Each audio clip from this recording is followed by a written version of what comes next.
Coming up on the Tomahawk Talk, the Bourne Braves fell to the Falmouth Commodores yesterday 4-0 at Gov Fuller Field for the second shutout loss in a row. We're going to be speaking with Bourne Braves beat reporter Nate Laird, field manager Scott Landers, and pitcher Austin Musso previewing today's game against the Wareham Gatemen here at Dorn Park. It's the Tomahawk Talk, and it starts right now.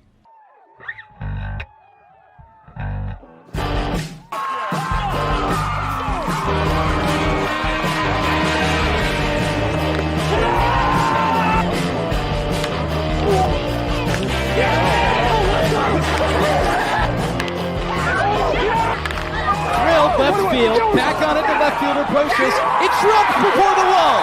Cooney scores. Simpson from third, around, touches home, and the Bourne Braves have the lead. Welcome into today's Tomahawk Talk as the Bourne Braves are set to play the Wareham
Coming up on the Tomahawk Talk, the Bourne Braves fell to the Falmouth Commodores yesterday 4-0 at Gov Fuller Field for the second shutout loss in a row. We're going to be speaking with Bourne Braves beat reporter Nate Laird, field manager Scott Landers, and pitcher Austin Musso previewing today's game against the Wareham Gatemen here at Dorn Park. It's the Tomahawk Talk, and it starts right now.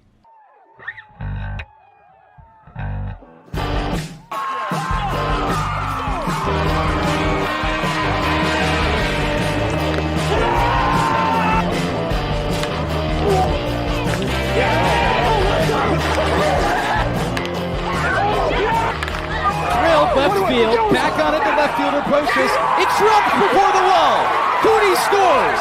Simpson from third, around, touches home, and the Bourne Braves have the lead. Welcome into today's Tomahawk Talk as the Bourne Braves are set to play the Wareham Gatemen for the third time this season. I'm your host, Kaydence Kilhof, joined by Devon, Jarvis, and Kasey, Kazliner. Guys, the Bourne Braves were hot. They were on a 4-game win streak. They fell to YD 2 days ago, and then they fell to Falmouth last night. What's going on with them? Well, the shutouts have been the problem. No offense in either of these last two games, their first two shutouts on the season. It's a level of unprecedented lack of production we hadn't seen so far this season. Now, 7 consecutive innings of scoreless baseball for the Braves against YD. They didn't have the hits. Had a few hits yesterday against Falmouth, but weren't able to convert with runners in scoring position. That was kind of the theme that we'd seen all season long for Bourne, and the self-inflicted wounds, too, were not good. A lot of errors for Bourne in yesterday's game, a lot of defensive mishaps that were not labeled as errors. Things have to get up, and you have to have the Stars return to the level they were playing back a month ago. Yeah, first 2 shutout losses of the season. Last year, the Braves were only shut out twice all year, so they still could keep up that pace, but it's tough to see that in the middle of the season. The biggest thing is when you're not tallying a lot of hits, you want to be walking. And last night, the Braves only walked once to 9 strikeouts on the offensive side. Schaff was the only guy to tally a walk, and again, he was moved to third but could not score, and it's just one of those stories where the Braves are getting base runners at times, but not taking advantage of them to the fullest extent. Some of that is bringing in new guys, but again, it's been 3-4 games for some of these new guys to adjust, and the time is now to hit the ground running in a close division race. The walks were definitely a struggle, but the Bravos were struggling on all cylinders last night, so let's check out the highlights from yesterday's game.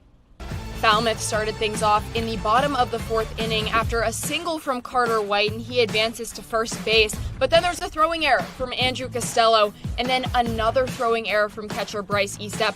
A runner crosses home, and Falmouth already up 1-0. Bourne just struggling from the start. Rustin Rigdon trying to get the ball right there. And in the same inning, a sac fly from A.J. Putty, and just like that, the Commodores are up 2-0. When Bourne finally responds, it's with a single from none other than Blake Schaff, who has been a strong player for the Bravos all season long. And then a wild pitch advances Schaff to third, and that's pretty much as close as Bourne gets to scoring a run. In the bottom of the 8th, there's a throwing error from Adam Buchkowski, and Falmouth in scoring position once again. Eventually, they tally in another run and add one more for good measure. A Braden Jeffries double, a line drive to Cooper Williams, and Falmouth wins this ball game 4-0 for Bourne's second shutout loss in a row. A rough stretch for the Braves for the past few days, losing to YD and then to the Commodores, 2 winnable games for the Bravos.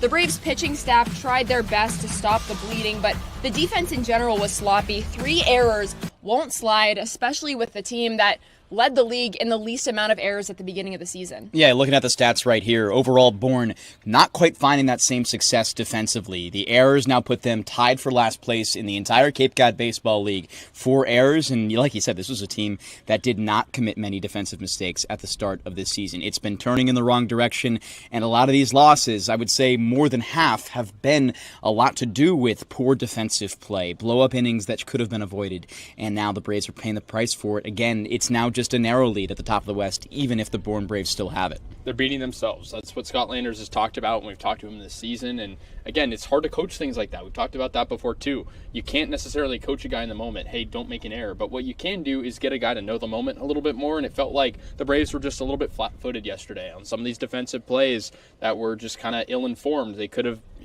limited those. Pickoffs, move at first. I mean, those things can be prevented. And you can turn some of these singles into outs by just having a little bit more hustle in the outfield. I want to see a little bit more hustle from Andrew Costello if he's in the outfield today. And we've said this before, Wareham is that kind of team that Bourne can get back on their feet against. Bourne has found success against Wareham. They've lost against Wareham, and it should be an interesting one today after yesterday. A very solid game for the Gatemen against the Hyannis Harbor Hawks. Wareham brought one home on a wild pitch in the first, so we bring you to the bottom of the second. Hamilton, who scored the run, back up with the bases loaded, and a nice one through the gap on the left side. Foster Apple comes home to score, but no more than that, with a good throw by Jax Jimenez to limit the damage. Just one scores, Wareham up 2-0. Bottom of the third, bases loaded once again, and Tony Lira puts some power into the bat. Drives one up the left field line to bring home Cohen Nikolai and Foster Apple, the Gatemen up by 4 in the third. This a big inning for the Wareham Gatemen. Score one more before this here, still in the third. It's Henry DiGiorgio's turn to get involved. Singles up the middle to bring home Lira, and only through 3 innings, the Harbor Hawks could soon be on run rule watch, down by 6. Here's their response in the fifth, though. The slow start is jump-started by a bit of small ball. Liam Barrett with the runners on 2 and 3, flies one to center enough for Fosberg to score on the sac fly. Deficit cut to 5. Momentum starts to build here in the top of the fifth inning. After an Einich RBI to make it 6-2, Jax Jimenez singles to left and brings home Einich, and suddenly we got a ball game, now just a 3-run difference.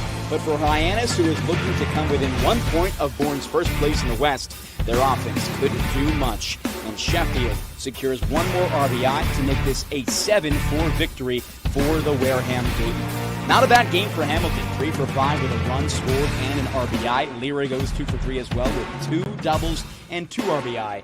And overall, while allowing 3 runs, still does his job through 4 2/3. And once again, this Wareham team, who has, by the way, the worst offense in the Cape Cod Baseball League by the majority of numbers, steps up and shows they can be a tough team to beat against, at the time, in Hyannis, the hottest team in the Cape Cod Baseball League West Division. One thing I forgot to mention when we were talking about Falmouth is the fact that both Wareham and Falmouth are basically coming off an off day. They only played 3 innings the day before because of inclement weather that ended the game early. So the bullpen is going to be a lot more full today for Wareham. You saw they only held Hyannis, an offense that has surged at times, to 4 runs. Falmouth obviously had a great bullpen performance yesterday. I'm interested to see how much bullpen availability there is for a Wareham team that, again, kind of is coming off some extra rest, only playing 3 innings. You still play 3, but you save your bullpen, and you have to worry about tomorrow not having a day off, but again, you have an extra day of rest. And Devon, you said it, but Hyannis was definitely a team on the come-up, and Wareham not doing too hot themselves. So the fact that Wareham is coming into today's matchup on a win streak and Bourne trying to get back in the win column themselves. It's now just 11 points that separate Bourne in first place with 23 and Wareham in last place in the West with 12. It's not that large. It seems like it's because it's double digits, but that's just 5.5 games, and with still 16 games left to play, 17 rather, things can change quickly. And for Bourne specifically, they have to never be settled or complacent with where they are. Still a long season to go, and playoffs far from clinched. It is crunch time here with all the teams in the West Division. But coming up on the pregame Tomahawk Talk, we're going to be speaking with field manager Scott Landers. I'll be talking with pitcher Austin Musso and Bourne Braves beat reporter Nate Laird. We'll be right back. If you're a Massachusetts resident and don't have a bachelor's, you could be attending 4Cs for free, all while preparing for careers that actually move you forward. Aviation maintenance, nursing, dental, funeral service, we've got it all. capecod.edu/free. Heading to Nantucket this summer? Skip the traffic and take to the skies with Cape Air. With convenient flights from Norwood to Nantucket, you can start your vacation sooner without the hassle of traffic. That way you spend more time relaxing and less time getting there. Experience the Cape Air difference and book your next flight today at capeair.com. Let Cape Air be your wings in the Northeast. A beautiful Sunday evening at Doran Park as the Bourne Braves host the Wareham Gatemen for the team's 3rd matchup of the season. Kasey Kazliner joined alongside Braves field manager Scott Landers. Skip, 15 Braves have been selected so far in the MLB draft. Who have you texted with? Who have you talked with as a lot of your former players have been taken? Yeah, I've texted some. I got to text the rest, but I want to congratulate all of them. I'm excited for them. They put a lot of hard work in, and they're great kids. And I just want to wish them the best of luck in their journey. How gratifying is it for you to see these guys move on to the next level after coaching them? Yeah, it's awesome. It's an exciting feeling for me, and to be a little part of that, with those guys here. But it's an awesome experience for them, dream come true, and I just hope the best for them. Back to the task at hand today. You guys have the Wareham Gatemen, and you're coming off back-to-back shutouts. Just what do you tell the team after the offensive struggle like that? I'm not very happy. those at bats that I've seen for the last 2 days aren't very good. So we got to get back on track and do what we're supposed to do. What specifically needs to change in those at bats? All of them and their mentality. Looking at the lineup as well, Cooper Williams gets his first start in the leadoff position. What has he accomplished to move up in that spot? He's had good at bats, honestly, for the last couple days, and we just need to get a spark and change something up. So that's what we went with. Skip, thank you so much, and good luck today as the Wareham Gatemen are in town to face off against the Bourne Braves. Thank you to Kasey and Scott Landers. I'm now joined by Bourne Braves beat reporter Nate Laird. Nate, we've got a new guy starting on the mound today for the Bravos, Tyler Baird. Who is he? That's right. He's making his first start for the Braves this season, a righty out of Vanderbilt. The guys leaving for the MLB draft and such for the Braves, we're seeing a whole new starting rotation for them, and this is the most recent addition. Over 23 appearances and 5 starts at Vanderbilt this past spring. He had a 5.20 ERA. And who's on the bump for the Wareham Gatemen? Well, Ethan Biato making his second start of the year for the Gatemen. He's made 6 appearances so far, 18 1/3 innings. He's a guy kind of like Austin Musso we saw for the Braves yesterday. That was a long reliever for his team, but is coming into a starting role now that guys are leaving. Nate, yesterday we talked about all the former Bravos that went in day 1 of the MLB draft, and we've seen a few current Bravos get drafted today in day 2. Who are they? Yeah, earlier this afternoon in the 10th round, we saw Dominic Morrow go to the Oakland, or just the Athletics, no longer affiliated with the city. And then the 13th round, just a few minutes ago actually, starting pitcher Will Whalen, who made a handful of starts this summer for the Braves, left last week, is going to the Texas Rangers. Nate, another pitcher that I got to talk to earlier who used to play with these guys is Austin Musso from Arizona State, who's still here. Let's go chat with him. Austin Musso, right-handed pitcher from Arizona State, joins us in the pregame Tomahawk Talk. Austin, you've been here all summer long. How have you seen your game progress over the season? I mean, the main focus has been getting cutters in the zone. I think that's where I've really started to improve on. And that's ultimately helped out the main focus of the game and getting early and ahead often in the count. So you had your first start yesterday. What's the biggest difference in coming from the bullpen and then starting on the mound? For me, I think the biggest difference is just seeing the batters earlier in the game.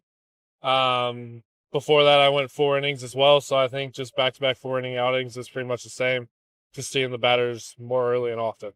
A ton of new arms keep joining this Brave squad. As their teammate, what can you say to them to get them adjusted faster? Heaters early in the count. I mean, out here it's wood bats, so you're not going to expect any crazy hard contact. And then after that, just do what they know how to do. So whatever that secondary third pitch is. So, just getting ahead and attacking early.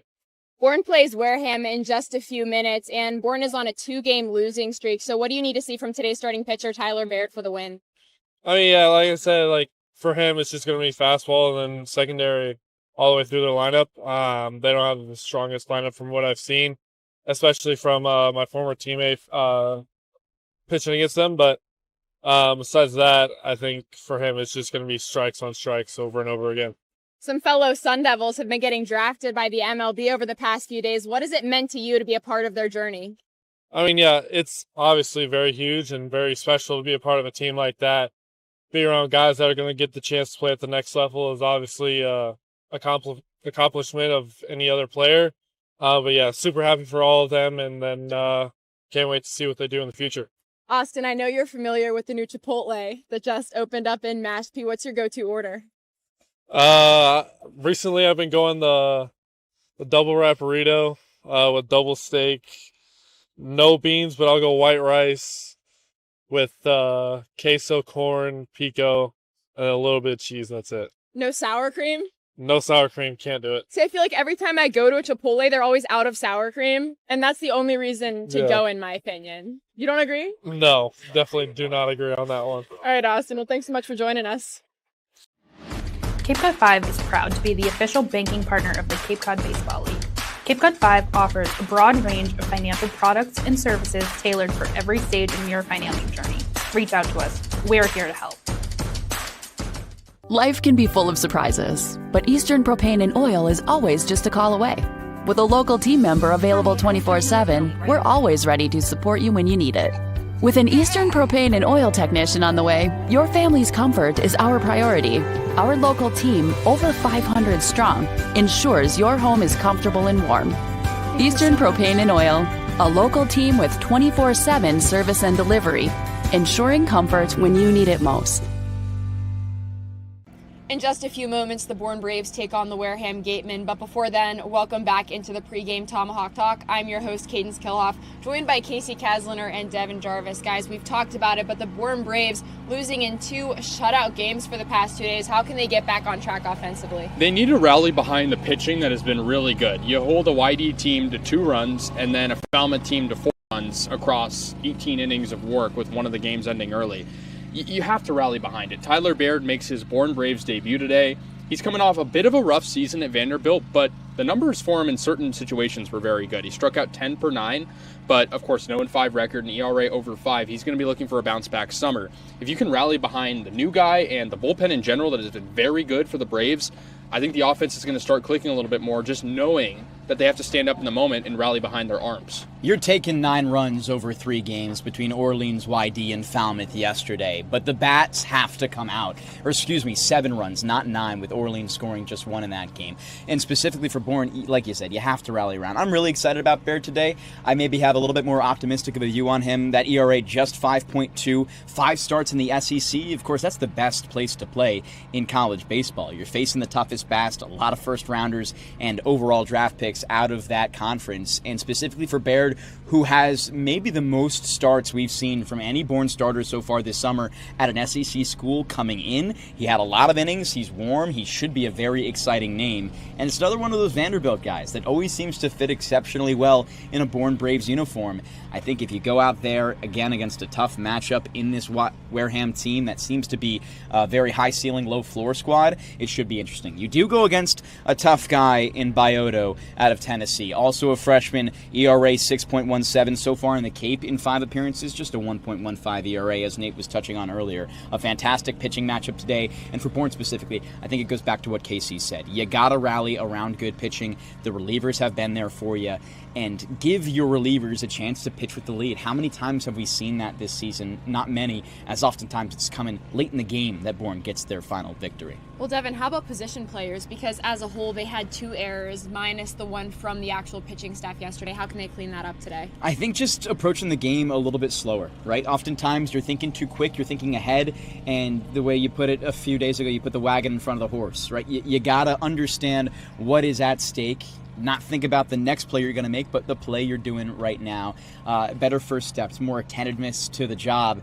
Bourne specifically now is finding a little bit more errors in the outfield, a little bit more errors from their catchers and their pitchers. The infield has been quite solid as of recent, which is where a lot of the errors had come before. And for Bourne, I think you just have to settle in a little bit, and that's kind of what it takes. Don't get ahead of yourself. Understand, you make the one play in front of you, that's the next one, and that's it. With the errors, I think it's eliminating complacency. I think it's easy to say, hey, we just made 1 error, no big deal. But 1 error can turn into 2, can turn into 3, can turn into 4, as we've seen at certain times this season. And when that happens, the guys you walk here and there turn into runs. And we've seen that a couple times this season, including last night. The Braves probably only should have lost 2-0 last night, if we're being honest. But those piled up. Falmouth took a huge lead relative to what the Braves were putting out on offense, and Bourne wasn't able to come back. So it's just knowing that every error matters defensively, knowing that each one can be a big deal in certain situations. The loss is beginning to pile up for the Bourne Braves, but they seek a win against the Gatemen, and it starts right now. Thanks so much for joining us in the pregame Tomahawk Talk. We'll catch you during the game. Reader's Hardwood Supply is a candy store for wood, whether you're a professional or an amateur. Reader's Hardwood Supply carries over 70 species of both domestic and imported lumber from around the world, displayed in over 300 self-serve bins for your selection. So for your next project, make it your masterpiece with stock from Reader's Hardwood Supply. The woods of the world are here at Reader's Hardwood Supply. If you can dream it, if you can cruise in it, if you can summer in it, fish from it, or take it for a day at the beach, we can protect it. The Baldwin Group. Protecting the possible. Try it, then buy it. Rent a new cat for up to 90 days. Then apply 100% of the rental cost to the purchase and save. The Milton Cat Rent to Purchase offer. Try it, then buy it. Go to miltoncat.com/RP.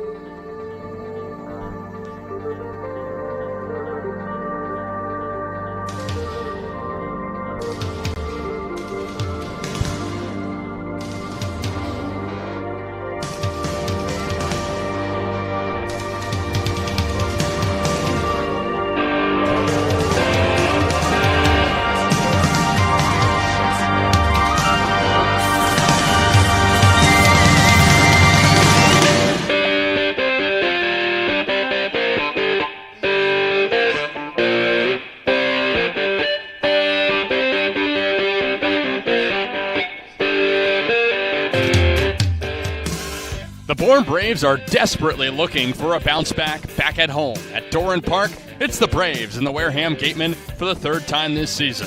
Braves took 3 games on the road, 1-2 record with 2 shutout losses, but are desperately looking to come back. As alongside Devon Jarvis, I'm Kasey Kazliner, and Devon, the offense just needs to wake up right now. Yeah, no runs over the last 15 innings for the Bourne Braves. It has not been ideal, and this team is going to have to find a way to wake up, push forward, and find a way to produce against a Wareham team that has a solid pitching staff. Their downfall are the bats. So for Bourne, with a fresh face on the mound and the offense that needs a little kickstart, maybe a good chance today back at home for the first time since last Wednesday. Wareham has not won a road game yet. They're last in many of the offensive categories, like you mentioned, including average, OPS, and hits. So they'll be searching to defeat Bourne for the second time this season. Beautiful night at Doran Park. Braves are back here after a few games on the road. And again, it's time for a bounce back. What better place to have it than at Doran Park on Stand Up to Cancer Night?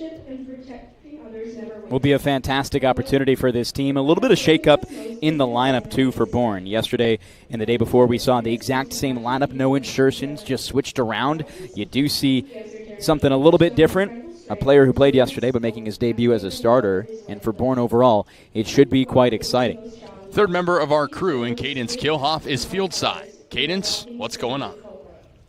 Hey Kasey, thanks so much. Today's day 2 of the MLB draft, which is rounds 5 through 20, and 5 2026 Bravos have been selected today. And that includes Dominic Morrow, who was selected by the A's, and Will Whalen from the Rangers, and both of them departed less than a week ago. I was actually speaking to pitching coach Leaf Bigelow just a few moments ago about Morrow, and he said he's a great pitcher, but he's an even better guy, and the entire bullpen agrees with him. And I was by the dugout whenever Will Whalen got drafted, and everyone went crazy, including fellow Gamecock Andrew Costello, who still wants Whalen to come back to South Carolina and live with him. Andrew Costello was telling me that they were speaking to a coach about the draft before Whalen departed, and the coach said, Will, you got to do what's best for you. And Andrew said, what about me? What about what's best for me? I want you to come back to South Carolina. But guys, despite all of this, all of the players are just growing so close together and have such a tight bond.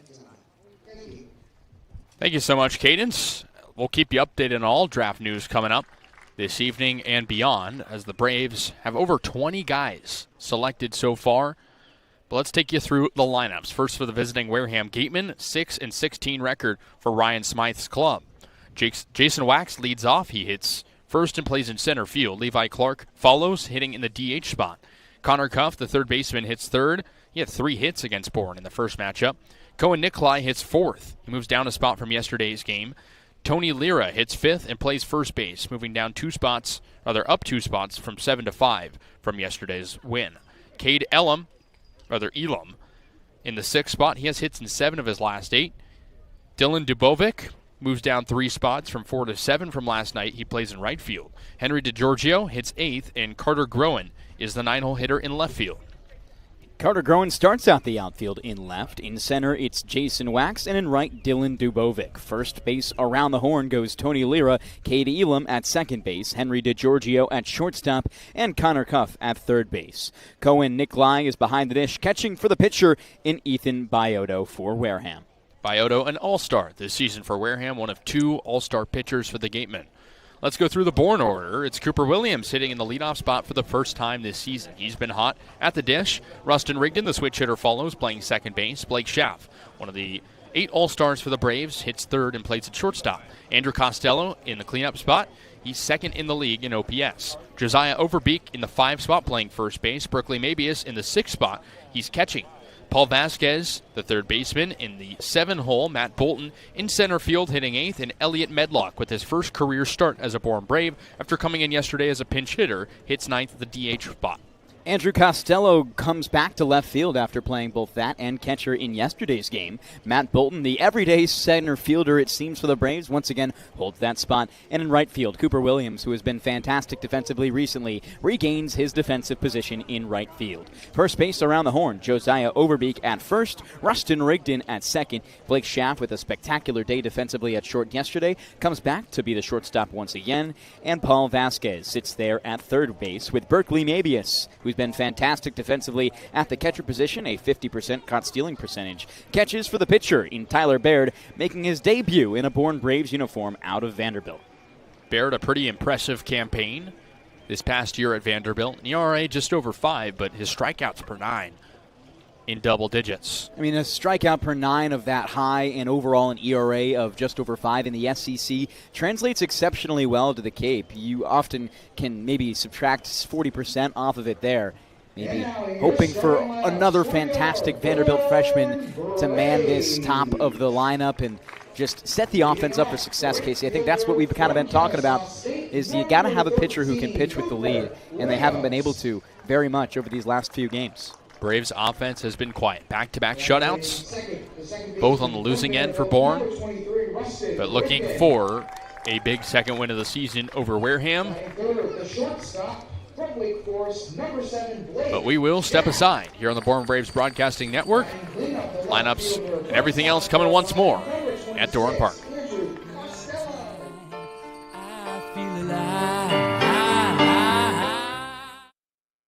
Massachusetts resident and don't have a bachelor's, you could be attending 4Cs for free, all while preparing for careers that actually move you forward. Aviation maintenance, nursing, dental, funeral service, we've got it all. capecod.edu/free. Heading to Nantucket this summer? Skip the traffic and take to the skies with Cape Air. With convenient flights from Norwood to Nantucket, you can start your vacation sooner without the hassle of traffic. That way you spend more time relaxing and less time getting there. Experience the Cape Air difference and book your next flight today at capeair.com. Let Cape Air be your wings in the Northeast. If you can dream it, if you can cruise in it, if you can summer in it, fish from it, or take it for a day at the beach, we can protect it. The Baldwin Group, protecting the possible. Cape Cod 5 is proud to be the official banking partner of the Cape Cod Baseball League. Cape Cod 5 offers a broad range of financial products and services tailored for every stage in your financing journey. Reach out to us. We're here to help. Try it, then buy it. Rent a new cat for up to 90 days. Then apply 100% of the rental cost to the purchase and save. The Milton Cat Rent to Purchase offer. Try it, then buy it. Go to miltoncat.com/RPO. Reader's Hardwood Supply is a candy store for wood, whether you're a professional or an amateur. Reader's Hardwood Supply carries over 70 species of both domestic and imported lumber from around the world, displayed in over 300 self-serve bins for your selection. So for your next project, make it your masterpiece with stock from Reader's Hardwood Supply. The woods of the world are here at Reader's Hardwood Supply. A Massachusetts resident and don't have a bachelor's, you could be attending 4Cs for free, all while preparing for careers that actually move you forward. Aviation maintenance, nursing, dental, funeral service, we've got it all. capecod.edu/free. Heading to Nantucket this summer? Skip the traffic and take to the skies with Cape Air. With convenient flights from Norwood to Nantucket, you can start your vacation sooner without the hassle of traffic. That way you spend more time relaxing and less time getting there. Experience the Cape Air difference and book your next flight today at capeair.com. Let Cape Air be your wings in the Northeast. If you can dream it, if you can cruise in it, if you can summer in it, fish from it, or take it for a day at the beach, we can protect it. The Baldwin Group, protecting the possible. Cape Cod 5 is proud to be the official banking partner of the Cape Cod Baseball League.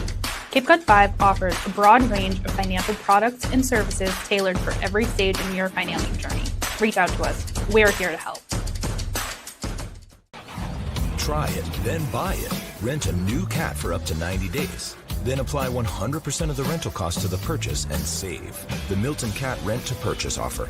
Try it, then buy it. Go to miltoncat.com/RPO.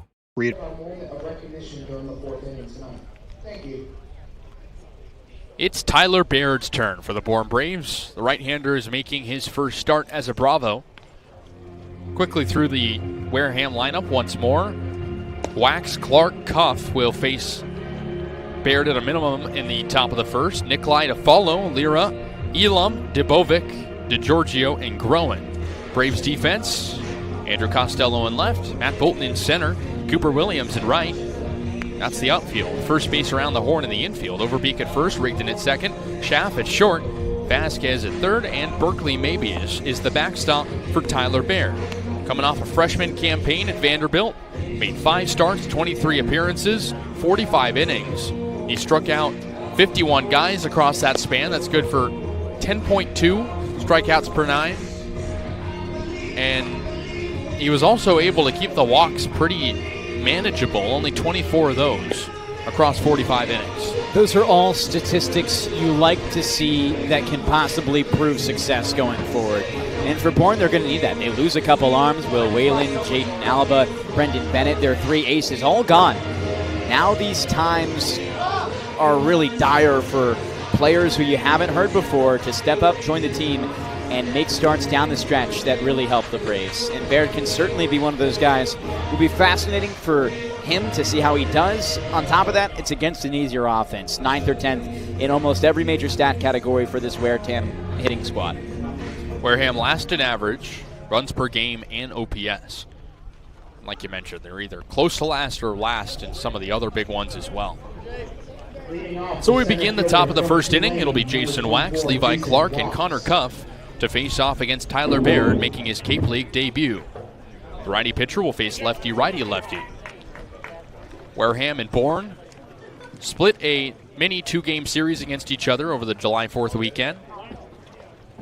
Both teams at home won their respective games. Here's Wax out of the left side, the first pitch of the game, as he takes a fastball high, 1-0.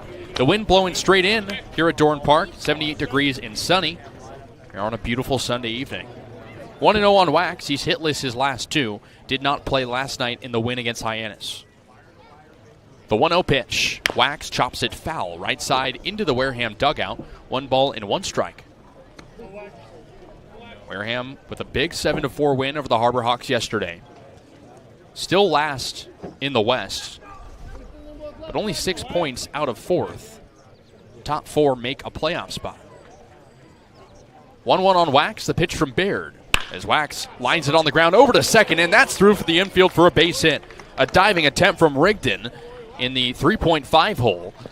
He could not get it, and that's a leadoff single for Jason Wax and a man at first. A good effort there by Rigdon at second base, but 9 times out of 10, you're not getting that ball. It was exceptionally well hit. And now a chance for Baird to see some adversity early. Bourne has really struggled with these first few batters from their starters. And Baird's going to see the same treatment that often Bourne starters have had as of recent. Here's Levi Clark out of the right side. He's an all-star this season, has hits in 5 of his last 6. He's second in the league in doubles. The first pitch. Clark takes a fastball in the outside corner for a strike, 0-1. Wax at first, nobody out, top of the first, scoreless. Wareham looking to generate some offense. Last in the league in average, hitting only .219 as a team. Winless on the road as well at 0-10. Throw back to first, and Wax is safe. Across this recent hot stretch for Clark, hits in 5 of his last 6, 2 of them multi-hit games. Tennessee Volunteer against a Vanderbilt Commodore on the mound. The 0-1 as Clark takes a fastball outside. 1 ball and 1 strike. Clark began the season 0 for 9 across his first 3 games, but he's put together a solid all-star campaign ever since.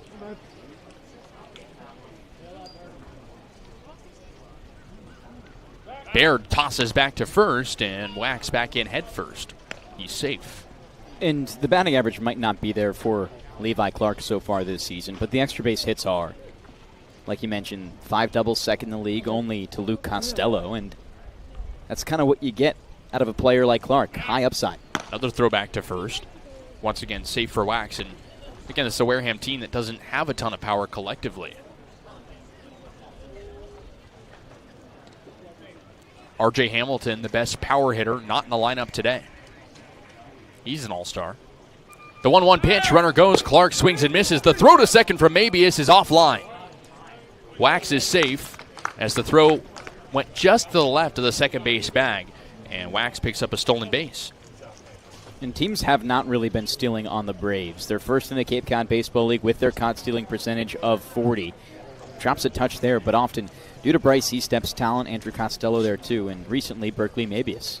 1-2 now on Clark. That was the 5th stolen base of the season for Wax. The pitch home. Clark takes a slider low and away for ball 2. 2 balls and 2 strikes. Clark, one of 2 All-Stars playing today for Wareham. It's him and the pitcher, Ethan Bioto. Man at second, nobody out. 2-2 count on Levi Clark. The pitch at home. Clark chops it on the ground over to third and just foul. Just the left of the line. As Vasquez chased, and the count stays at 2-2. Connor Cuff on deck. He had a 3-hit game against Bourne in the first matchup, when the Wareham Gatemen won 7-5. That snapped a 5-game losing streak for Wareham. But the West still close. Braves in first, Gatemen at last. But not much separation across the board. The 2-2 pitch. Clark lines it on the ground over to first. Overbeek picks it up, drops it, flips underhand to first to the pitcher and Baird, and that retires Clark, but the runner and Wax advances to third. Very productive from this Wareham offense early. Again, a squad that has not found production. Overall 10th in the Cape Cod Baseball League with just 3.3 runs per game. They resorted to small ball a little bit yesterday, doing that early today. It's how you can get started. They'll try to get started in this first inning as the infield comes in for the Braves with 1 out and a man at third in the top of the first. Here's Connor Cuff out of the left side. Did not play yesterday. He's back in the lineup, playing his 3rd game of the season. Lefty hitter against the righty pitcher in Baird, who fires home as Cuff takes outside on the heater, 1-0. All 4 Braves infielders on the grass, looking to avoid an early deficit like they did last night against Falmouth in what was a 4-0 loss for Bourne. The 1-0 pitch. Cuff takes high. Gall gets back to the backstop. Mabius can't glove it, and the run comes in to score. Likely a wild pitch on a pitch very high. Now a 2-0 count on Cuff. The base is empty, and now 1-0 Wareham. That was the exact same way Wareham got things started yesterday. Their leadoff guy on in to score with a wild pitch. And yesterday maybe one of their most impressive games of the season. That win against Hyannis, a very hot team at the time. 7 runs last night for Wareham. 2-0 pitch home. Cuff rolls it on the ground up the middle, hits off the second base bag into shallow center. It's a single for Cuff. The shortstop in Schaff tried to play it behind the bag, but it nicked off the front side of it into center, and it's the second single of the game for Wareham. Just unfortunate right there. There's not much you can do other than getting to that ball before it hits second base, which is quite the difficult task on its speed there. Wareham continues to look for ways to increase their ability to just get guys in the base paths. That's the biggest thing for them. 10th in the Cape Cod Baseball League in on-base percentage. Here's Cohen Nikolai out of the right side with a man at first and 1 out. The pitch home. Nikolai takes outside on the slider. 1 ball and no strikes. Cohen's second in the Cape League in home runs with 4. He's surged recently. Homer 2 games ago against Chatham. 1-0 on him, 1-0 Gatemen. The pitch. Nikolai takes inside on the fastball, 2 balls and no strikes. Began his collegiate career at Oregon. Stayed on the western side of the United States, went to Arizona State this past season. Arizona State, excuse me.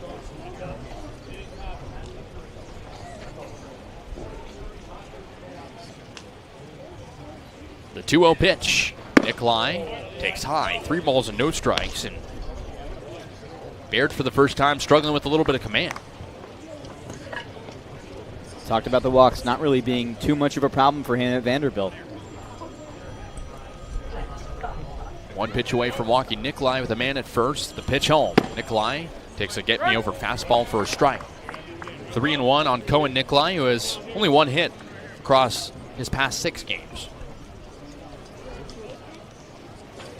It's been a Wareham offense that has struggled mightily. R.J. Hamilton leads the team in OPS at 700. He's not in the order today. The 3-1, Nikolai rolls it on the ground, broken bat over to third. Picked up by Vasquez to second for one, over to first. It is in time. 5-4-3 double play ends the inning. But Baird gives up one on 2 singles. But it's time for the bottom of the first. Braves looking to come back early here on the Bourne Braves Broadcasting Network and Cable League TV.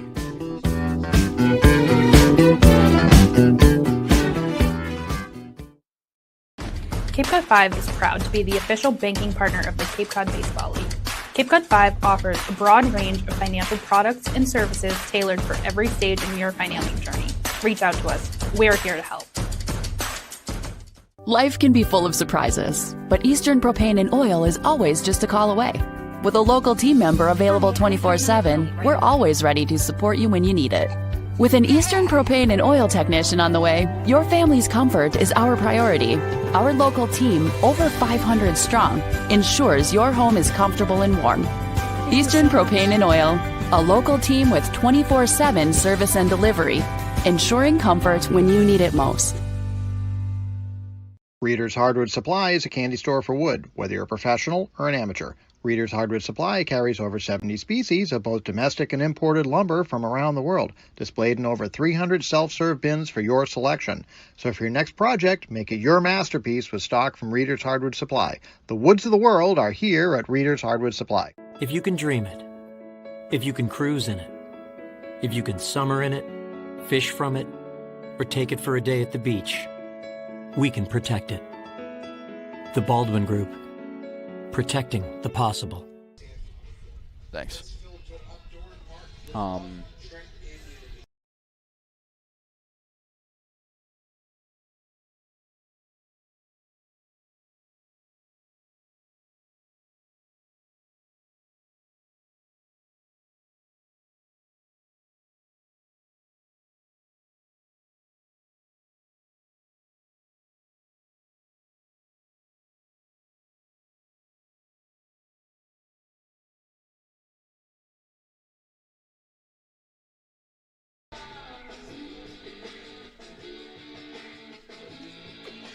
Time for the bottom of the first inning at Doran Park. The first chance for the Braves to hit.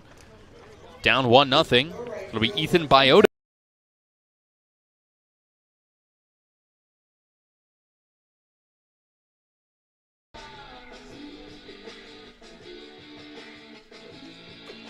Time for the bottom of the first inning at Doran Park. The first chance for the Braves to hit. Down 1-0. It'll be Ethan Biota to pitch for the first time against the Braves. He's an all-star. He's been very good, a 1.15 ERA. This is his second start and his 6th appearance with a whip under 1. Most of what he's shown of really high-level pitching has been in relief. Only one start on the season. A chance to once again build himself into this starter role on a lackluster pitching staff. Here's Cooper Williams' first pitch as he swings and misses. Strike one. Williams hitting leadoff for the first time this season. He has surged recently. Talked with Scott Landers pregame. He said he has earned this job. He's been hot at the plate, and his approach has been good. The 0-1, Williams lines it straightaway right field. Dubovic backs up and makes a shoulder-high catch for the first out of the bottom of the first. That'll bring up the switch hitter and Rustin Rigdon. Braves coming off their first 2 shutout losses of the season. Were only shut out twice last season, not consecutively though. Braves have not scored since the Orleans win in extras. 3-1 victory for the Braves. Here's Rigdon out of the left side against the righty. His Tennessee cleats see fires as Biota dishes a fastball. It's hit high up in the air to straightaway center. Wax comes in and makes the catch in right center for the second out of the bottom of the first. Bourne a few days ago against Orleans struck out 18 times in 10 innings. And we talked about how that was such a big problem. You can't have something like that continue. And over these last 2 games being shut out, they just haven't seen enough pitches. And with that, put bad pitches in play for soft contact. And we already see that here. 2 outs on 3 pitches already for Bourne.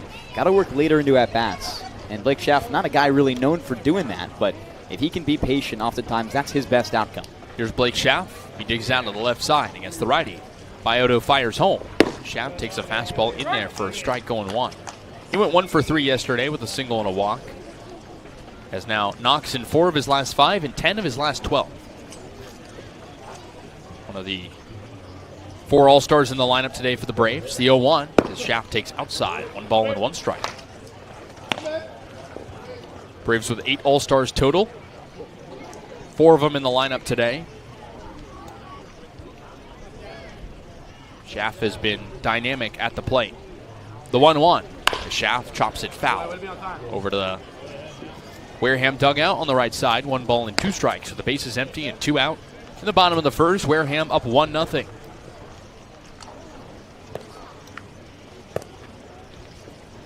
Yesterday, the Braves struggled offensively. Tallied some hits late, but no runs. The 1-2, Schaff cracks it down the line in right field for a base hit. He turns 1, looks for 2, still in the corner. He's going to get to second base standing. A 2-out double for Blake Schaff. And the Braves with an early extra base hit down by 1. From South Carolina, number 26, Andrew Costello. That's what you get out of a guy like Blake Schaff, and this is his first time in quite a while not being in that 1 spot. He's a very good player. He gets a lot of hits and can steal, so you want him there. But also he has the pop. That now his 3rd double on the year, already has 3 triples. Great for a guy who's keeping this inning alive, and that's kind of now what you get, him out of the 3 spot. Here's Andrew Costello with 2 gone and a man at second. He went 0 for 3 with a hit by pitch last night. Righty-on-righty matchup as Biotto looks at second, now fires home. Costello takes a changeup inside, 1-0. Andrew Costello, hitless his last 2. Does still have hits in 7 of his last 10 appearances. Looking to bounce back a little bit with the Braves on a bit of a downward turn. The 1-0 pitch. Costello lines it straight away left field, down for a base hit. It gets all the way to the corner. Schaff scores easily. Costello around first. He digs for second. He gets there standing, and this game is even at 1. RBI double for Andrew Costello as Deuce brings in Schaff. And there it is. Deuce with the double. That could seriously be an icebreaker for Andrew Costello, who had really been quiet over these past couple games. Only 1 extra base hit in the month of July until now. He had almost double digits of those in the month of June. Here's Overbeek out of the left side. We just got word that former Brave Mark Quattrani drafted in the 18th round of the San Diego Padres. So congratulations to Mark. First pitch to Overbeek. A low changeup, 1-0.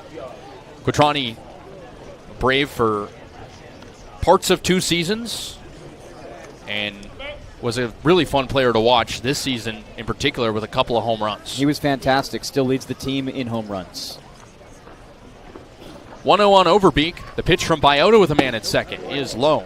Also a player in Mark Quattrani that will live with a very good legacy with this team.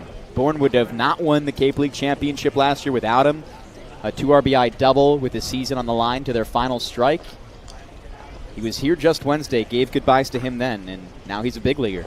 2-0 pitch to Overbeek, in there for a strike, 2-1. So it's now 6 Braves from the 2026 season that have been drafted. Dominic Mora, Jaden Alba, Edwin Alicea, Will Whalen, Madden Clement, and Mark Quattrani. Congratulations to all those who got selected. The 2-1 pitch, Overbeek takes just outside on the changeup. 3 balls and 1 strike. We were talking with Scott Landers pregame, and he said just to be a small part of that journey means so much to him, especially the guys who stick around for the entire summer. And he said he still needs to text a handful of them, but he is very happy. The 3-1, Overbeek takes high, and he works a walk. So now first and second for the Braves in a 1-1 game with 2 gone in the bottom of the first. It truly is special, and for Landers to have a lasting impact on so many of these players, and for them also to recognize the impact that Landers has had on them. I mean, where else are you hitting wood bats, which you will do in the minor leagues and beyond, than here in the summer league? It's nowhere else. And, of course, Landers has been the best coach in the league for the past 4 years before this one. There's Berkeley, maybe a switch hitter hitting lefty with runners on first and second. 2 gone. The pitch at home. Mabius takes a fastball in there for a strike. Mabius, a guy looking to potentially get drafted next season. Talked with him yesterday. He said, comes from a baseball family. And I quote, his dad played just for a cup of coffee in the major leagues. One season with the Milwaukee Brewers, but he inspired his sons, Berkeley and Boston, to go play collegiate ball, as we see a battery meeting between Nikolai and the righty hurler in Biodo. Biodo only up to 15 pitches, but he's already given up 2 doubles and a run. 0-1 on Mabius, who's named after the Berkeley School of Music. Learned that in that same conversation. His older brother Boston pitched at BYU and Idaho. Former Whitey Red Sox in the Cape League. The 0-1 to Mabius. C takes strike 2. No balls and 2 strikes. Mabius got his first hit as a member of the Braves yesterday, a single. Now hitting 1 for 10 on the year. One of 5 players in the lineup today that joined in the month of July. The 0-2 outside. 1 ball and 2 strikes. We mentioned all the guys who got drafted, but you see a lot of plugging of holes for Scott Landers of new players that just recently joined. And a lot of the holes that needed to be filled were from players who didn't just leave to go to the draft, but left for the rest of the summer as well. It's often these players the most crucial, the fill-ins. The 1-2. Mabius takes a slider inside, 2-2. And for Landers, he's hoping they're not square pegs, so to speak, as we've already seen decent production from Paul Vasquez, defensively from Berkeley Mabius, Josiah Overbeek at the plate as well. 2-2 on Mabius, 2 on, 2 out. The pitch home. Mabius cuts and misses at a slider inside, and that retires the side. Braves with a pair of doubles and a run. Andrew Costello, the one to drive in Schaff. It's a 1-1 game. We go to the top of the second at Dorn Park. Wake up, Maggie, I think I got something. Massachusetts resident and don't have a bachelor's, you could be attending 4Cs for free, all while preparing for careers that actually move you forward. Aviation maintenance, nursing, dental, funeral service, we've got it all. capecod.edu/free. Heading to Nantucket this summer?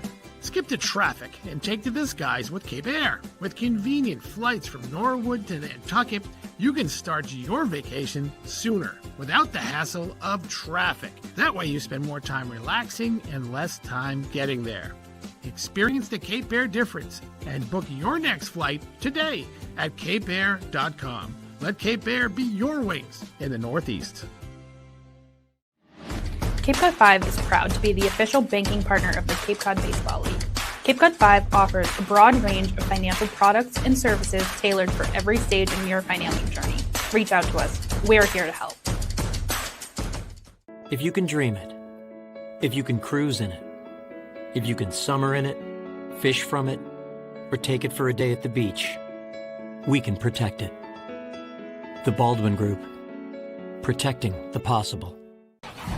Try it, then buy it. Rent a new cat for up to 90 days. Then apply 100% of the rental cost to the purchase and save. The Milton Cat Rent to Purchase offer. Try it, then buy it. Go to miltoncat.com/RPO. 1 apiece at Dorn Park as we begin the top of the second inning. Tyler Baird still out there for the Bravos. He threw 17 pitches in the first, gave up an earned run after a pair of singles and a stolen base for Wareham. It'll be 5, 6, and 7. Due up for the Gatemen, Lira, Elam, and Debovic trying to break this game open against a guy making his Cape League debut in Baird. Baird still searching for his first strikeout as a Brave. He'll face Lira, who doubled twice yesterday, Elam, who has hits in 7 of his last 8, and Debovic, who has struggled a little bit recently. Wind has died down a little bit, was blowing in from center. Still in the mid-70s temps here at Dorn Park in Bourne. Braves looking to snap a 2-game slide. Wareham looking for its first win on the road. Here's Tony Lira out of the right side. Had one of his best games of the season yesterday. His third multi-hit game with a pair of doubles. Homer 2 games ago against Chatham. First pitch to the righty. He is low, 1-0. Lira, Arizona Wildcat, started the season on a 7-game hit streak with Wareham. The 1-0 pitch. Lira pops it high up in the air, right side of the infield. The second baseman in Rigdon shields his face, shades toward first, and makes a cap-high catch for the first out of the top of the second. Nice efficient one there, especially against a guy in Lira, like you mentioned, who maybe had his best game of the season yesterday against Kaydence. Led this team in games played going into today, and you talk about this Wareham lineup as a very high ceiling, low floor squad that can go out there and be very dangerous, like they were against the Braves last time on the 3rd. Here's Elam, first pitch to the righty hitter.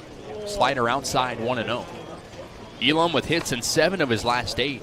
He's been hot after starting the season hitless across his first 5 games. He's only been hitless in 1 ever since that poor start.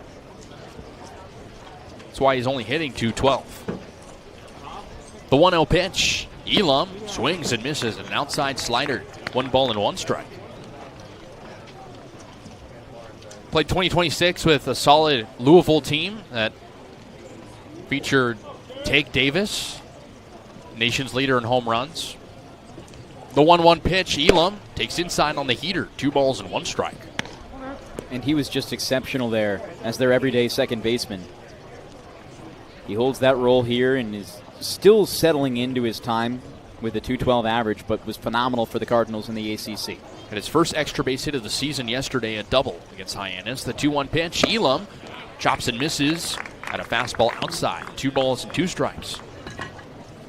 Was a Mr. Baseball in Kentucky in 2025. Hit .455 for Corbin High School. The 2-2. Elam lines it straightaway center field. Bolton backs up on 2 steps, picks it up, head high for the second out of the top of the second. The base is empty.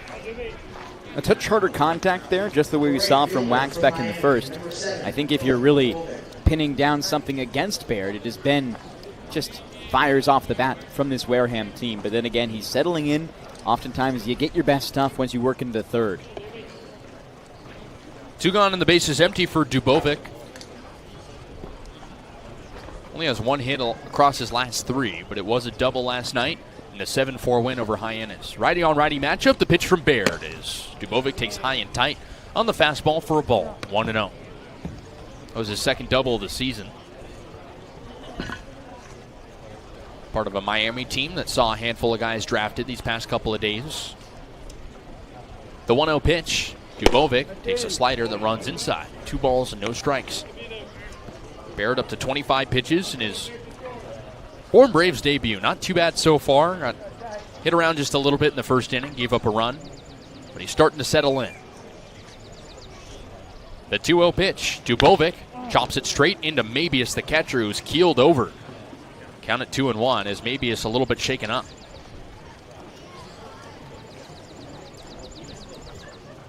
Berkeley maybe is okay.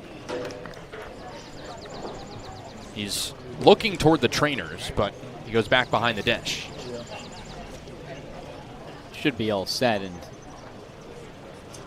he's a tough guy out there, 6'4", a unit. Don't want to lose a guy like that who is known to be a defensive wall behind the dish.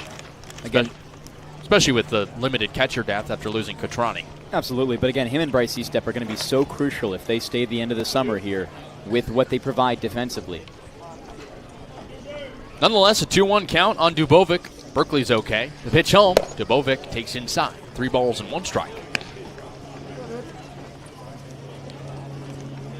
Dubovic once said he likes all pitches. Can turn on anything. Hit .312 this past season at Miami.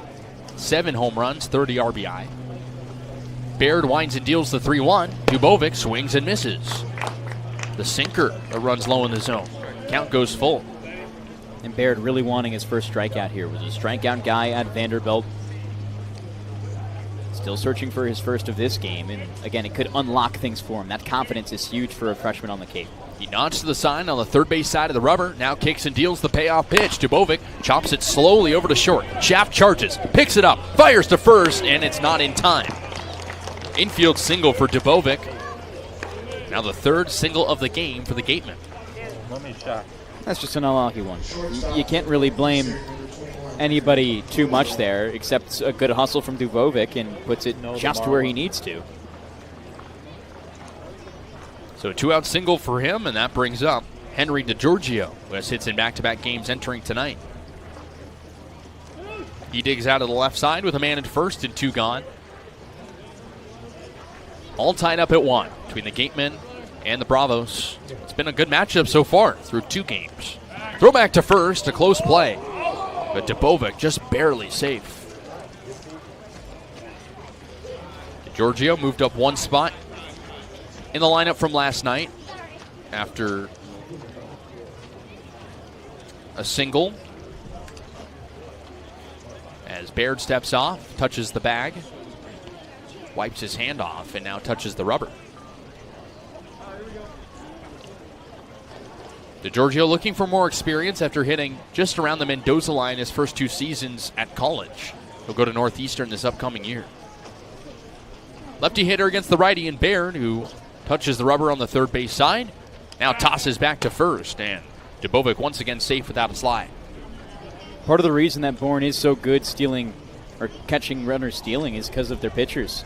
I mean, how many have we seen on great pickoff moves, catching runners in the act, not just the catchers? The first pitch home as it runs upstairs. DeGiorgio takes 1 ball and no strikes. DeGiorgio, another guy who's known for his defense. If he can provide something offensively for Wareham, put some more pressure on the young pitcher in Laird, who only has 1 season of collegiate experience. The 1-0 from the stretch. DeGiorgio takes outside. 2 balls and no strikes. Wareham 3-3 in its last 6 after beginning the year 3-13. Snapped a 5-game losing streak against Bourne the day before America's birthday. Throwback to first, once again, Dubovic safe. That was a 7-5 win, a back-and-forth one at Spillane Field. Braves got revenge on July 4th, winning 4-3. Hitters count at 2-0 on DeGiorgio with a man at first. The pitch home, outside. Mabius thought about a back pick over to first, but it's now 3-0 on Henry DeGiorgio. Dubovic doing a little bit of a fake steal.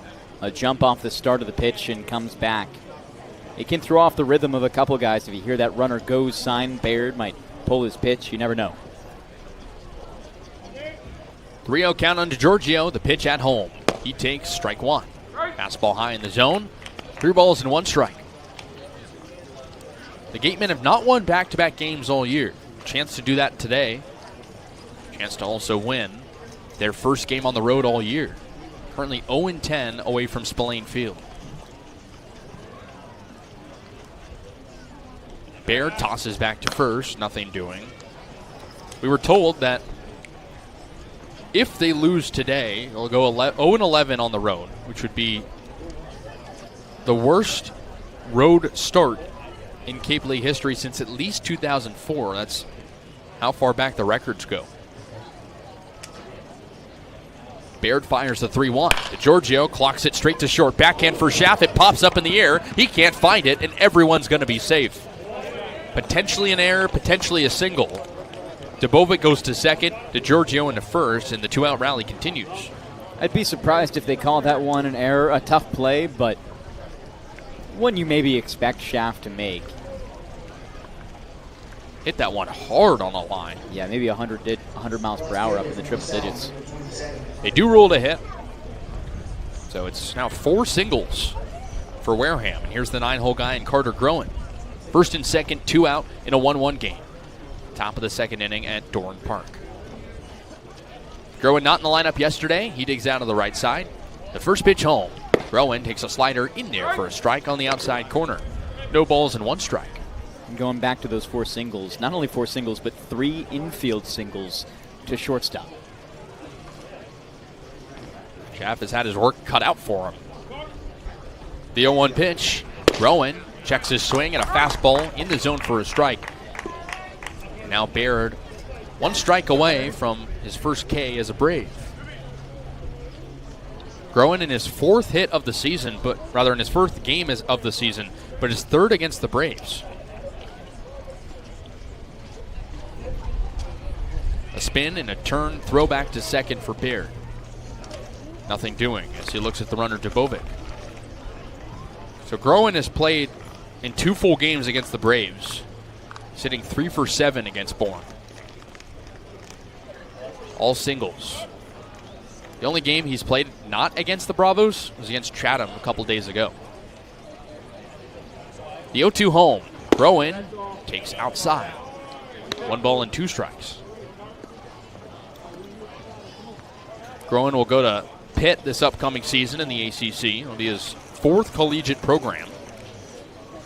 Took a red shirt a couple seasons ago. Baird on the third base side of the rubber fires the 1-2 as Groen takes inside and it hit him.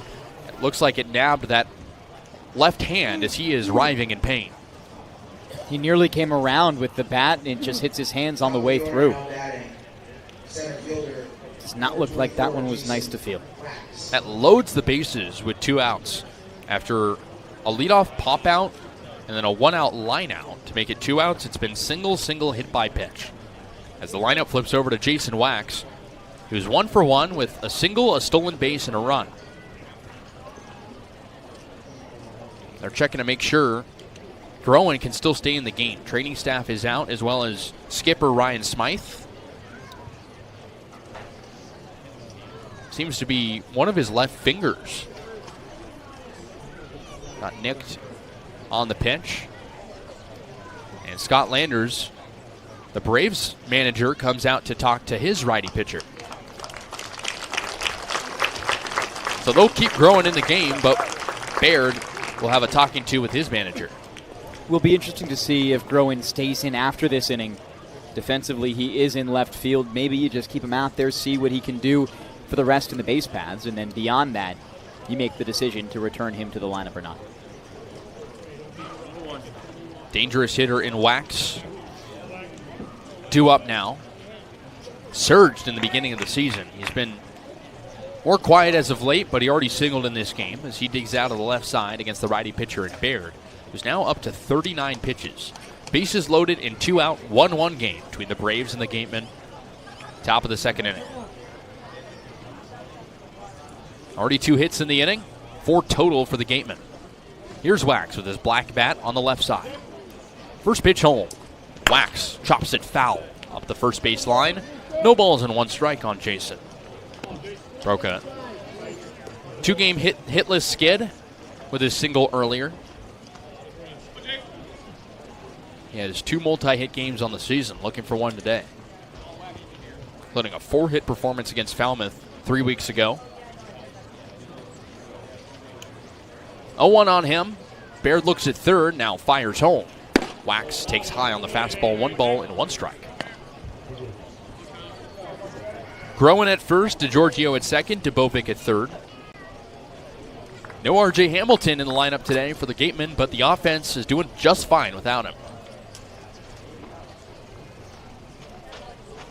Baird's 1-1 pitch. Wax takes a fastball at the knees for a strike. 1 ball and 2 strikes on Jason Wax.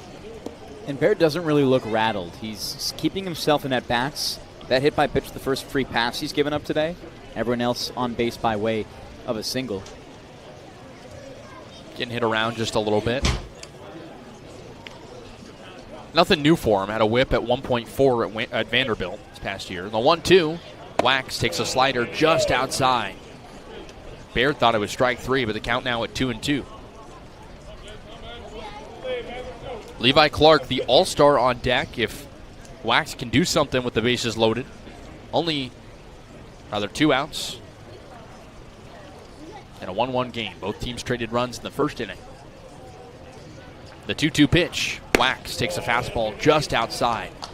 And Baird really looking for that corner, but the count runs full. It's 2 really good pitches by Baird right there. They missed by not even a full baseball. But well located, good discipline from Wax to sit there and watch.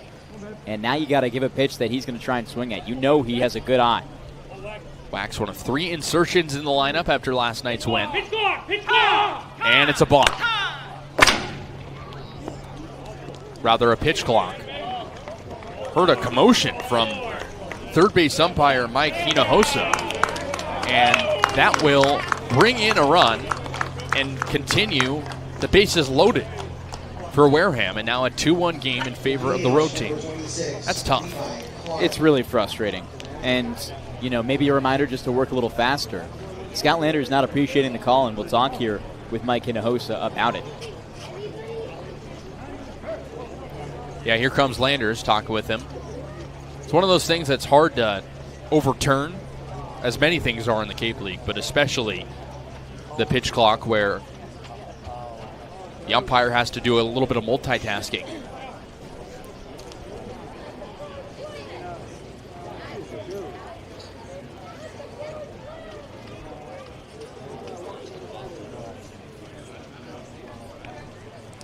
So Wax now at first,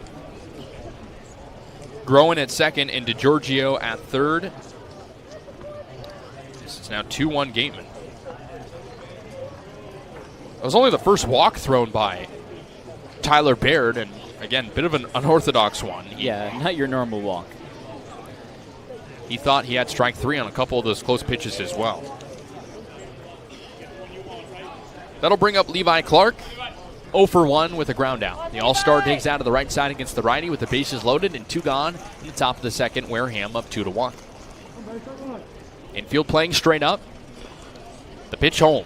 Clark lines it. Shallow right field. This one might be trouble. Second baseman Rigdon ranges back to make the catch in shallow right, and that retires the side. 1 run on 2 hits and 3 left.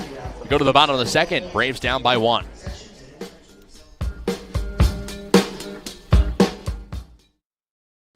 Cape Cod 5 is proud to be the official banking partner of the Cape Cod Baseball League. Cape Cod 5 offers a broad range of financial products and services tailored for every stage in your financial journey.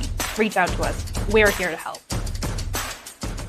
Life can be full of surprises, but Eastern Propane and Oil is always just a call away. With a local team member available 24/7, we're always ready to support you when you need it. With an Eastern Propane and Oil technician on the way, your family's comfort is our priority. Our local team, over 500 strong, ensures your home is comfortable and warm. Eastern Propane and Oil, a local team with 24/7 service and delivery, ensuring comfort when you need it most.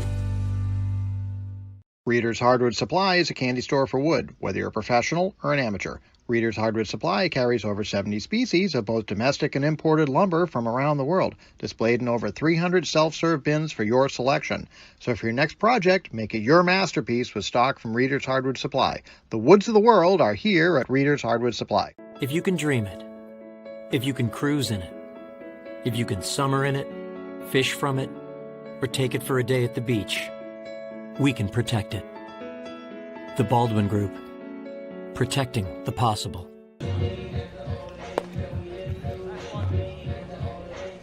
Both teams have traded runs so far. Braves due up in the bottom of the second inning. 2-1 Gatemen.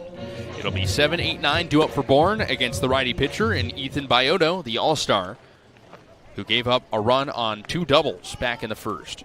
Vasquez, Bolton, and Medlock due up for Bourne.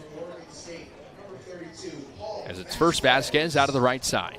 It was an impressive response from Bourne in bottom 1. Often when they find themselves in these deficits early, it takes them a while to really get going, but they respond quickly. Again, in a deficit, though, they've got to work fast. First run for the Braves in a couple of games. The pitch at home. Vasquez takes in there for a strike on the slider. No balls and 1 strike. Vasquez with hits in back-to-back games after beginning his Bourne career. 0 for 4 with 4 strikeouts in his debut. The 0-1. Vasquez chops it high and foul. Third base side out of play. No balls and 2 strikes. Yeah, that batting average for him up to 200. And after starting very slow and now finding that rhythm, it's been impressive, his turnaround. The 0-2 pitch to Vasquez as he swings and misses. Waving at a lone outside breaking pitch. And that's the second strikeout in a row going back to last inning for Bioto. We need to try to get this working again. So 1 out, the base is empty for Matt Bolton. The final All-Star Bioto we'll see for the first time through the order. He went 0 for 3 last night. He's been in base in 12 of his last 15. He digs out at the left side against the righty pitcher, Biotto, who has Tennessee Volunteer orange cleats and a beige glove. The first pitch home as Bolton chops it slowly over to first, picked up by Lira in fair territory. He slaps the bag with his left foot for the second out of the bottom of the second. And the out's not in the same exact way, but in similar pitch count, right? You're getting early in counts in the Braves swinging to it, hitting pitches that are not quality, and then soft contact and easy outs. It was Bourne who kind of realized that later with Blake Schaff, trying to just extend at-bats, extend the inning, and that's where they got the run. Here's Elliot Medlock making his first Bourne start. He digs out of the right side. First pitch home. Medlock cuts and misses 0-1. Medlock was a pinch hitter last night. Struck out in his debut. He came in the 8th inning. The 0-1. Medlock chops it slowly and foul. Straight into home plate. No balls and 2 strikes on Elliott. 20-year-old out of Rider University. Spent some time at Bryant. Naturally a second baseman, but he's DHing today. I think for these early guys, Scott Landers wants them to focus on one thing at a time. 0-2 home. Medlock takes a slider inside. 1 ball and 2 strikes. We saw with Josiah Overbeek before he took first base as a defensive position, he DH'd in his first game and flourished. Had 2 hits and a double in that game, and then he transitioned. 1-2 on Medlock with his orange bat. He waits the pitch at home. Medlock takes strike 3 call. Good work from Biotto. In the second inning, he Ks 2 and sits down the Braves in order. Top of the third inning coming up, 2-1 Gatemen. Have you heard? Massachusetts resident and don't have a bachelor's, you could be attending 4Cs for free, all while preparing for careers that actually move you forward. Aviation maintenance, nursing, dental, funeral service, we've got it all. capecod.edu/free. Heading to Nantucket this summer? Skip the traffic and take to the skies with Cape Air. With convenient flights from Norwood to Nantucket, you can start your vacation sooner without the hassle of traffic. That way you spend more time relaxing and less time getting there. Experience the Cape Air difference and book your next flight today at capeair.com. Let Cape Air be your wings in the Northeast. Cape Cod 5 is proud to be the official banking partner of the Cape Cod Baseball League. Cape Cod 5 offers a broad range of financial products and services tailored for every stage in your financial journey. Reach out to us. We're here to help. If you can dream it, if you can cruise in it, if you can summer in it, fish from it, or take it for a day at the beach, we can protect it. The Baldwin Group. Protecting the possible. Try it, then buy it. Rent a new cat for up to 90 days. Then apply 100% of the rental cost to the purchase and save. The Milton Cat Rent to Purchase offer. Try it, then buy it. Go to miltoncat.com/RPO. Tyler Baird out for his third inning of work as the Braves trail 2-1 to the Wareham Gatemen. We begin the top of the third inning. Connor Cuff, Cohen Nikolai, and Tony Lira due up against Baird, who's thrown 45 pitches. Still searching for his first strikeout. He's given up 2 runs, both of them earned. The third baseman, Connor Cuff 14, Connor Cuff. digs out to the left side. He's 1 for 1 with a single. You mentioned it earlier, Devon, but 4 hits so far for the Gatemen, 3 of them on the infield. Every hit so far has been a single. Here's Cuff out of the left side with his gray bat. He waits in a low stance. Baird out of the windup, fires home. Cuff cuts and misses at a low and outside slider. No balls and 1 strike. Gatemen with a win today could put themselves right back there in contention for a playoff spot. The 0-1 outside 1-1. 6 points back of 4th place in the West. A win today could make it potentially 4, depending on what happens across the league. Katuitt and Hyannis scoreless in an early game. Gatemen surely watching that one from a distance. The 1-1 low in the dirt. 2 balls and 1 strike on Cuff.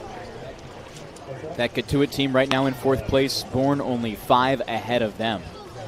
It's very congested in this West Division right now, the same way it was last year. Bourne only secured that first seed with a couple games remaining, and it was a play-in game essentially in the final one. 2-1 at home. Cuff takes outside. 3 balls and 1 strike. And Scott Landers in our pregame talk today seemed a little bit more on edge, and maybe that's why. A little bit more sense of urgency coming from the Braves that we hadn't necessarily seen. After back-to-back shutouts. The 3-1. Cuff chops it on the ground over to second. Rigdon picks it up head high, fires to first in time for the first down at the top of the 3rd. No teams on the Cape right now with a win or loss streak greater than 2. And most teams with their last 10 right around 500. Other than right now the Whitecaps, who have won 8 of their last 10. All teams either have 3 wins of their last 10 or 7 wins of their last 10. It's been a very solid parity Cape Cod Baseball League 2026 season. Here's Nikolai. First pitch to the righty hitter is low. Fastball just misses 1-0. He grounded to a double play back in the first inning. As the Gatemen look to extend what is now a 2-1 lead. 1-0 pitch. Nikolai chops it straight into home plate. 1 ball and 1 strike. Cohen Nikolai talked about the MLB draft. He played in the draft league before his freshman season, was picked 15th round by the Miami Marlins in 2024, chose not to sign and instead go to Oregon. So part of a regional team in 2025 and a very good Arizona State team this past season.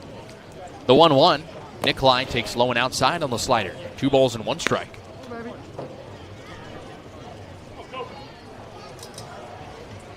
Right behind him is Berkeley Mabius. The two were teammates at Oregon in 2025. Seen a lot of players transfer out of the Ducks recently. The 2-1. Nikolai takes inside. He's hit by a pitch on his back.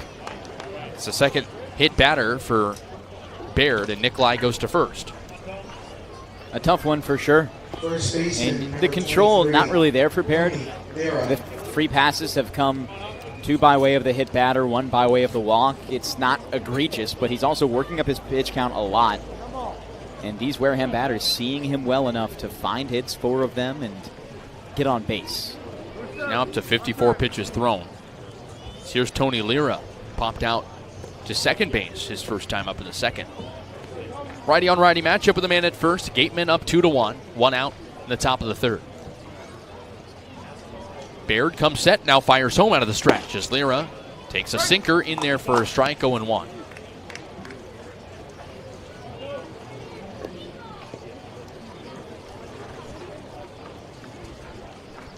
Cameron Seagraves, the UNC Tar Heel, in the bullpen right now for the Braves. Looking to make his season debut. The 0-1, Lira takes another sinker in there for a strike, 0-2. Seagraves a part of a UNC team that made Omaha and just narrowly lost the College World Series.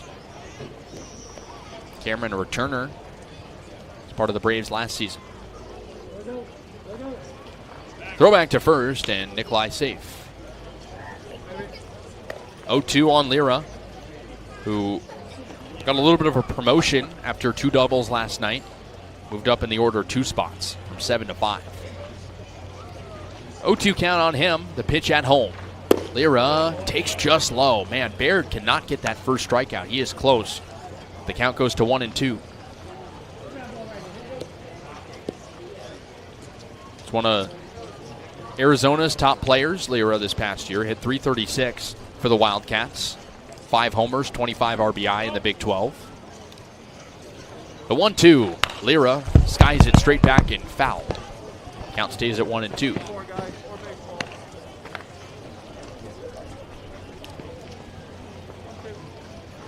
Began the year on a 7-game hit streak, but only has hits in 2 of his last 6. That's why he's hitting under the Mendoza line at 190. Baird looks at first, comes set. Looking to roll a pair. 1 out. The 1-2. Lira rolls it on the ground over to third. Picked up by Vasquez. He tosses to second for one. Over to first. It's in time. 5-4-3 double play, and Baird does roll two. Score stays at 2-1 as the Braves finally pitch a shutout inning. Stick with us here on the Bourne Braves Broadcasting Network as we'll have Kaydence Kilhof interview the skipper and Scott Landers in just a moment.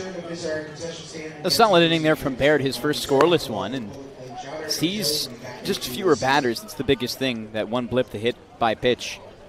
The only thing he regrets, but again, the double play and now his second of the day, he's been solid. Scott Landers nearly ready as the Braves look to come back down 2-1, and Bioto still on the mound. Kaydence, take it away. All right, thanks, Kasey. I'm now joined by field manager Scott Landers. Skip, Bourne just scored its first run after going scoreless for the past 2 games. How do you guys keep it going from here? And we just have to have good at-bats. Keep the momentum going. Those were 2 barrels. The ball's not traveling tonight, so we got to hit it either down or line drives and get to this guy, hopefully quickly. And in that second inning, you had a mound visit with Tyler Baird after that hit by pitch. What'd you say to him? He just has to focus and get in the strike zone and get this guy right there.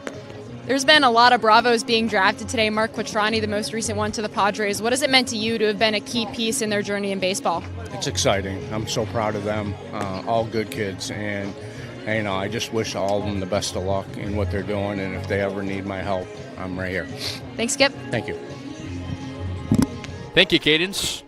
Just like Scott Landers, the Braves looking to come back. We'll stay here on the Bourne Braves Broadcasting Network as we begin the bottom of the third inning.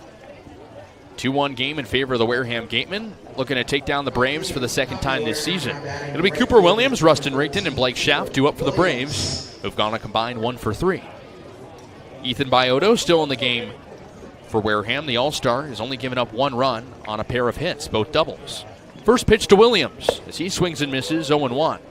He flied out to right in his first time up, hitting leadoff for the first time all season after hitting in the 2 spot last night. Went 1 for 4 with a single, and he now has hits in 5 of his last 6. 0-1 pitch. Williams takes a fastball at the knees for a strike. Quickly 0-2. Williams has struggled with the strikeout collegiately at 51 of them in 53 games at Kennesaw State this past year. He'll try to protect the 0-2. Bioto nods to the side. The 0-2 pitch. Williams takes high. Once again a heater. 1 ball and 2 strikes. In that same conversation with Scott Landers, he said the approach is one thing that needs to be fixed, and Cooper Williams has had a good approach recently. In the 1-2, Williams takes outside 2-2. Williams has been able to put bat to ball. His defense has also been remarkable for the Braves recently. That's what's kept him in the lineup. Played in nearly every game in July. The 2-2, Williams takes a slider outside corner, strike 3. 4th strikeout for Bioto as he's in a rhythm right now. As he's retired 5 in a row, and there's 1 gone in the bottom of the third. That'll bring up Rustin Rigdon, the switch hitter who's 0 for 1. Braves down 2-1. The man they call Rooster has hits in 10 of his last 14. He digs out of the left side. First pitch, Rooster takes high, 1-0. Got to commend the efficiency right now from Bioto. 33 pitches into his 3rd inning of work. Bourne has action going in the bullpen. No need right now for Smythe and Wareham. Bioto working quick too. The 1-0. Rigdon shows bunt. He gets a good one down up the third baseline. Cuff picks it up. Throws to first. It is not in time. A bunt single for Rustin Rigdon. Now has hits in 11 of his last 15 as he's into first for the 3rd hit of the game for the Braves. Rustin Rigdon just finds so many different ways to produce. Such a talented player, has skills in all 5 tools, and right there, a great bunter as he finds his rhythm into it and shows off the speed. Well done.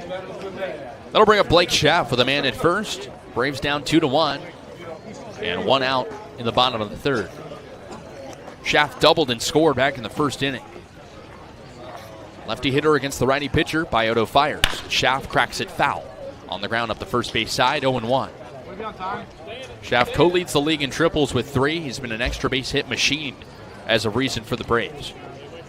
Still searching for his first homer, though, as hits in 10 of his last 12 games. 0-1 on him as he steps back in, coming off his debut season at Wake Forest after a pair of years at Georgetown. Biotto looks in for the sign on the first base side of the rubber, out of the stretch. He comes set. Now tosses the 0-1. Runner goes. Pitch is taken high. The throw to second is not in time. Rustin Rigdon naps second, and the Braves have the tying run in scoring position. When these two hit back-to-back in the lineup, it's so dangerous. Schaff and Rigdon, very speedy in the base pass, have combined now for 16 stolen bases. They're an exceptional duo, and they work well together. 1-1 on Schaff with Andrew Costello on deck, who already doubled and drove in a run today. Biotto agrees to the third sign. He comes set. The 1-1, Schaff rolls it foul. Back to the screen, 1 ball and 2 strikes on Blake. First season on Cape Cod, and he'll be an all-star after a pair of years in the NECBL.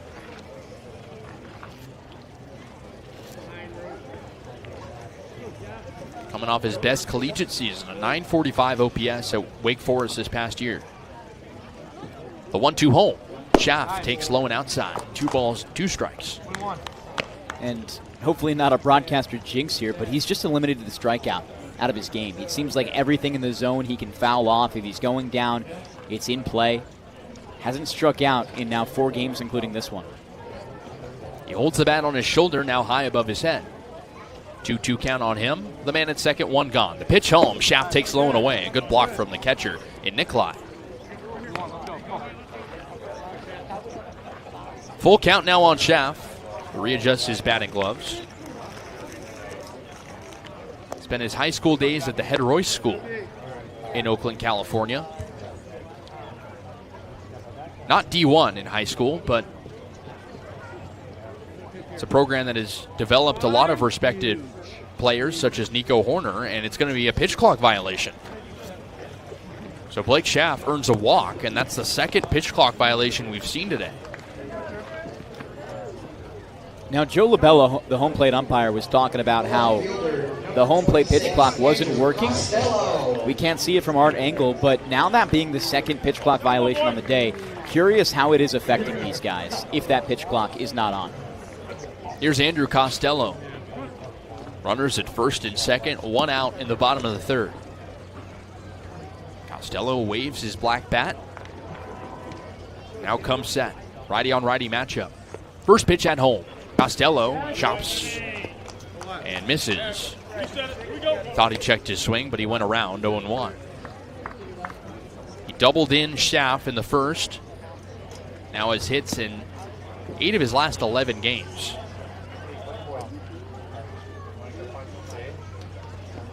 A 1 count on him with only 1 out. Double steal. The pitch at home is a strike. The throw to second is offline. Here comes Rigdon from third. Ball's in center field. Schaff gets into third safely, and the Braves are up 3-1. Rather, this game's tied at 2, excuse me. A very off throw from Nikolai, the catcher, on a perfectly executed double steal, and this game is even. Exceptional job from the Braves and an aggressiveness we haven't seen from Scott Landers. If you're going to put guys in motion, you want it to be both Rigdon and Schaff, and it just completely overwhelms Nikolai. That's not a typical throw. Infield in with a man at third and only 1 out. 0-2 count, though, on Andrew Costello. Pitch at home. Costello waves and misses at a fastball. Big strikeout, the second of the inning for Biotto, and there's 2 gone. This is 5th strikeout overall. That'll bring up Josiah Overbeek with a man at third. 2 gone in a 2-2 game. Lefty hitter against the righty. Overbeek digs out of the left side with his maroon bat. He holds it high. Schaff at third. He's already scored a run today. Biotto shrugs, now fires home as Overbeek chops it back and foul off the catcher. No balls and 1 strike. Overbeek, the Patriot League Rookie of the Year this past season at Army. An OPS over 1,200 in 46 games. He walked 56 times. Impressive stuff, a great eye. The 0-1 outside. Already walked today, was the first walk for Ethan Biotto, who isn't known for walking a ton of guys. Entered today with a whip under .9. 1-1 pitch for the man at third. Overbeek takes strike two. Cutter that runs inside on the knees, but just nicks the zone. 1 ball and 2 strikes. Overbeek shined in his Bourne debut, went 2 for 5, including a double, but he's gone hitless since. Looking to drive in the go-ahead run at third in Blake Schaff. The 1-2 pitch. Overbeek lifts it high and back, foul. Count stays at 1-2. Overbeek recently committed to Mississippi State. He's one of 3 players for 2027 who were freshman All-Americans to transfer to Mississippi State. The 1-2. Overbeek rolls it foul at the first baseline toward the Wareham dugout. Count stays at 1-2. Mississippi State, a program typically at the bottom of the SEC. And, you bring in these signings, you hope it's going to make an impact later. Berkeley Mabius as well, another one of those guys who will head to Mississippi State. Brady Chrisman, one of the freshman All-Americans, here on the Cape as well. He'll join Overbeek there. The 1-2, Overbeek takes outside. 2 balls and 2 strikes. In a game knotted up at 2. 2 gone. The bottom of the third inning. And Blake Schaff at third for the Braves. Overbeek, a two-way player. We haven't seen him pitch yet. Strictly been on the infield for the Braves. As he steps out, gets in a couple of practice hacks, now goes back in the box after looking at first base coach Jelani Hammer. Biotto comes set on the first base side, fires the 2-2. Overbeek checks his swing and it's strike 3 call. 6 strikeouts so far for Biotto, but he gives up another run off some poor defense. Time to go to the top of the 4th inning. We'll hand things over to Devon Jarvis in a game tied up at 2.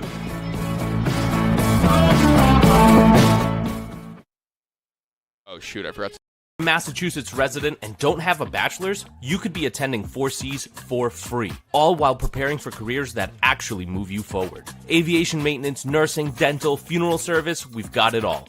capecod.edu/free. Heading to Nantucket this summer? Skip the traffic and take to the skies with Cape Air. With convenient flights from Norwood to Nantucket, you can start your vacation sooner without the hassle of traffic. That way you spend more time relaxing and less time getting there. Experience the Cape Air difference and book your next flight today at capeair.com. Let Cape Air be your wings in the Northeast. If you can dream it, if you can cruise in it, if you can summer in it, fish from it, or take it for a day at the beach, we can protect it. The Baldwin Group. Protecting the possible. Cape Cod 5 is proud to be the official banking partner of the Cape Cod Baseball League. Cape Cod 5 offers a broad range of financial products and services tailored for every stage in your financial journey. Reach out to us. We're here to help. Try it, then buy it. Rent a new cat for up to 90 days. Then apply 100% of the rental cost to the purchase and save. The Milton Cat Rent to Purchase offer. Try it, then buy it. Go to miltoncat.com/RPO. A reminder that Keystone Place at Buzzards Bay is Bourne's premier senior living community, conveniently located adjacent to the Cape Cod Canal. Visit us at Keystone Place at buzzardsbay.com. Marty Chevrolet, your dealer for the people, proudly supports the Bourne Braves baseball team. See all our cars and trucks at martychevrolet.com and go Braves. Back here for the top of the 4th inning, and it's Cameron Seagraves who returns to the Braves for the first time since the early part of the 2025 Braves season. Spent the bulk of the start of this summer baseball year with North Carolina competing for a national championship. They went to Game 3 against Oklahoma, did not get the win, but Seagraves now joins the Braves and hopes to once again be a crucial part of a championship run. Didn't stay all the way until the end of last year. But in just a handful of appearances, Seagraves had a 5.6 ERA in 4 games in just 6 1/3 innings. He hopes to have a little bit of a better resume here. Most recently pitched 14 1/3 at North Carolina for a 6.91 ERA. He steps out there against the righty batter in the first of the inning in Cade Elam. Elam right now down 0 for 1, flied out to center field. First pitch, breaking ball low for a ball. Elam, a very talented bat, had a double in yesterday's game against the Hyannis Harborhawks, where the Wareham Gatemen picked up their 6th win of the season. They've been solid against the West Division. In division, that is. The 1-0 home. Seagraves misses up and inside against the righty batter. Wareham currently 4-5-0 against the West. 2-11-0 against the much stronger East. Bourne, something similar, also have struggled against the East Division. Elam sits in the 2-0 home. He rockets back up the middle. Just misses the face of Seagraves. It heads into the outfield, and just like that, Cade Elam there on first base for his first hit of the day. You got to give Wareham credit. They're driving the ball right now. Even on some of the outs, they're putting the ball in play. No strikeouts yet for Wareham. A lot of hits. First hit since the second, and they've done a great job at avoiding the K, putting balls in play, and hitting hard contact too, Kasey. It's been a lot. Tyler Baird finishes his day with 3 innings pitched, 4 hits, 2 runs, both earned, with 1 walk and no strikeouts. Now to the righty batter in Dylan Dubovic. The righty in Seagraves out of the stretch, kicks and fires in there for a strike at the bottom of the zone. Dubovic 1 for 4 yesterday against Hyannis. Slots a couple spots back in the order, 3 to be exact. He was the cleanup hitter in center field. Moves to right field today and bats 7th. Already on by way of the base hit in the second. A little base hit bunt essentially towards shortstop, where he beat out the chase and throw from Blake Schaff. Open stance in the back of the righty's box. Elam a medium lead on first base. Seagraves kicks and fires the 0-1. He skies it to center field. Bolton ranges in far, makes way for the right fielder instead in Williams, who makes the reach and grab over his right shoulder with his left hand, down for out number 1. The Braves have worked more efficiently since that second inning, which was the last time they gave up a run. The score 2-2 between both sides after the Braves got one home on an E2 back in the 3rd inning.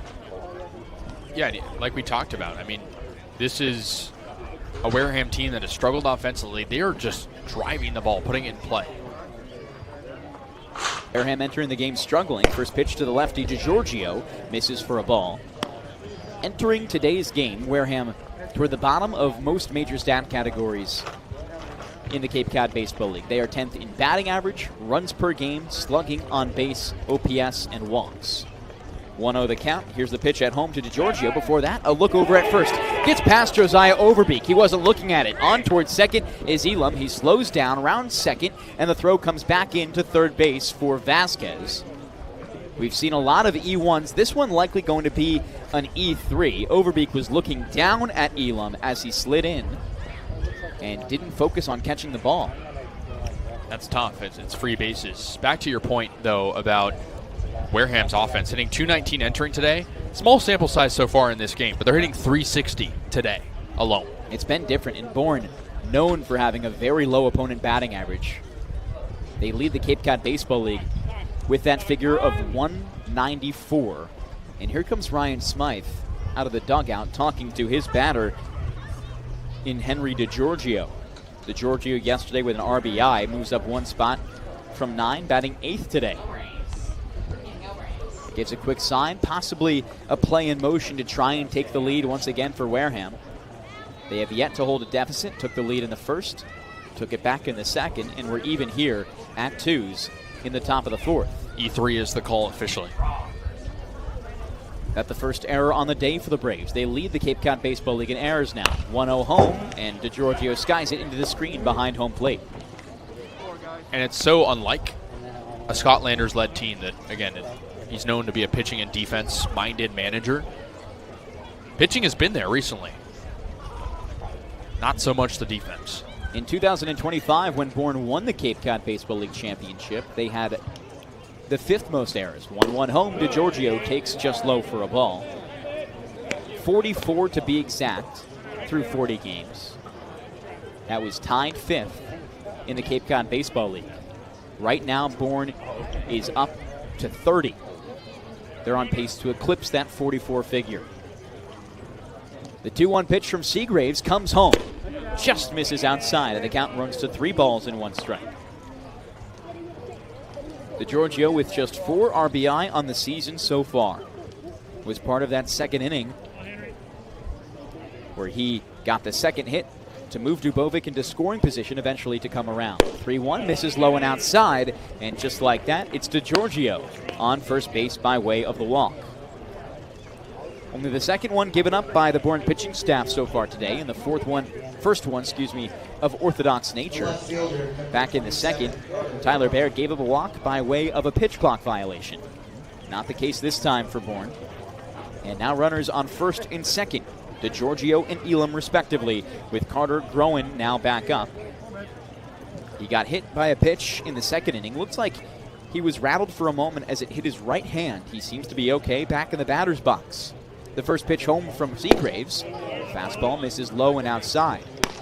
And Seagraves and Baird both missing a lot of close pitches.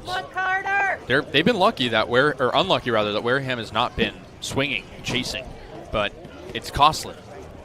Wareham has been up there in the strikeouts, tied 7th in the Cape Cod Baseball League for least strikeouts. So the back half, as the 1-0 comes home in the dirt and misses for a ball. Seagraves climbs the hill once again. A slow start to today's game. He's making his debut as a member of the Braves this summer, and now into his second season with the team. Comes set at his chest, looks at second and fires home. 2-0, just inside for a ball, and now a 3-0 count. That pitch missed by about 1 ball's length. And he's not able to find the strike zone much here. So far in this game, 13 pitches, 4 strikes. Here's the 3-0 home to the righty in Groen. Kick and fire. Groen watches it by on a slider that catches the outside part of the zone. It was missing low on a lot of his pitches. That time, nice pitch on the outside corner. Again, the Braves defense has been pretty solid today with 2 double plays. That very much possible right now. The 3-1 now for Seagraves out of the stretch. He turns and fires to second base, catches a runner in the act. There goes Elam, he's tagged. Into second now is DiGiorgio. A fantastic pickoff move on the delay steal. And now 2 down in the top of the 4th inning with still a runner in scoring position in DiGiorgio. It's a good move from Seagraves. Thought about throwing to second, made his move over to third, and it's a big out, number 2. Likely a hit and run there that not able to be executed by Ryan Smythe and the Gatemen. Groen now in the batter's box for the 3-1 count at home. Seagraves turns and fires to second base, just a little bit high, and a reach from the second baseman in Rustin Rigdon keeps it in his grasp to return it. No tag applied. DiGiorgio back in safely. Wareham, not a team known for stealing bags, only 29 on the year, 7th in the Cape Cod Baseball League entering today, as the 3-1 pitch misses outside, and another walk thrown there by Tyler Baird. Puts 2 runners on, both by way of the walk. It's DiGiorgio there on second, and Groen now for the second walk. Again, of Seagraves' day, there on first base. Wareham doing exactly what it needed to do. The game plan has been executed perfectly. It's get to the bullpen quick, and once you do, take advantage of sloppy mistakes, and that's what's been going on this inning. That's always the goal in the Cape Cod Baseball League as we bring you back to the top of the order. The lefty in wax against the righty pitcher in Seagraves. First pitch home, breaking ball skips in the dirt. Mabius shuffles to receive, keeps it in front just enough to hold the runners at bay. Wax taking his talents to Baton Rouge next fall. Staying in Louisiana, going from Tulane in his most recent sophomore year to LSU for his junior season. 197 average entering today, already a hit, and has been on base twice. The 1-0 home from Seagraves just misses outside, a ball. 2 balls, no strikes, and 2 outs in the top of the 4th inning. Wareham 180 feet away from once again regaining the lead. No crooked number innings for either side yet this game. Wax back in the lefty's box. Seagraves looks at second and fires home. Pitch misses outside of the fastball once more. 3 balls, no strikes, and 2 outs. Really see the command fading for both pitchers so far for the Braves. And it's tough. 2 guys making their season debuts, not being able to tally a strikeout yet, and working tough against a lineup that's looking to do damage. Now 18 pitches and 5 strikes for Seagraves. The 3-0 home. There for a get-me-over fastball on the slider.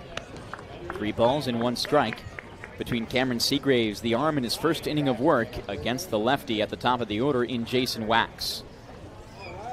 Drew a walk on a pitch clock violation back in the second to drive in a run with the bases loaded. Seagraves looks in, kicks and fires the 3-1. Fastball, heart of the zone, makes the count full. Good job for Mabius as well to stay balanced. I think that was in the zone. We'll see on our very personal ABS in a second, but he framed very well. He's a guy who's known to frame well. That was a strike about middle there. Here's the payoff pitch from Seagraves with 2 outs to escape the jam. Outside, and it's another walk. I think Scott Lander's debating coming out of the dugout, and here he comes. 3 straight walks. Back to back to back. First to Giorgio, then Grown, then Wax, and without that caught stealing from Seagraves to catch Elam, likely a run scored. Scott Landers exits the dugout, joins both the infield, Berkeley Mabius and Tyler Baird on the hill.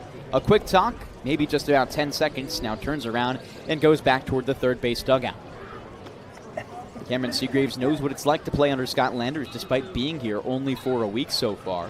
DH number 26, Levi. Was with this team for the early part of last season. The days that he saw with the Braves were not the brightest. Bourne with a 4-8-1 record in the month of June when Seagraves was there.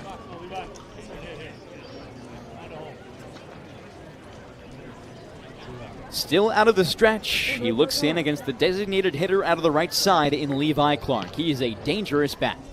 Seagraves' first pitch, breaking ball beautiful for a strike on the inside edge. Last season, Seagraves, again with an ERA just over 5, did not see the Wareham Gatemen.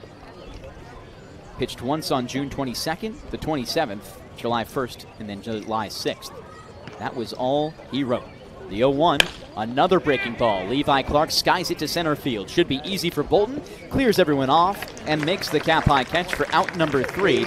Nobody scores in the top of the 4th, but it was a close one. The Braves continue this one, and the score tied at 0 each side.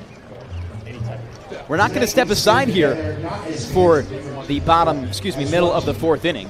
It's a special day here on Cape Cod, and we welcome you to the broadcaster's booth with Kaydence Kilhof. Yeah, guys, today is Stand Up for Cancer Night, and a high school organization called Treats for Treatments is here, and they handed out signs to all the fans where they wrote names of loved ones that have battled or are battling cancer. And this Treats for Treatments organization stops by hospitals about 3 to 4 times a year, the Falmouth Hospital and the Cape Cod Hospital, and they hand out goodies to all of the cancer patients, which include blankets and ginger chews. And one of those patients used to be Mr. Kevin, who threw out the first pitch in today's game, and he told these kids that this is what gave him hope during his treatment, and now he wants to spread the love himself and donate money to this organization. So we stand up to all the patients today. I stand up for my stepmom and my grandparents. What about you guys? I stand up for my Aunt Lindley. And Kasey? Yeah, my grandpa was 90 years old, so yeah, it's great. So thanks so much for Treats for Treatments for stopping by today as we stand up for cancer.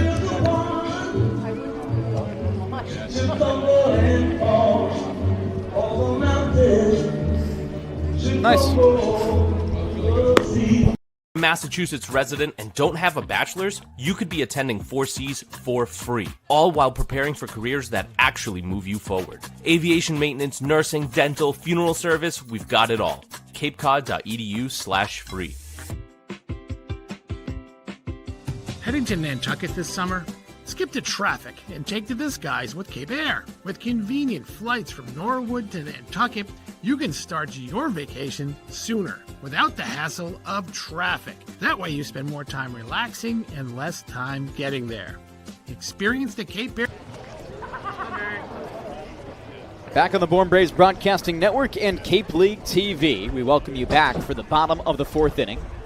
Bourne looking to jumpstart and take the lead for the first time in today's game. Switch hitter batting left in Berkeley Mabius as the first pitch comes in and is a ball. Still out there is the right-hander in Ethan Biotto. He's been incredibly efficient for the Wareham Gatemen. Overall in this game, just a total of 50 pitches. Kicks and fires the 1-0. Mabius dribbles this shortly up the first base line. Biotto in there, throws to first base. A grab to the left side for the first baseman in Lira in time to put down Berkeley Mabius. Still only one hit on the season for the Oregon Duck heading to Mississippi State next fall. And now a turn for Paul Vasquez. The bottom four in the order went 0 for 4 their first time around against Biotto, with 3 strikeouts as well. Still have the chance to do that. Vasquez went down by way of the K, swinging to start the second inning. Takes the first pitch and comes around for a strike to start. Biotto working very fast, and Bourne, against pitchers who have worked fast like this, have struggled. Biotto in once again. Winds and fires. A 1 just misses inside.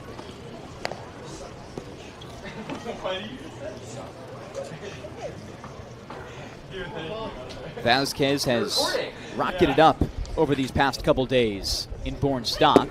Swings and misses on the 1-1. It's now a 1 and 2 strike count with 1 down in bottom 4. He's been incredibly efficient over these last 2 games. Hits in both a double 2 days ago against the league's best pitching staff in the Yarmouth Dennis Red Sox. The 1-2 out of the wind. Vasquez sees this one skip in the dirt. Nickley can't get that in front of him. It dribbles to the backstop, and the count evens at 2 balls and 2 strikes. Vasquez, another one of those July additions that Scott Landers hopes to make a big impact heading to the playoff run in just 3 weeks. The 2-2 home.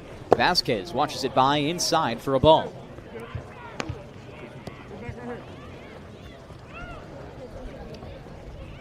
Biotto, only 1 start on the season, has looked exceptional here in the second start. Only 2 runs allowed as the 3-2 comes home. Vasquez watches it by his brim. It's a ball, and the second walk on the day for the pitcher in Biotto.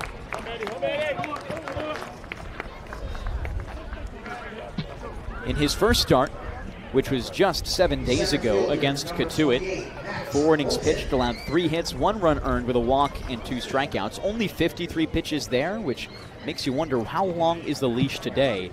And right now, he's already around that figure with 57 currently into his 4th inning of work.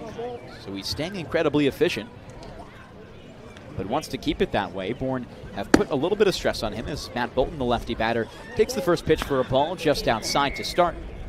1 ball, no strikes, and 1 down, with Vasquez now on first base.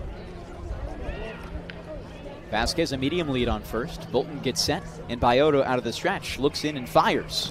Bolton grounds it hardly into the right side. Dribbles into the outfield. Vasquez rounds second. It's slow for Dubovic, the right fielder, who brings it back into shortstop. DeGiorgio gets it. Vasquez into third. And on first, Bolton with a single. Matt Bolton starting to find his rhythm once again after being Bourne's second best batter in the month of June. An OPS over 900. He has been a little bit slow as of recent. That average down to 268. But now runners on the corners for the Braves. Couldn't have imagined a slower grounder there. Dylan Dubovic with 3 outfield assists so far this season in right field. Surely would have had a chance if the grass wasn't cut as high as it was maybe here at Doran Park. The ball just sat and stopped in shallow right. Now Elliott Medlock out of the right side, shows bunt up the first base line, gets it quick. The play at the plate is not in time. In safely is Vasquez. Nickley didn't place a tag, almost stepped on home plate like it was a force out, and possibly got distracted on second base with Bolton. So the runners are all safe, and Bourne has the lead, 3-2. The right fielder, number 13, Cooper Williams. Medlock on by way, likely, of the fielder's choice. And Vasquez scores his first run of the season.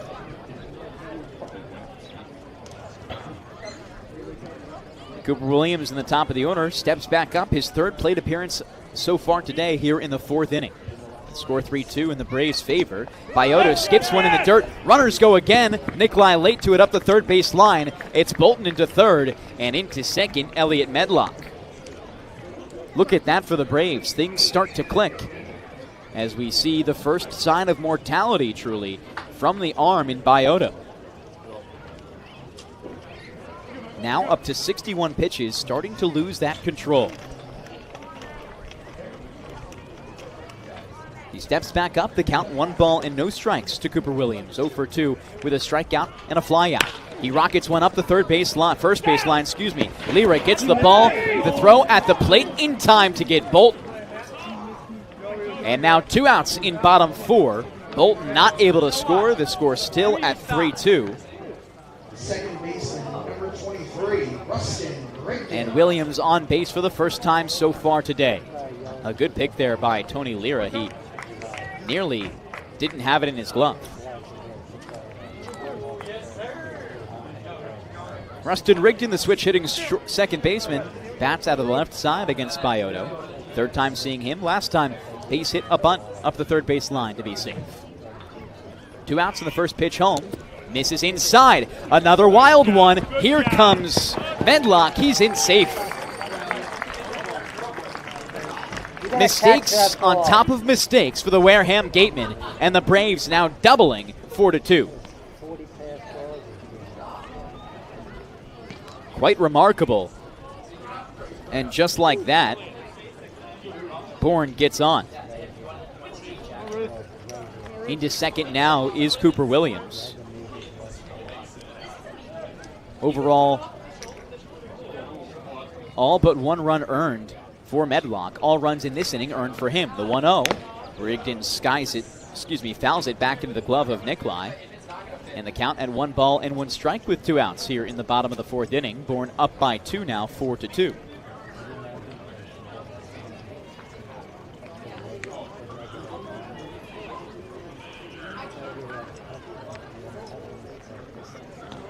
Medlock comes home to score, and in 1 trip of the bases, gets both his first RBI on the season as well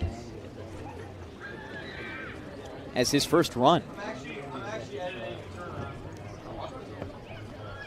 1 ball, 1 strike here to Rustin Rigdon. Righty on lefty matchup as now action gets started in Wareham's bullpen. The 1-1 home. Rigdon watches it by outside, a stretch for Nikolai into the righty's batter's box.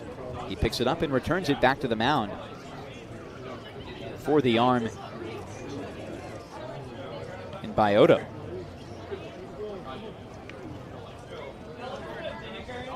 The 2-1 home. Rigdon strokes this one up the right field line and through the 3.5 hole gap. Play at the plate going to be close. Not there. Now the throw into second. It gets into the outfield. Rigdon turns a single into 2 bases and a run. Braves up 5-2.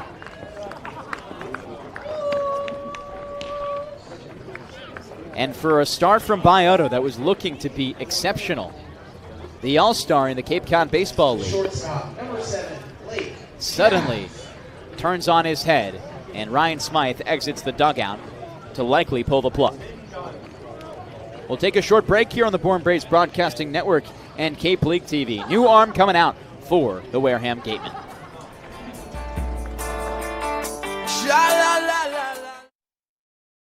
Cape Cod 5 is proud to be the official banking partner of the Cape Cod Baseball League.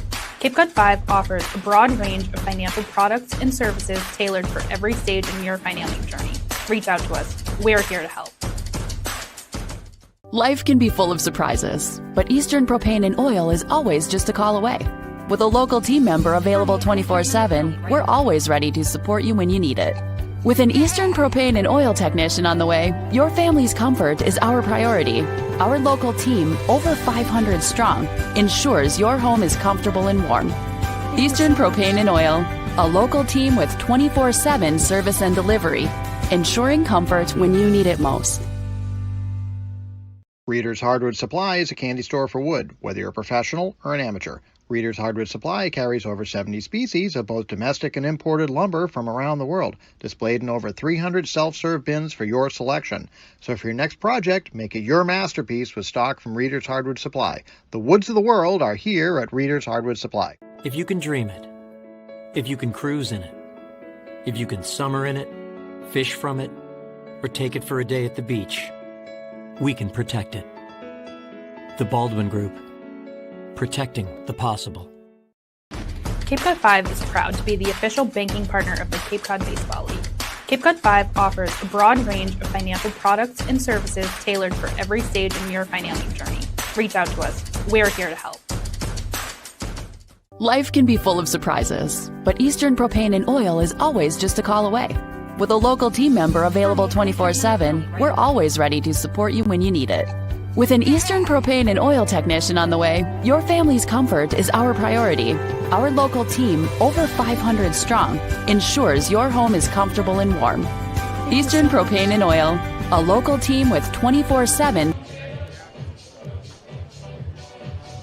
Back here on the Bourne Braves Broadcasting Network and Cape League TV. Great to have you with us. The game on its head if you missed what we just saw. 5-2 now the score in favor of Bourne.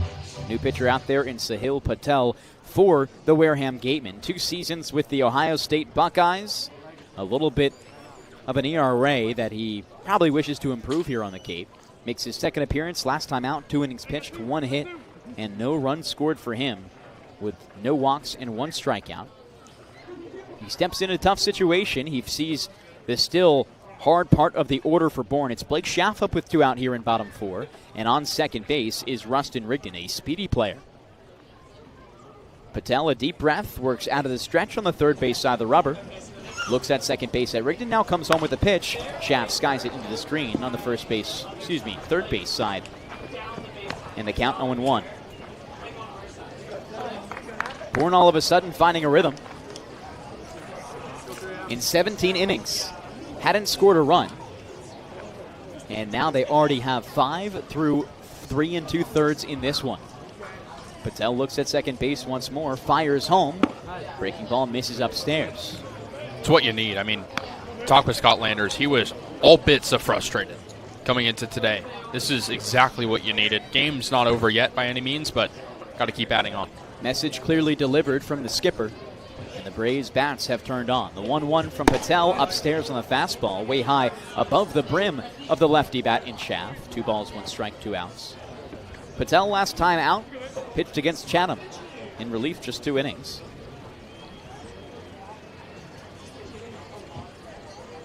And now gets set at his belt. Looking to once again make a productive relief appearance. Schaff swings and fouls it back into the screen. 2 balls, 2 strikes, and 2 outs in bottom 4. This a big opportunity for Bourne to continue to capitalize. They got their first run on a 2-out rally. Not quite a 2-out rally here, but still with runners in the base paths, a chance to make something happen at Insurance. The 2-2. Schaff dribbles this high up the first base line. Elam in the second baseman. Can't make a play. Now Rigdon in a run down at third base. He was a little premature. Flip to the catcher in Nikolai. He runs back to third. Makes the toss and the catch and cuff. Places the tag. Rigdon with a little bit of premature base running goes down. It would have been runners on 1 and 3. Instead, it's Bourne who retire with 3 runs scored in the bottom of the 4th. Before we step aside, Cape Cod Healthcare is committed to excellence and compassion in everything they do, like helping people maintain active lifestyles. With an innovative orthopedic program that combines advanced techniques and leading-edge technology with highly specialized experts, this team is focused on getting you back doing the things you love in the place you love. Cape Cod Healthcare, caring commitment community. If you need urgent care this summer, Cape Cod Healthcare is here for you with high-quality, full-service walk-in care at 6 urgent care locations from Plymouth to Orleans. Check walk-in wait times or schedule an appointment at www.capecodhealthcare.org/urgent care. Cape Cod Healthcare Urgent Care. ER expertise meets urgent care convenience.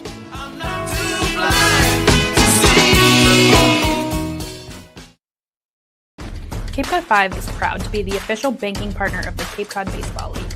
Cape Cod 5 offers a broad range of financial products and services tailored for every stage in your financial journey. Reach out to us. We're here to help. Try it, then buy it. Rent a new cat for up to 90 days. Then apply 100% of the rental cost to the purchase and save. The Milton Cat Rent to Purchase offer. Try it, then buy it. Go to miltoncat.com/RPO. Reader's Hardwood Supply is a candy store for wood, whether you're a professional or an amateur. Reader's Hardwood Supply carries over 70 species of both domestic and imported lumber from around the world, displayed in over 300 self-serve bins for your selection. So for your next project, make it your masterpiece with stock from Reader's Hardwood Supply. The woods of the world are here at Reader's Hardwood Supply.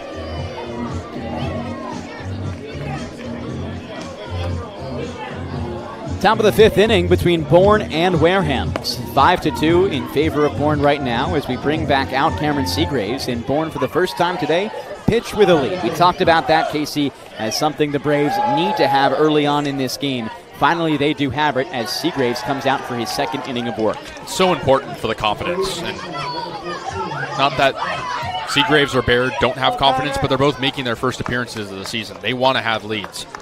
This is important for the Braves to establish themselves, especially at home. Home fans behind them. And here we go. First batter out of the left side, and Connor Cuff against the righty and Seagraves. Pitch comes home. A strike over the heart of the plate. Seagraves really struggled with this strike back in the top of the fourth. 23 pitches, 9 of them strikes. Picked it up toward the end, but overall was a slow start. 0-1 the count here, and now the pitch comes home. Swing and a miss from Connor Cuff. If you heard that commotion from the children here at Dorn Park earlier, it was T-shirt toss time. Kasey and I each threw one ourselves. Solid throws, I'd say. Oh, yeah. Here's the 0-2 now from Cam Seagraves out of the stretch. The pitch comes home, upstairs for a ball. It was 3 walks total for Cam Seagraves in inning number 4. Stranded the bases loaded, did not allow a run to score, and now Wareham twice have had the bases loaded and couldn't bring anything home on. The 1-2, foul ball back into the screen.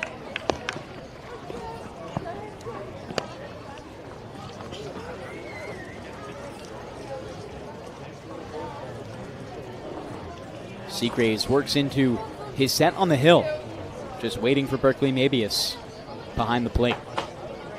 Cuff on the day so far, 1 for 2. The 1-2 home, looping curveball, just misses upstairs. That's a great pitch from Seagraves. He's been using it quite a lot. Again, he was here last summer with Bourne.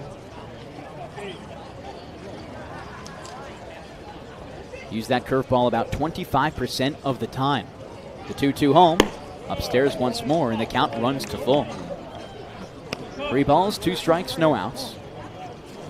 Seagraves overall a native to Ellerbe, North Carolina, just an hour and a half east of Charlotte. Attended Grace Christian Academy, and of course he stays in state to become a Tar Heel. Deep breath for Seagraves once again. The payoff pitch home, upstairs, and it turns from 0-2 into a walk, his 4th of the day. It's what Wareham needs. They've been taking advantage of the walk all game. Seagraves has really struggled with it. Chance for a bounce-back inning after not taking any damage last inning. Need to cut into this Bourne lead. The first crooked number inning of the day came in bottom 4. Bourne and Wareham were trading 1-run blows until then. Righty batter in Nickline now up out of the right side, heading to Oregon State next year. The pitch comes home from Seagraves. Curveball misses low.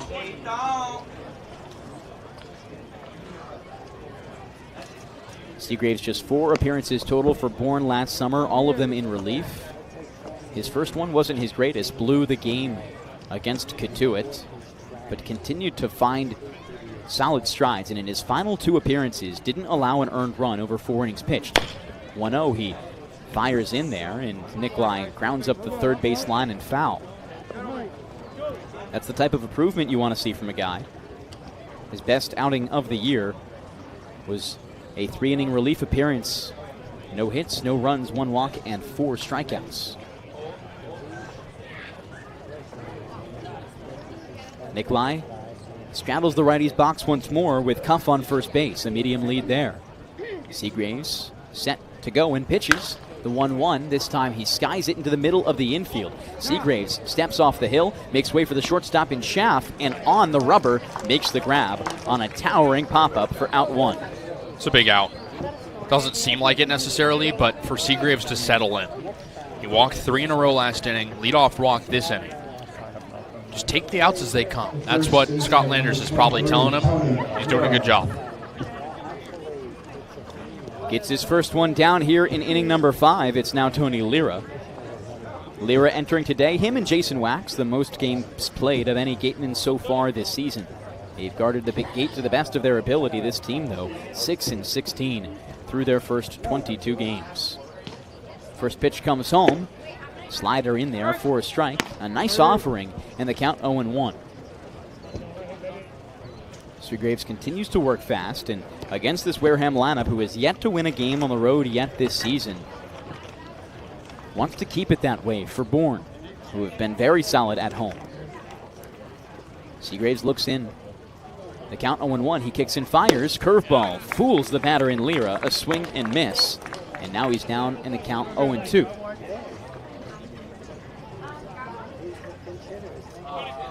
Lira 0 for 2 so far today. Popped out to second base and grounded into a 5-4-3 double play to end the 3rd inning.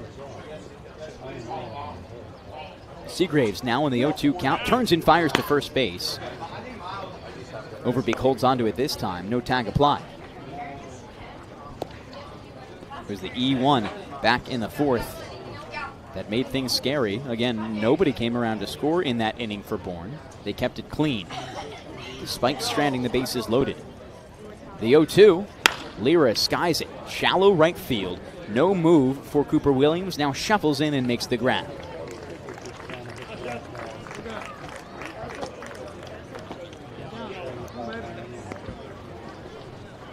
Pinch hitter here. And a new batter out there.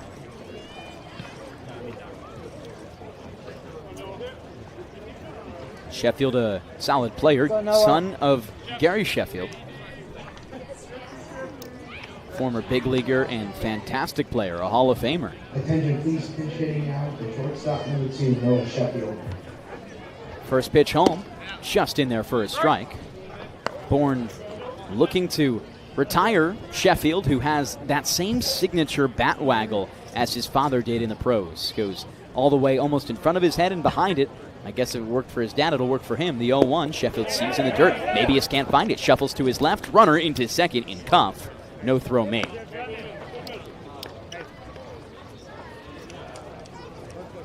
And Bourne now inheriting a runner in scoring position here for Seagraves.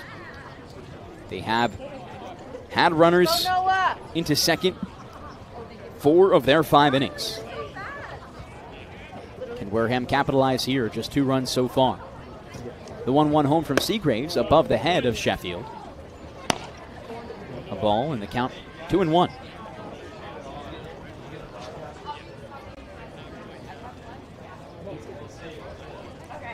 Sheffield just finished his junior season at Florida State, but currently in the transfer portal. .231 batting average so far this summer as he skies this one high, foul behind home plate. Overall, that ruling officially a wild pitch by Cam Seagraves, his first of the summer.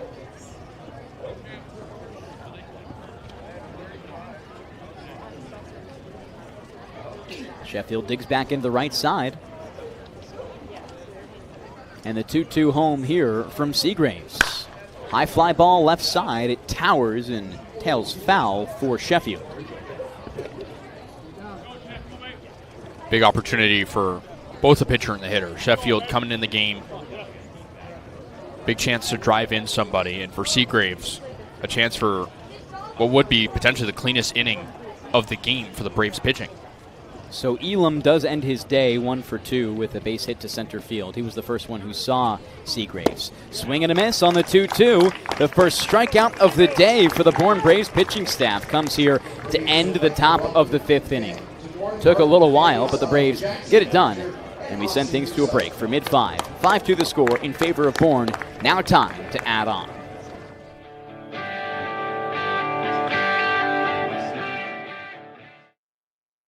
Massachusetts resident and don't have a bachelor's, you could be attending 4Cs for free, all while preparing for careers that actually move you forward. Aviation maintenance, nursing, dental, funeral service, we've got it all. capecod.edu/free.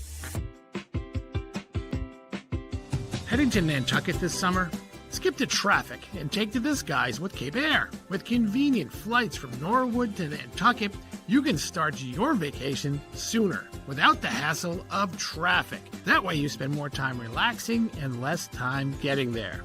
Experience the Cape Air difference and book your next flight today at capeair.com. Let Cape Air be your wings in the Northeast. Cape Cod 5 is proud to be the official banking partner of the Cape Cod Baseball League. Cape Cod 5 offers a broad range of financial products and services tailored for every stage in your financing journey. Reach out to us. We're here to help.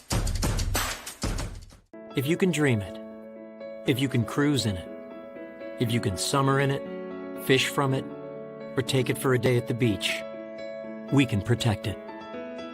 The Baldwin Group. Protecting the possible.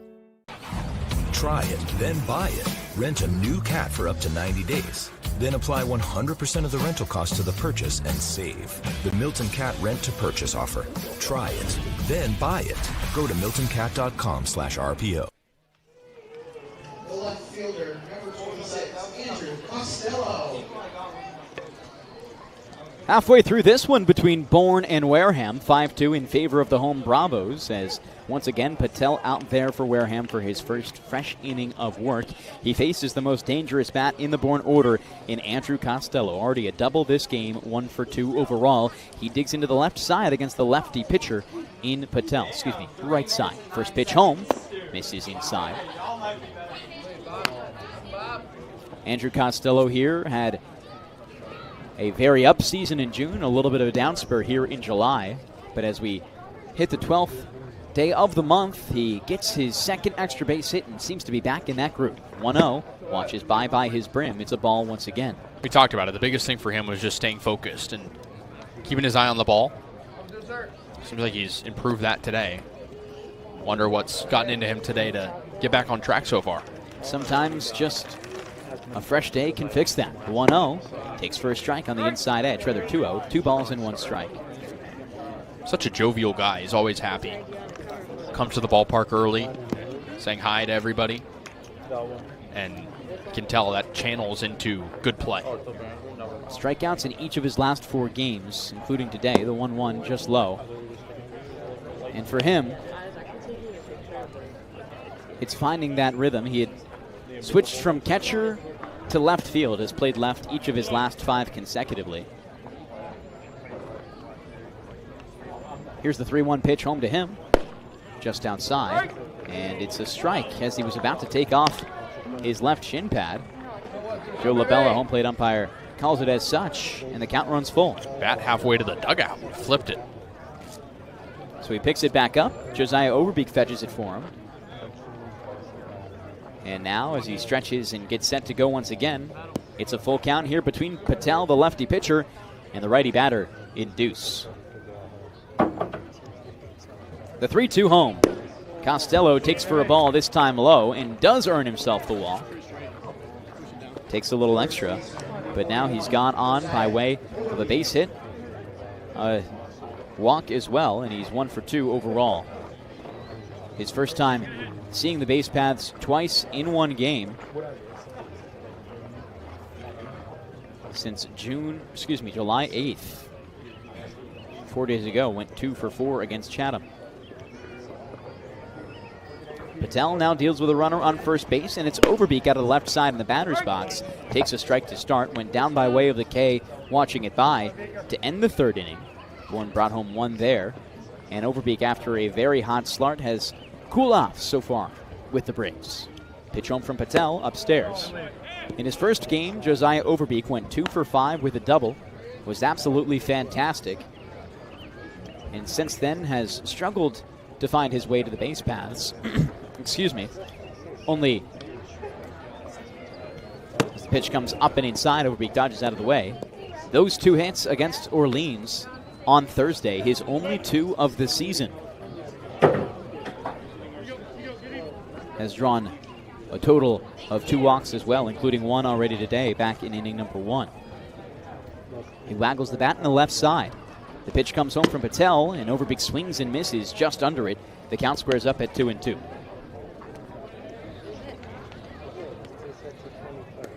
Patel, a deep breath, works out of the stretch on the third base side. Medium lead for Andrew Costello at first base. Pitch comes home, escapes in the dirt, goes to the backstop, rockets back to the catcher in Nikolai, but not enough time for him to throw out the runner on the move in Andrew Costello. Was thrown out running yesterday, doesn't even have to worry about the throw that comes in there. Now into scoring position as he sets up Josiah Overbeek for an RBI. Overbeek an RBI in that first game against Orleans. Looks for his first one since. The 3-2 pitch now home to Overbeek. Up and inside, gets to the backstop once again, comes back to Nikolai. It will be a walk for Overbeek. And runners on 1 and 2 now as Andrew Costello doesn't move from second and takes the conservative route there. The control is all over the place right now for Patel. I'm surprised we haven't seen Smythe come out. I'm sure he is considering it with some of the guys talking to Patel right now, but really need to settle in it for him. First baseman in Tony Lira as well as Nikolai come out to talk just briefly to the arm in Patel to calm him down. Back-to-back walks, and the first 2 of Patel's day bring Berkeley Mabius up with nobody gone in the bottom of the 5th inning. Mabius 0 for 2 so far, a strikeout and a ground out. The switch hitter waves his bat and bats on the right side here against the lefty arm in Patel. Pitch comes home, skips in the dirt once again. It's a ball. This time in front of it is Nikolai.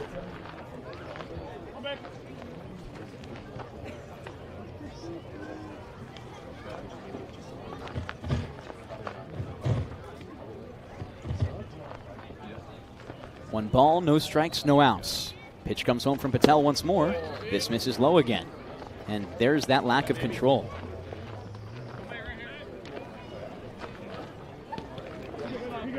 Kind of reminiscent of what we saw earlier from Braves pitchers. This time backfiring on the Gatemen.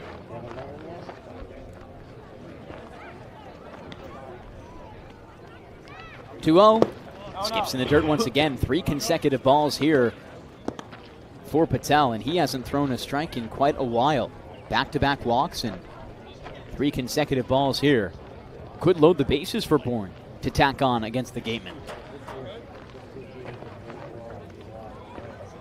Maybe is still looking for his second hit on the season. Pitch comes home over the plate, a get-me-over fastball. And the count now 3 balls and 1 strike with no outs in the bottom of the 5th. Patel overall a 9.38 ERA this most recent season as the pitch is high and Mabius earns a walk.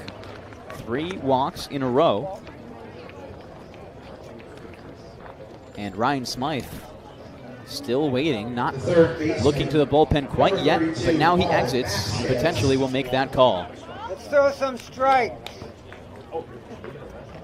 And he exits the first base dugout to join Patel on the mound. No point out to the bullpen just yet, maybe just a conversation, as Wareham looks to an arm in Jackson Hoyt to potentially come in this game. You have to at least talk to him. 3 straight walks to begin the inning. You're still in this game. You gave up 3 the inning before. If you're Smythe, you have to just ground him a little bit. Make sure he's on the same page, because right now it doesn't seem like he is. Control has been everywhere for Patel. He talks with his infield and his pitcher on the mound. And heads back to the dugout to keep Patel out there. Bases loaded for Bourne here. A chance to add on.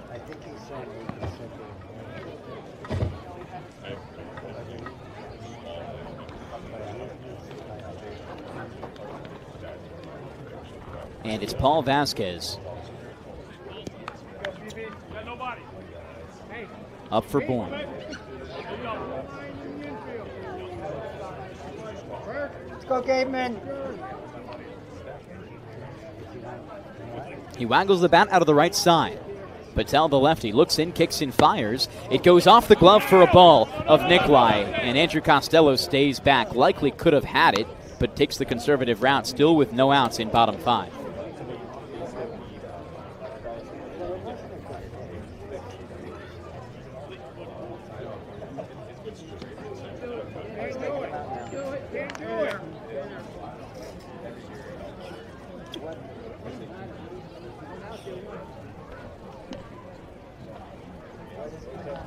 And Ryan Smythe now talking with home plate umpire Joe LaBella.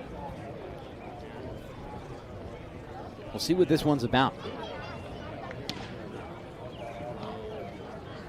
As now Joe LaBella conferences with the entire umpire ring.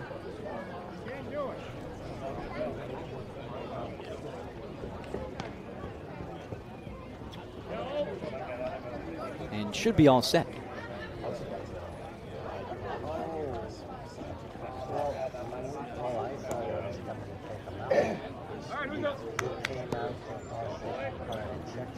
And here we go.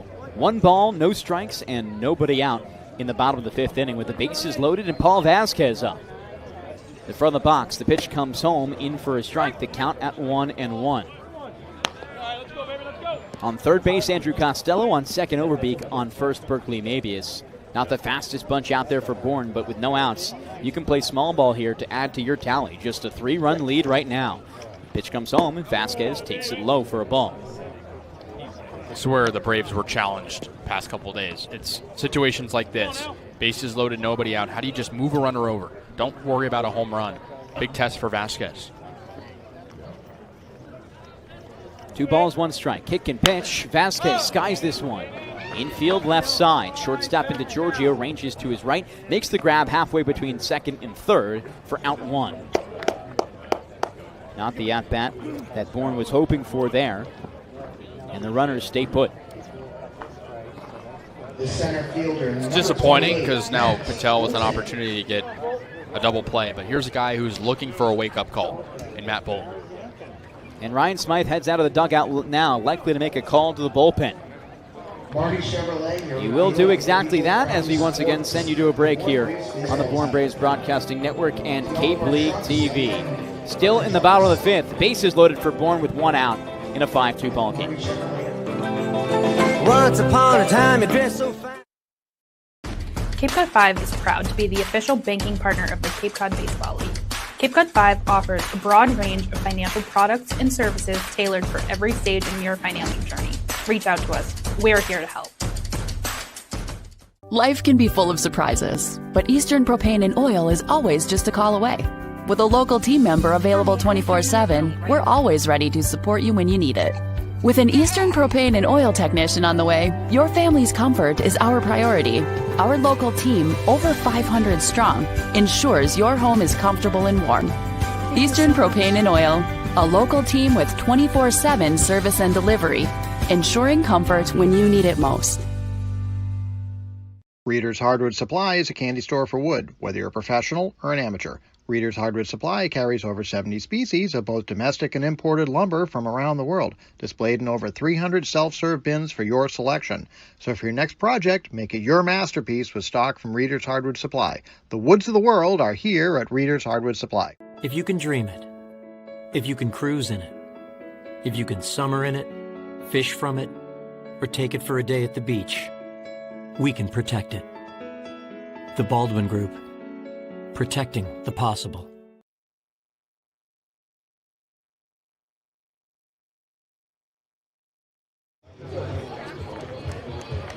Jackson Hoyt, the new arm out there for the Wareham Gatemen as they've got themselves in a pickle. Bases loaded with 1 down in bottom 5. Bourne have slowly found their footing in this one against the Gatemen. Have scored in 3 of their 4 innings leading into this one, and a chance to continue that streak here. Patel walked the bases loaded, got 1 down, just seeing a total of 4 batters, so all the runners belong to him. And for Hoyt here, He steps into his 5th relief appearance of the season, and first specifically against the Braves. Has allowed multiple runs in half of them. Now these ones won't credit to him, but still a tough one nonetheless. We'll need to, of course, get 2 outs without allowing any more to score.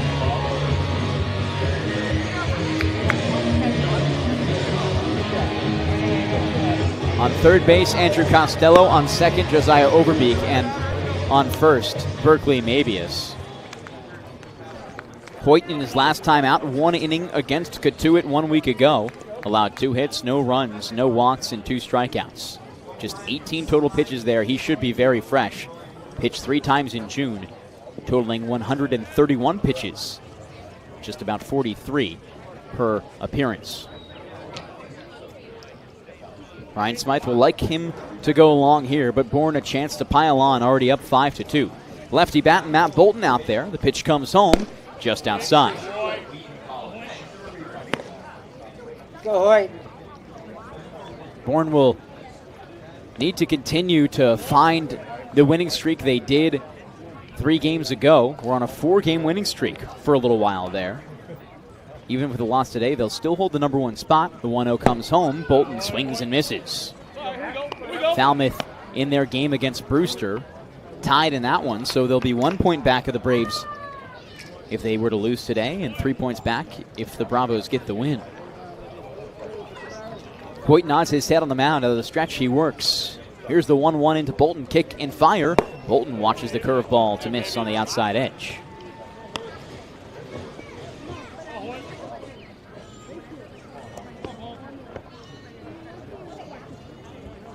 Hoyt looking in. Runners all around him for Bourne. Kicks and fires. Bolton, a half-hearted swing, misses. The count at 2-2. 5.68 ERA for Hoyt. 3-pitch mix for him. Fastball, slider, and changeup. Uses that changeup only 1% of the time. The 2-2 pitch here with 1 out comes home. Bolton skies it center field, and a chase from the shortstop as well into Giorgio. Gives way for the center fielder in Wax, makes the grab. The throw at the plate going to be close and on time. Andrew Costello can't get in there. It's a double play to retire the side, and the Braves can't bring any in with the bases loaded and no outs. 5-2 as we take you to the 6th in just a few moments after this break.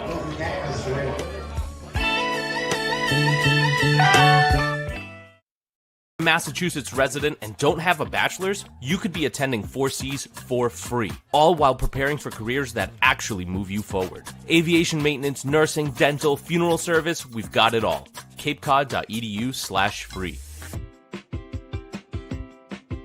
Heading to Nantucket this summer? Skip the traffic and take to the skies with Cape Air. With convenient flights from Norwood to Nantucket, you can start your vacation sooner without the hassle of traffic. That way you spend more time relaxing and less time getting there. Experience the Cape Air difference and book your next flight today at capeair.com. Let Cape Air be your wings in the Northeast. Cape Cod 5 is proud to be the official banking partner of the Cape Cod Baseball League. Cape Cod 5 offers a broad range of financial products and services tailored for every stage in your financial journey. Reach out to us. We're here to help.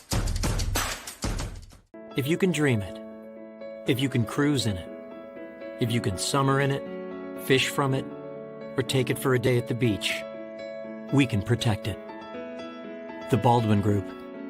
Protecting the possible. Try it, then buy it. Rent a new cat for up to 90 days. Then apply 100% of the rental cost to the purchase and save. The Milton Cat Rent to Purchase offer. Try it, then buy it. Go to miltoncat.com/RPO. Top of the 6th we go here on the Bourne Braves Broadcasting Network and Cape League TV. New arm out there for Bourne. It'll be Will Harrigan a right-hander out of Columbia and a native to Syracuse, New York, making his debut here with the Braves this summer. Bourne now showing their third pitcher in this game. Seagraves' final line goes 2 innings pitched, 1 hit, no earned runs, 4 walks, and 1 K. Got himself into trouble, but limited the damage and minimized the damage. Yeah, he did, and that's what you needed. You needed a donut inning for the Braves pitching staff. It was their cleanest inning by far, outside of maybe the third, when they turned 2 after a hit by pitch, but up there, and the first strikeout, that's huge.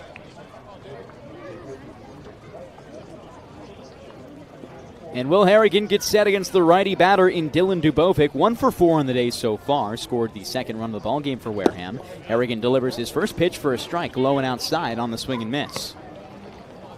Dubovic, a Miami Hurricane, will be heading back there as well for his sophomore season. Dubovic was very solid there in his freshman year. A batting average for him of .312. He skies this one into left center field. A big chase from Bolton as he makes the running grab to his right for out 1.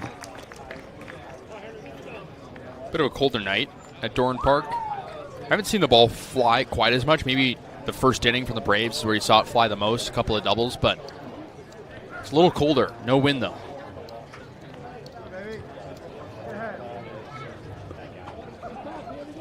Bourne hoping to turn that lack of offense for Wareham into a victory eventually. On a 2-game loss skid. As Harrigan works into the line, the pitch to DiGiorgio, the lefty, is outside. A ball. 1 ball, no strikes. And for Harrigan here, he represents the first Ivy Leaguer on the Bourne Brave squad. The 1-0 home from him, in for a strike. Attended Christian Brothers Academy and a native to Syracuse. Scott Landers with 2 children that are set to eventually attend Christian Brothers Academy as well. And the 1-1 home here from Harrigan. Fastball skies back by DiGiorgio into the screen for strike 2. 1 ball, 2 strikes, and 1 out in the top of the 6th. Overall was mainly a bullpen guy. Earned a win against Penn on April 27th. 14 appearances in total. And 3 1/3 of 1-run ball against Penn earned him that victory, the first of his career. The 1-2. Breaking ball in there for strike 3. Just the Braves' second strikeout on the day. And they punch out DiGiorgio for the first time. He had been on base twice before. Braves pitching staff looking a lot more confident since the beginning of the game. You need that, especially against a Wareham team that has proven it can be better than the sum of its parts. They have the ability to put up a lot of runs, some not as much. Ranked toward the bottom of the Cape Cod Baseball League in most offensive statistics. They've been okay today. First pitch now into the righty and Groen. He foul tips it back into the glove of Berkeley Mavius for the first strike of the at-bat. Ball gets away from the pitcher in Harrigan. He resets.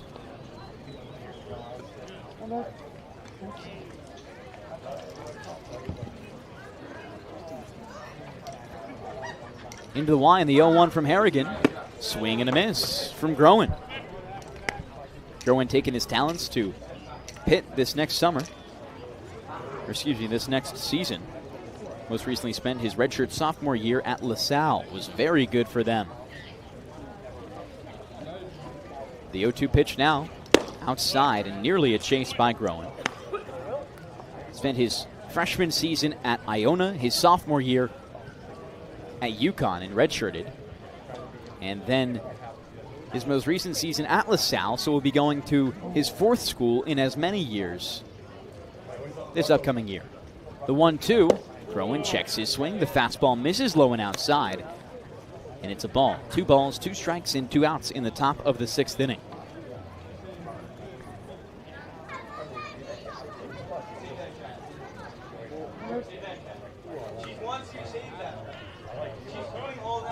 Here's Harrigan's 2-2 pitch. The kick and fire.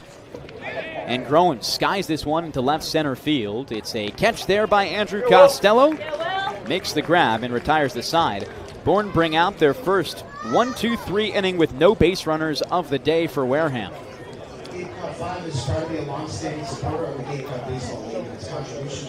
The Braves continue to fight on here, lead by 3 as we take you to middle 6. And in that time, let's send things over to Kaydence Kilhof, field side. Hey Devon, thanks so much. The Bourne Braves are finally starting to find a groove again. They have 5 runs in today's game after going scoreless in the past 2. And when I went over to the dugout and talked to Cooper Williams about it, he said they're just chill and they're starting to have some fun again. But also field manager Scott Landers may or may not have threatened practice tomorrow morning. And when I spoke with newcomer Paul Vasquez about the comeback, he said that he's just adjusting to the team himself. He's starting to have fun. And also Landers is the perfect coach with patience to walk him as well as all the other Bravos out of this slump, guys. Thank you, Kaydence. Time for a short break here on the Bourne Braves Broadcasting Network and Cape League TV. Cape Cod 5 is proud to be the official banking partner of the Cape Cod Baseball League. Cape Cod 5 offers a broad range of financial products and services tailored for every stage in your financing journey. Reach out to us. We're here to help. Try it, then buy it. Rent a new cat for up to 90 days. Then apply 100% of the rental cost to the purchase and save. The Milton Cat Rent to Purchase offer. Try it, then buy it. Go to miltoncat.com/RPO. Reader's Hardwood Supply is a candy store for wood, whether you're a professional or an amateur. Reader's Hardwood Supply carries over 70 species of both domestic and imported lumber from around the world, displayed in over 300 self-serve bins for your selection. So for your next project, make it your masterpiece with stock from Reader's Hardwood Supply. The woods of the world are here at Reader's Hardwood Supply. Time to tack on for Bourne. Stranded the bases loaded in the bottom of the 6th. In bottom 5. And here we are in the bottom of the 6th with a chance to increase their runs. A lot of walks for this Wareham pitching staff as, once again, it is Hoyt out there for Wareham. Elliot Medlock, the 9-hitter in the order out there for Bourne, still looking for his first hit on the day. Put a bunt up the first base line to drive in a runner his last time. First pitch just misses inside. Medlock should be an interesting guy, Bourne with a couple additions over these past couple days. Of course, Berkeley Mabius, Cooper Williams, Josiah Overbeek a few days ago. The 1-0 just inside to Medlock. But on top of that, Tate Banish, Elliot Medlock, as well as a few arms who we saw recently, and Will Herrick in today, Gavin Miller yesterday, Christian Lucarelli 2 days ago. Shows potential promise for the Bourne Braves pushing forward. 2-0 goes outside there to Medlock, and he has himself a 3-0 count. I think the new guys contributing is always a good sign. At this point in the year, we'll see how they continue to do it. Pitch comes home from Hoyt. Medlock takes it for a strike.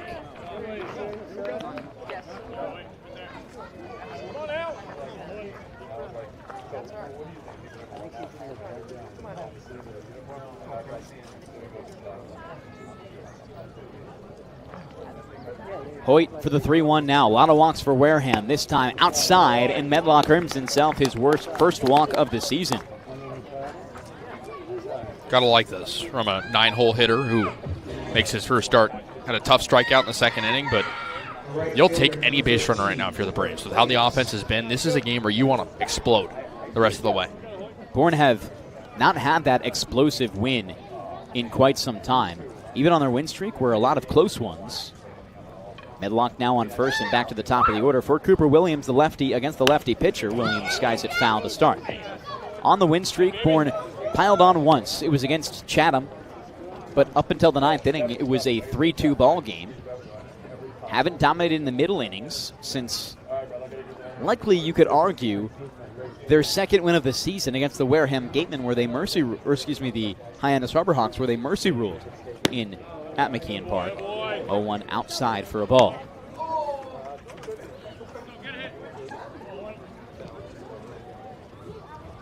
It was a tough loss for Bourne the first time they played Wareham.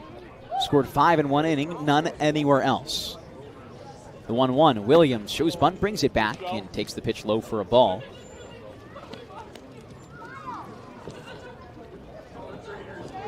And Hoyt reclimbs the hill. Overall, this the third pitcher of the day. It started off very strong for Bioto before he tailed off. Throw at first base. That one close. Medlock in safe. Lost his footing for a moment, but got in there.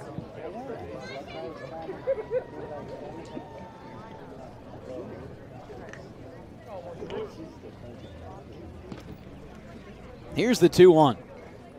Hoyt kicks and fires home. Williams rockets one into right field. Big chase from Dubovic. Throws back into first. Instead keeps it as he pockets the ball and gets the out. That one on a line nearly 100 miles per hour, likely off the bat for Williams there. Hard contact for him today, despite only one appearance in the base paths on the fielder's choice. I was going to say that might have been his hardest hit ball as a Brave. He's hit balls hard. He's not the biggest guy, but he has a lot of power when he wants to use it. It was nicely hit, just couldn't get the ball down. The All-Star Rustin Rigdon up for Bourne. He's a utility, will be a reserve for the Braves out of the West Division. Hoyt's first pitch home, curveball upstairs. The Braves overall bring 8 All-Stars to the game, 4 in the starting lineup today. Overall 5 hitters, another throw at first, close once again, and in safe is Medlock. The 4 in the starting lineup today, Rustin Rigdon, Blake Schaff, Andrew Costello, and Matt Bolton. Rigdon, Schaff, and Costello, the next 3 due up and out there right now. 1-0 home. Rigdon watches it by his brim. 2 balls, no strikes, and 1 out. Schaff on deck, Costello in the hole. Those 3 have been fantastic for Bourne this summer. As here's Rigdon once again, the pitch from Hoyt. Rigdon skies high above the first base netting and foul.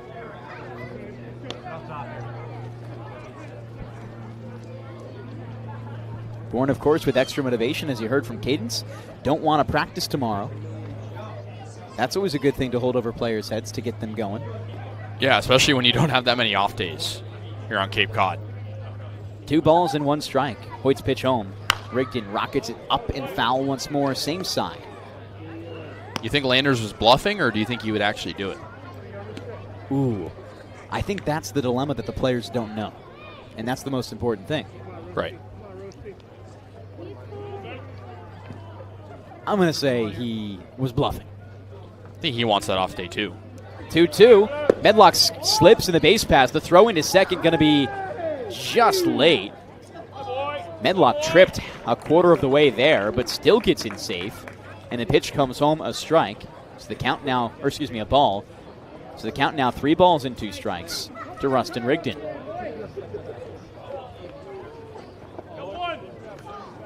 Rigdon, the switch hitter, out of the right side. And with a runner in scoring position now with 1 out. Hoyt gets set. Out of the stretch, he works center of the rubber. Looks at second, comes home with the pinch. Rigdon takes inside for a ball. And Bourne once again force a walk, their second of the inning.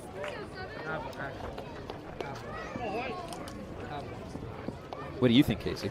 Do you think Scott Landers was bluffing? I think so. I think he wants the off day, especially with the gauntlet of a schedule it's going to be coming up. But again, I mean, if the Braves weren't winning right now, and again, there's still a lot of baseball left. If they were getting shut out right now, though, I'd maybe have a change of tune. Yeah, maybe if they were shut out for a 3rd game in a row, you'd see that practice. Bourne right now leading by 3 runs. Pitch comes home to Blake Schaff. It's up and outside, another lefty against the lefty pitcher in Hoyt.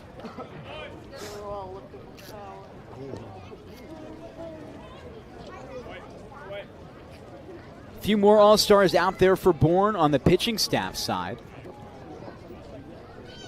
Likely would have had a few more if it weren't for people leaving, but Bourne also have, as Schaff swings and misses on the 1-0, Jackson Kircher, Ben Dean, and Nick Robert. And Jackson Kircher also just announced as the Cape League Pitcher of the Week. Has yet to allow an earned run so far this summer. He's been excellent. Well deserved. Strike thrower, to say the least. Schaff in the lefty's box. Hoyt looks in, kicks and fires. Schaff skies it back and foul.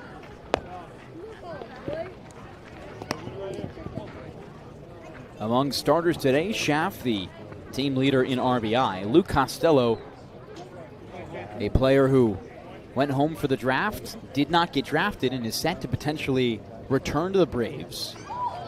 That means he'll surely be heading to South Carolina for his junior season after spending his first 2 at Wake Forest. Not a bad call. Play with your brother. The 1-2 home. Schaff watches it again. I'm sure that's what Andrew Costello wanted, as we heard from Kaydence before the game talking about, well, what about what I want? Andrew Costello was saying in regards to Will Whalen. Whalen got drafted today as well. We'll see if he goes to South Carolina and signs or not.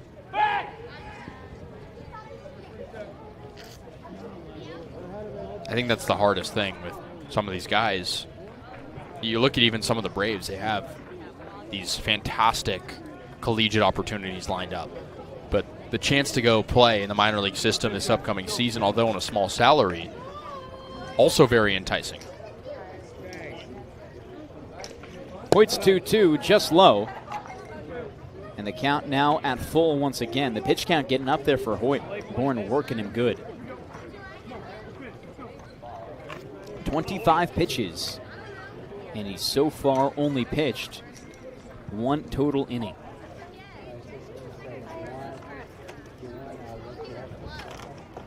The 3-2 home. Schaff slaps it left side and through. Here comes the runner in Medlock. Instead, he slips once more and slides back into third base. The bases are loaded now for Bourne with 1 out, just as they did back in inning number 5. And Kasey, I think Medlock needs some new cleats. Yeah, I think there's a banana peel. It just keeps following him around. But he actually got the send sign from third base coach Jeff Lemoncelli, but then a late stop sign. The ball wasn't very deep in the left. On top of that, Medlock slipped twice going in back to first on pickoff attempts, so clearly something off. Might need to find some new ones.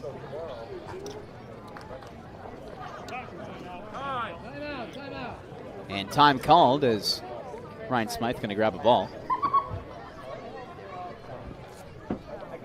Bases loaded now for Andrew Costello. And this is a really big moment for him, for a guy who's been struggling as of recent with the bases loaded. He steps up. And the first pitch just comes inside.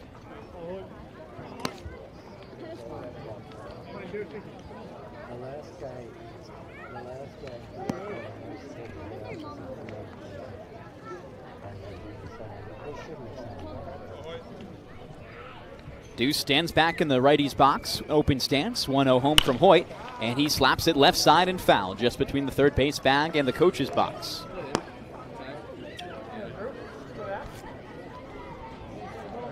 Hoyt, once again, dealing with adversity. Inherited the bases loaded back in the 5th inning, and stranded things for Bourne. Bourne doesn't want that this time. Action getting going out there in the bullpen for Wareham. And here is Andrew Costello. He ended the inning before getting thrown out at home. The 1-1. Costello takes inside, raises his elbows, and takes the ball.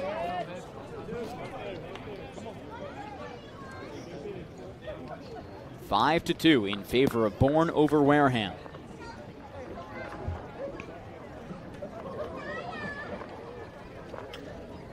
And Costello steps back. The pitch comes home. He cracks it up the middle of the infield. Chased by the shortstop into Giorgio. It gets out there. 1 run comes home. Here's Rigdon behind Medlock. He comes home too. A 2 RBI single for Deuce. Deuce is back. I don't know what hit him recently, but any signs of downward turn gone away today. He has been really good. He's been excellent.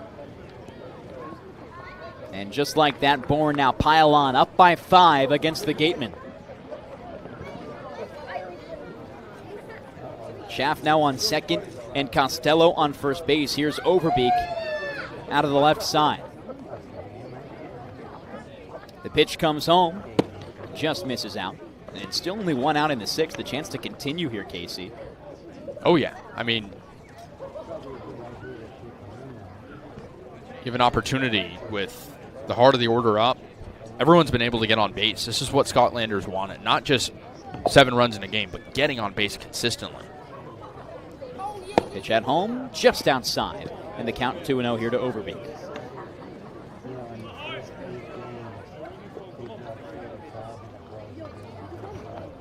Medlock scores his 2nd run of the game and on the season. New players been efficient in the base paths. Pitch from Hoyt. Overbeek grounds it softly to second base. Elam in, flips to first. Runners advance, and now 2 down in the 6th.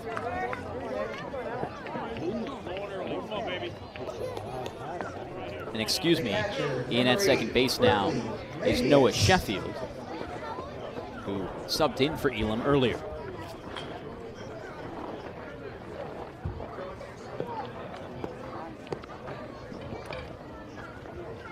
Here's Berkeley Mabius out there for Bourne. The switch hitter from the right side has 2 in scoring position. No RBI for the Oregon Duck. Turned Mississippi State Bulldog this coming fall. First pitch, a strike on the inside edge.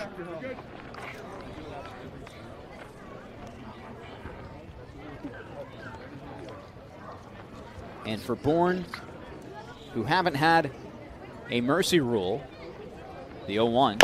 Mabius cracks high to third base. Here is Cuff, ranges in on 1 hop and makes the grab. The Braves bring home 2 with the bases loaded. And Bourne now up 7-2 as we take things to the top of the 7th on the other side of this short break. Stick with us.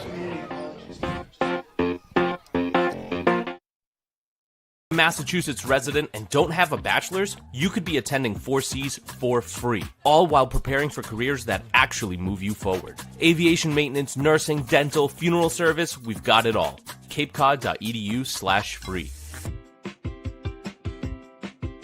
Heading to Nantucket this summer? Skip the traffic and take to the skies with Cape Air. With convenient flights from Norwood to Nantucket, you can start your vacation sooner without the hassle of traffic. That way you spend more time relaxing and less time getting there. Experience the Cape Air difference and book your next flight today at capeair.com. Let Cape Air be your wings in the Northeast. Cape Cod 5 is proud to be the official banking partner of the Cape Cod Baseball League. Cape Cod 5 offers a broad range of financial products and services tailored for every stage in your financial journey. Reach out to us. We're here to help. If you can dream it, if you can cruise in it, if you can summer in it, fish from it, or take it for a day at the beach, we can protect it. The Baldwin Group. Protecting the possible. Try it, then buy it. Rent a new cat for up to 90 days. Then apply 100% of the rental cost to the purchase and save. The Milton Cat Rent to Purchase offer. Try it, then buy it. Go to miltoncat.com/RPO.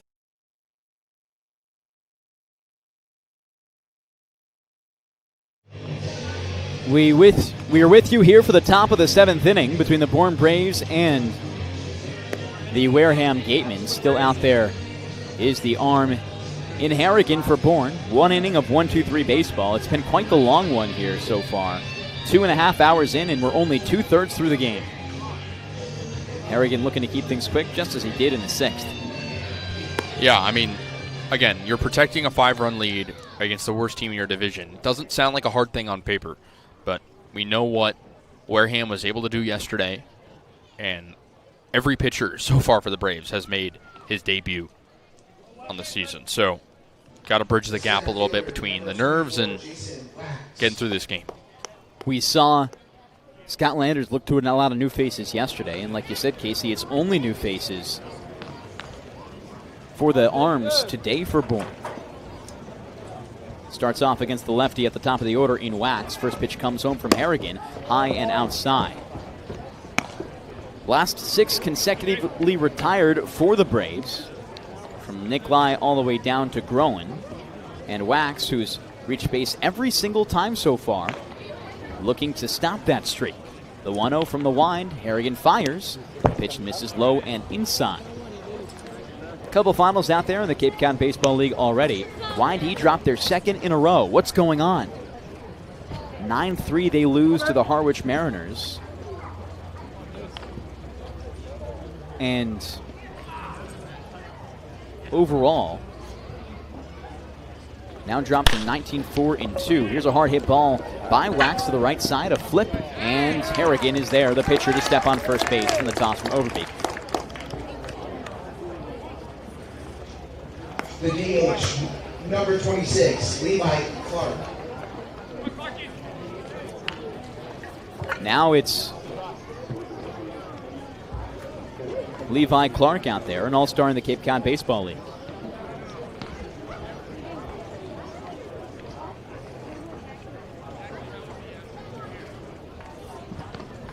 He digs in the righty's box. Harrigan into the line, kicks and fires, misses low. A chance to put 9 down consecutively would be big for this Bourne pitching staff. Their longest streak heading in to that one was just 2. Had it a few times. The 1-0 here into Clark. Clark watches it by off the plate outside, and for 2 batters in a row, Harrigan down in a batter's count with 2 balls and 1 and no strikes.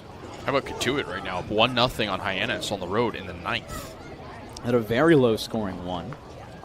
Orleans and Chatham also tied at 1. The 2-0 misses low and outside this time to Levi Clark, and the count 3 balls and no strikes. That would certainly shake things up. Would even out the middle of the division, and with the way things stand, separate the top and bottom. Bourne, the number 1 team in the West Division right now. Wareham, the last, would separate them now by 13 as the pitch comes in there for a strike on a get-me-over fastball. A Katuit win would bring just a gap of 2 points between Falmouth, Hyannis, and Katuit in spots 2, 3, and 4. Bourne would lead by 3 if they got the win today. 3-1 pitch here from Harrigan. Clark watches it down Main Street for a strike. And this West Division is chaos. And if you're Bourne, I mean, you're confident. Potentially moving up to 25 points after tonight. But again, nothing is safe. The 3-2. Clark, broken bats, dribbler to the right side. Scooped up by second baseman in Rigdon. Throw to second. First is there. Excuse me. Not the first bat that's been broken today. That was a loud one. Snapped in half from tip to tail. Now 2 down already.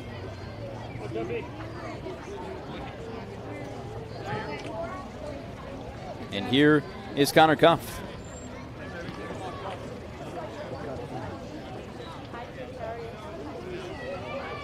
Two outs in the top of the 7th inning. Bourne with a 7-2 lead. Into the line, Harrigan's first pitch to the lefty. Upstairs, misses for a ball, and the first pitch strikes are not coming for him, but he's finding outs. And the Braves appreciated his efforts so far with all new arms. Other than the starter in Baird, they've held the Gatemen scoreless. Continues to add to that strong relief staff. 1-0 also outside, and Mabius returns it back. The count 2 balls and no strikes.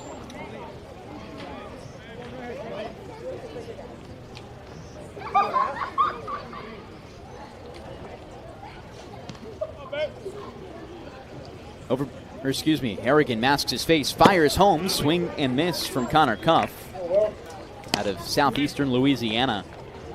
He's been on base twice so far, one by way of the walk and a single back in the 6th that stayed in the infield. Grounded out to second base in the 4th. Outside, and with Wareham down to their final 7 outs of the ball game, they've got to get something going with a Bourne team that has held them strong defensively. Last time these two teams played here at Dorn Park just over a week ago. As the pitch comes home and misses low, it's a 5-pitch walk. Bourne in that game beat the Gatemen 4-3. It was a walk-off and the first of 4 consecutive wins for Bourne. Yeah, and they want a streak like that again. You can tell Scott Landers really was emphasizing the consistency that comes with a win streak. And when you see the opposite happen, like the past couple games, how that can derail an offense. A look over at first base for Harrigan as he now sees the righty batter in Nikolai. The righty pitcher kicks and deals. Misses outside for the first pitch. Nikolai on base so far just once by way of the hit by pitch. He's 0 for 2 otherwise.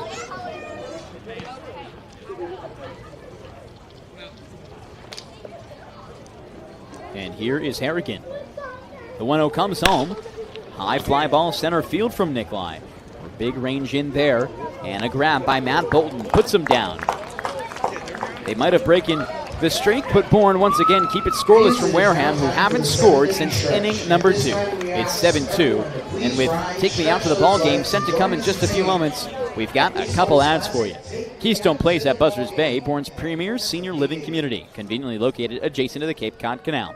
Visit us at Keystone Place at buzzardsbay.com. Marty Chevrolet, your dealer for the people, proudly supports the Bourne Braves baseball team. See all our cars and trucks at martychevrolet.com and go Braves. We'll step aside for bottom of the 7 coming up.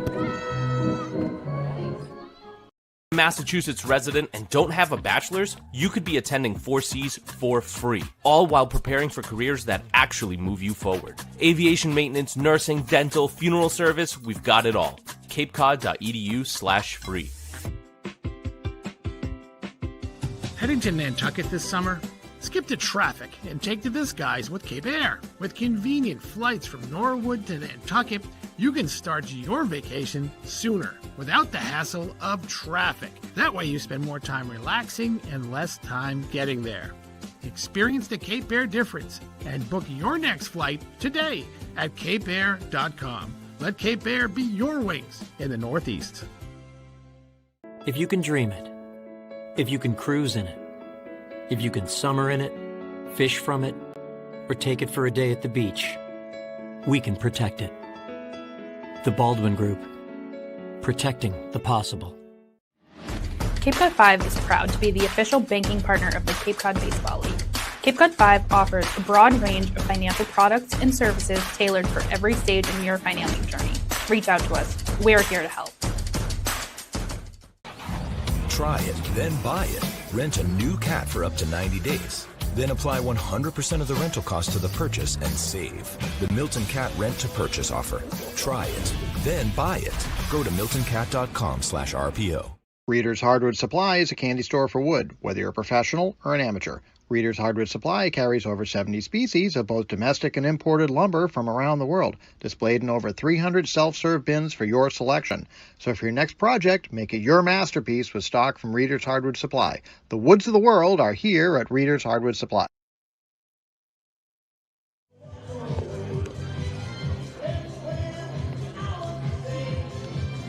Bottom of the 7th inning, and with just 6 outs to play with for Wareham, Bourne has insurance on the clock. 7-2 the score in favor of the home Bravos as they look to break their current back-to-back loss skid, where they were shut out twice. Today, not the case. Have recovered nicely with the offense scoring 7 runs. Kasey, they've turned up quite well. And for Bourne, they still want to add on. Bottom 3 in the order now up. It's Paul Vasquez to start, the third baseman out of Oregon State, who will be heading back to be a Beaver for his junior season in the fall. Squats in with a new pitcher on the mound for Wareham. First pitch comes in and just misses. Out there for Wareham now is Mohan. Bourne have seen him before as he gets set at his mouth, now at his belt, comes home, kicks and fires. Swing and a miss from Paul Vasquez. The count, 1 ball and 1 strike. He was the reason why Wareham beat Bourne the first game. He was phenomenal out of the bullpen. Mohan went multi-inning scoreless against the Braves the first time they met over a week ago, 1-0, and Vasquez skies this one up the first base line. A chase from the second baseman in Sheffield. He gives way for the right fielder in Dubovic, who makes the grab at the warning track. And it's there for out 1. Warning track in foul territory, that is. Mohan, other than that Bourne appearance where he went 4 1/3, 2 hits, scoreless baseball, he had not been the most solid arm. In the month of June, just an ERA of 9. allowed 9 earned runs over 9 innings pitched. Had been much better last time, 4 1/3 against the Braves. Lefty batting Matt Bolton now up. The first pitch home to him. He takes for a strike on the inside edge.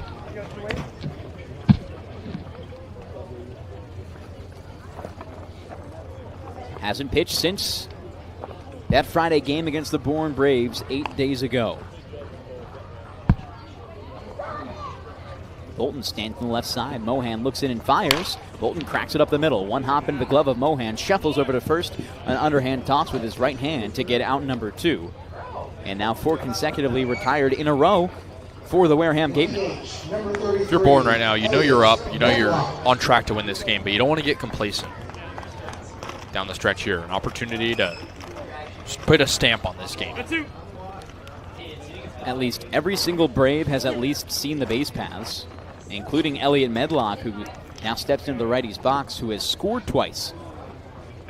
Overall, 0 for 2 with a strikeout.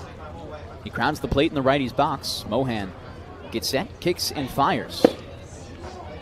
Gets it there for a strike. What do you see from Ryan Smythe here, bringing a guy in Mohan who pitches 4 1/3 excellently last time out, and in a game that's not completely lost, but maybe not the best use of a guy who can go a long time against this Bourne staff?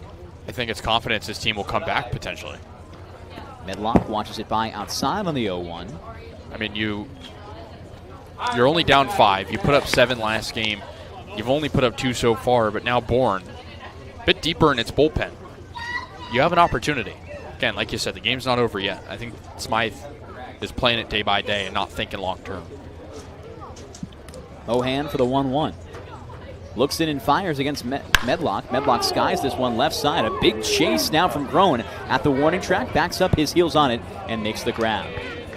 A 1-2-3 inning for the Bourne Braves. It's their second of the day as we take things to the top of the 8th inning. And on the other side for the final 2, it's Kasey Kazliner who has your play-by-play. We'll be right back for top of the 8th coming up. 5 runs the lead for Bourne.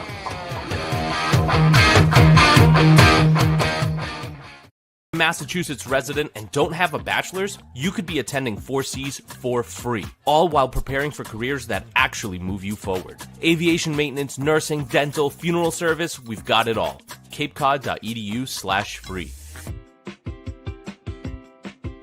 Heading to Nantucket this summer?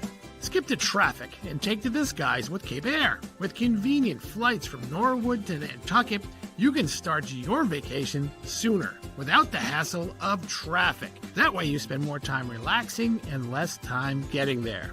Experience the Cape Air difference and book your next flight today at capeair.com. Let Cape Air be your wings in the Northeast.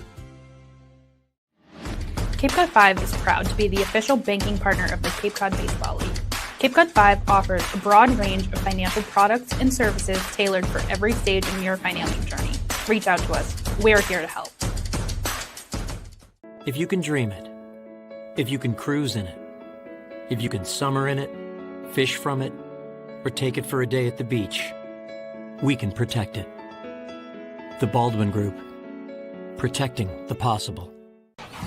Try it, then buy it. Rent a new cat for up to 90 days. Then apply 100% of the rental cost to the purchase and save. The Milton Cat Rent to Purchase offer. Try it, then buy it. Go to miltoncat.com/RPO. Number 25, Connor Lehman is the new arm for the Braves as we begin the top of the 8th inning. Bourne up 7-2 and looking to protect a 5-run lead against a Wareham team that has not had a base runner since the 5th. The Gatemen scored in the first, took an initial lead, retook the lead in the second after the Braves tied it in the bottom of the first, but it's been all Bourne ever since. 6 unanswered runs for the Bravos since the second. It'll be Nikolai, Lira, and Sheffield, barring any changes.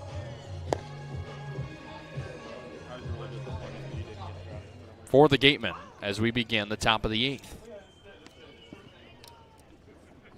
Lehman has seen some ups and downs this season. For the Alabama Crimson Tide, looking to help protect a lead. So far, an ERA over 20 in 3 appearances. And we're going to see a change. So Caleb Barnett pinch hitting for Nikolai, and it's Alabama on Alabama to start the 8th. Lefty pitcher against the righty hitter. Lehman fires home. Barnett takes low and inside, 1-0. 6'6", Caleb Barnett, tall, lanky hitter, only hitting 118 right now. But Wareham searching for answers. It's been a lot of zeros since the 2nd. The 1-0 pitch in there for a strike. 1 ball and 1 strike. Again, Ryan Smythe believes in his team's ability to come back. They can go on runs. They had a fantastic game yesterday against the Hyannis Arborhawks where they put up a big crooked number inning to go up huge. As the 1-1.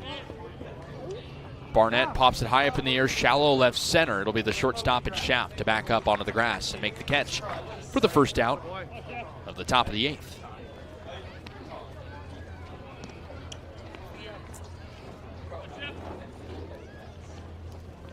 So that'll bring up Noah Sheffield with 1 gone at the top of the 8th. Bourne up by 5. There's Sheffield, yellow gloves and a yellow sleeve on the left side. He digs out of the right side against the lefty. The first pitch home. Sheffield fouls it straight back over the screen. No balls and 1 strike. Dylan Dubovic on deck.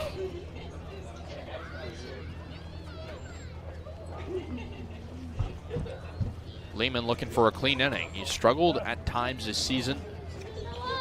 This is a time where he can relax. The 0-1. Sheffield takes strike 2. A fastball on the outside corner. No balls and 2 strikes. Sheffield came in as a pinch hitter in the 5th. He's 0 for 1 with a strikeout. 1-2, drops inside. 2 balls, 2 strikes.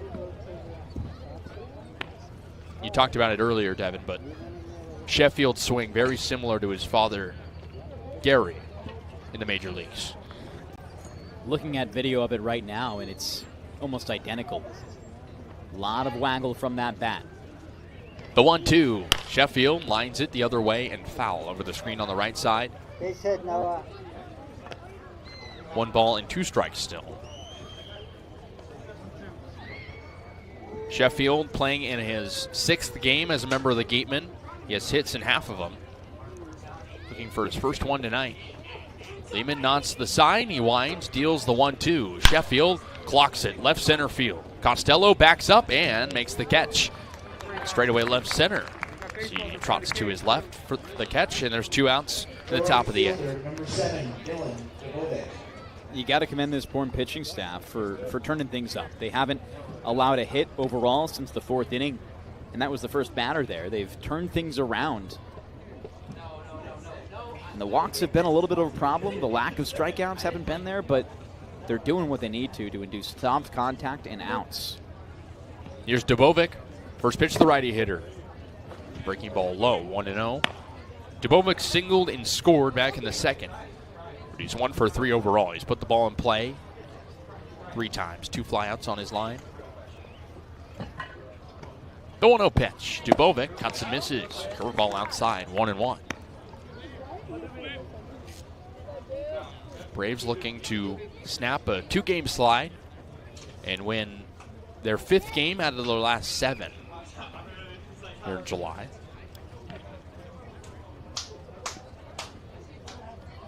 The 1-1 pitch. Low. Good take from Dubovic. 2 balls and 1 strike. 7-2 Braves. Bases empty. 2 gone. Top of the 8th here for Wareham. 2 teams will meet 2 more times after this meeting. 2-1 pitch. Dubovic rolls it on the ground over to 3rd. Vasquez picks it up and drops it. Not going to make a throw. It's going to be an E5. That's a tough one. It comes to Vasquez on a weird hop, and he makes a good reaction as it bounces kind of dead to field it, but again, can't recover and work the transfer. So the inning continues as Dubovic gets to first safely. That'll bring up Henry DiGiorgio with 2 gone and a man at first.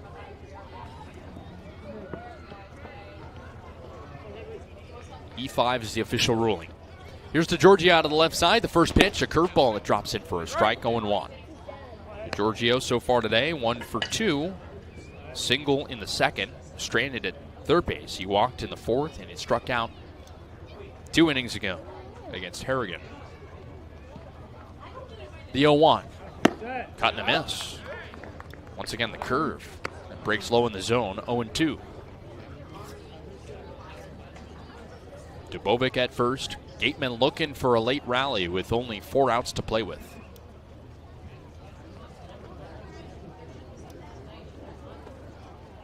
Lehman looks at first, now fires the 0-2. Curveball outside, 1 ball and 2 strikes.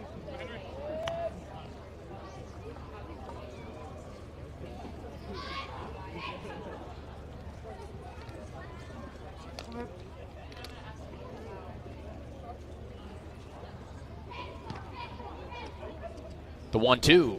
Swing and a miss.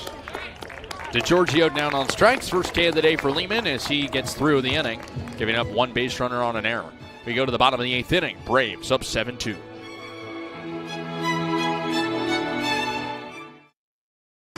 Cape Cod 5 is proud to be the official banking partner of the Cape Cod Baseball League. Cape Cod 5 offers a broad range of financial products and services tailored for every stage in your financial journey. Reach out to us. We're here to help. Life can be full of surprises, but Eastern Propane and Oil is always just a call away. With a local team member available 24/7, we're always ready to support you when you need it. With an Eastern Propane and Oil technician on the way, your family's comfort is our priority. Our local team, over 500 strong, ensures your home is comfortable and warm. Eastern Propane and Oil, a local team with 24/7 service and delivery, ensuring comfort when you need it most.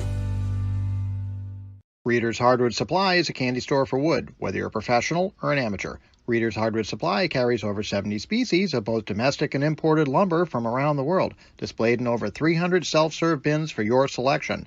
So for your next project, make it your masterpiece with stock from Reader's Hardwood Supply.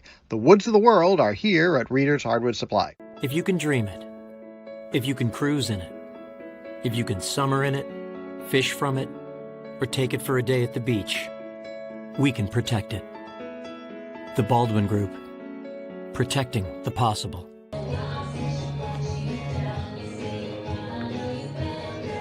Braves up by 5 as we begin the bottom of the 8th inning. 7-2 Bourne. It'll be the top of the Braves order. Williams, Rigdon, and Schaff due up in just a moment. Foster still on the hill for Wareham. Got through last inning without a problem, only threw 8 pitches.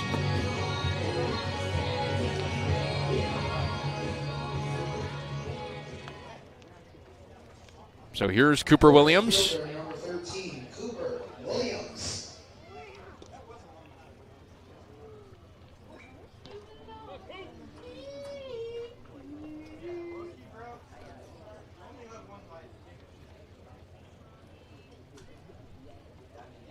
Williams out of the left side. The first pitch home. Outside, 1-0.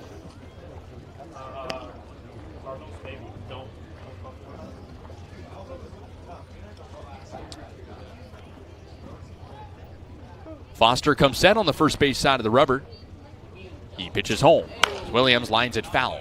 On the ground over toward the first base dugout. 1 ball and 1 strike.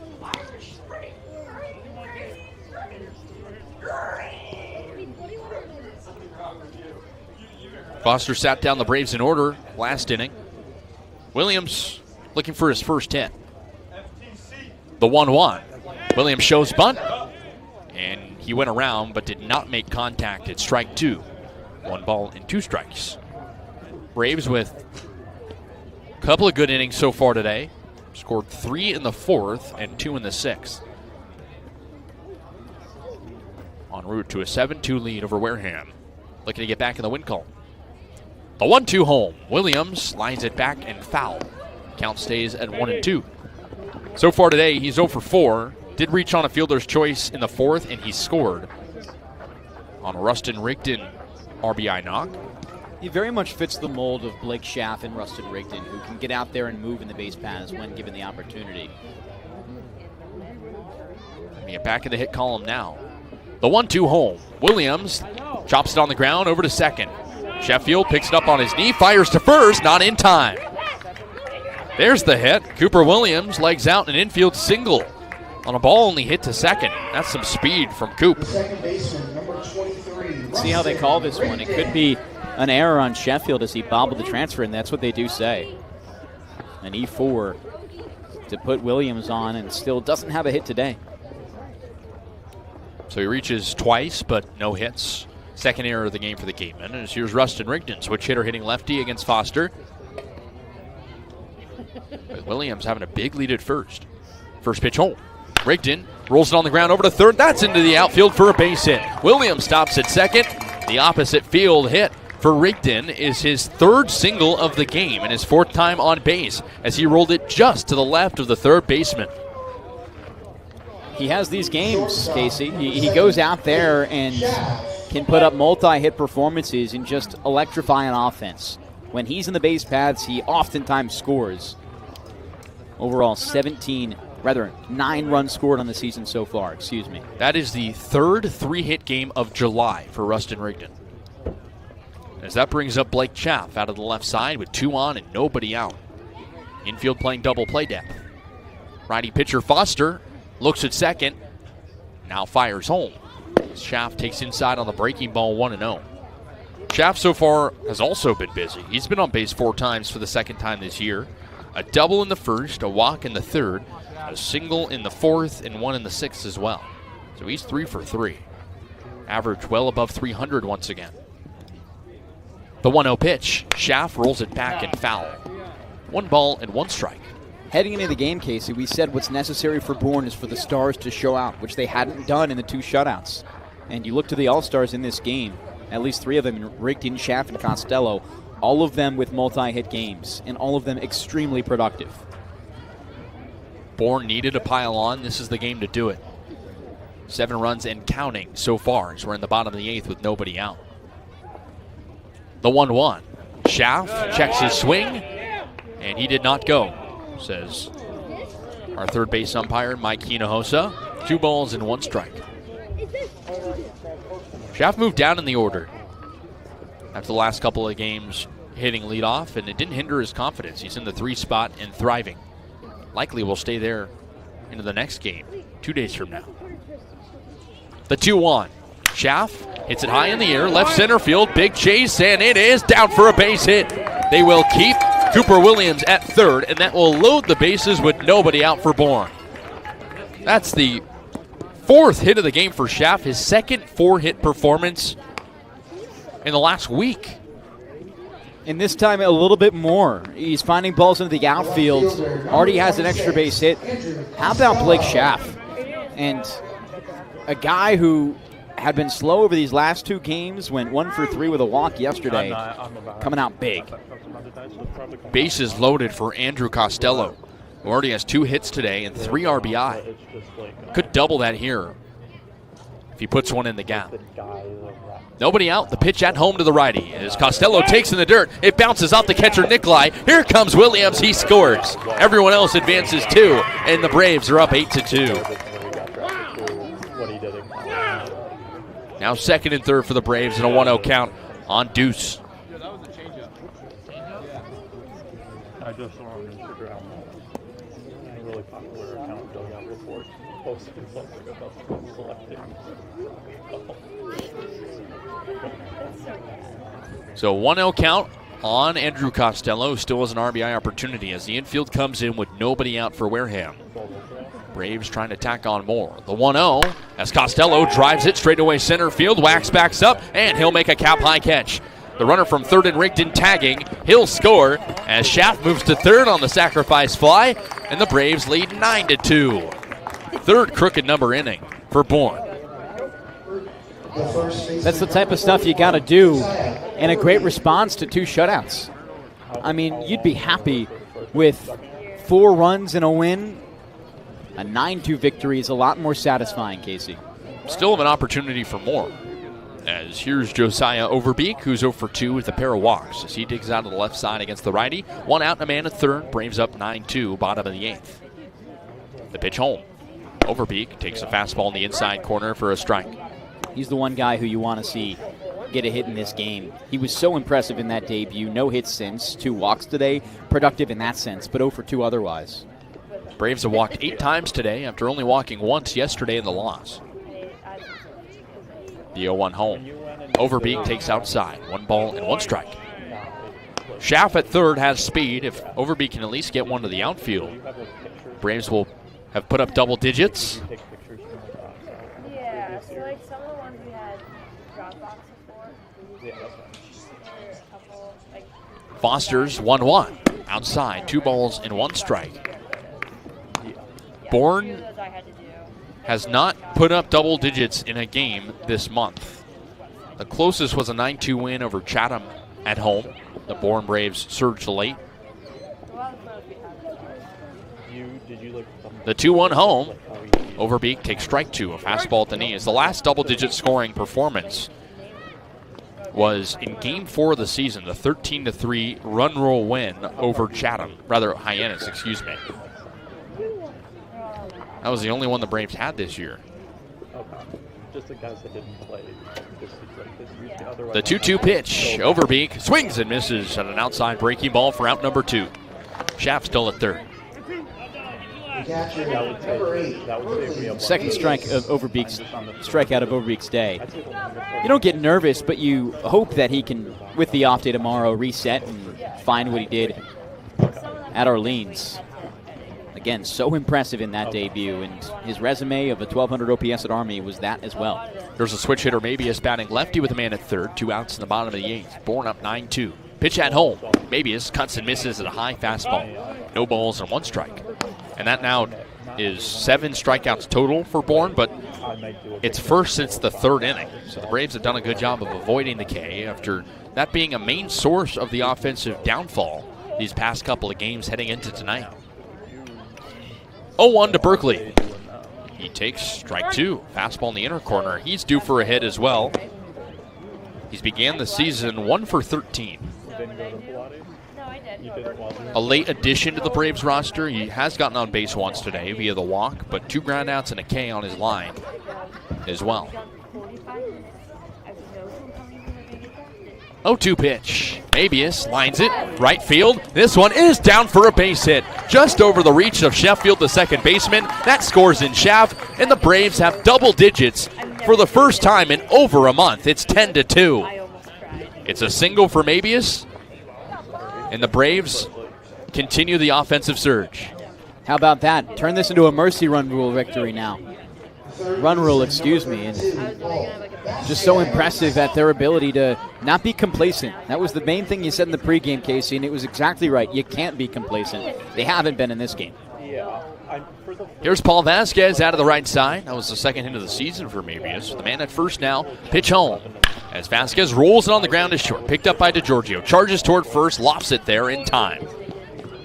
Braves put up a 3 spot in the bottom of the 8th. We go to the top of the 9th. Last chance for the Gatemen. Down 10-2.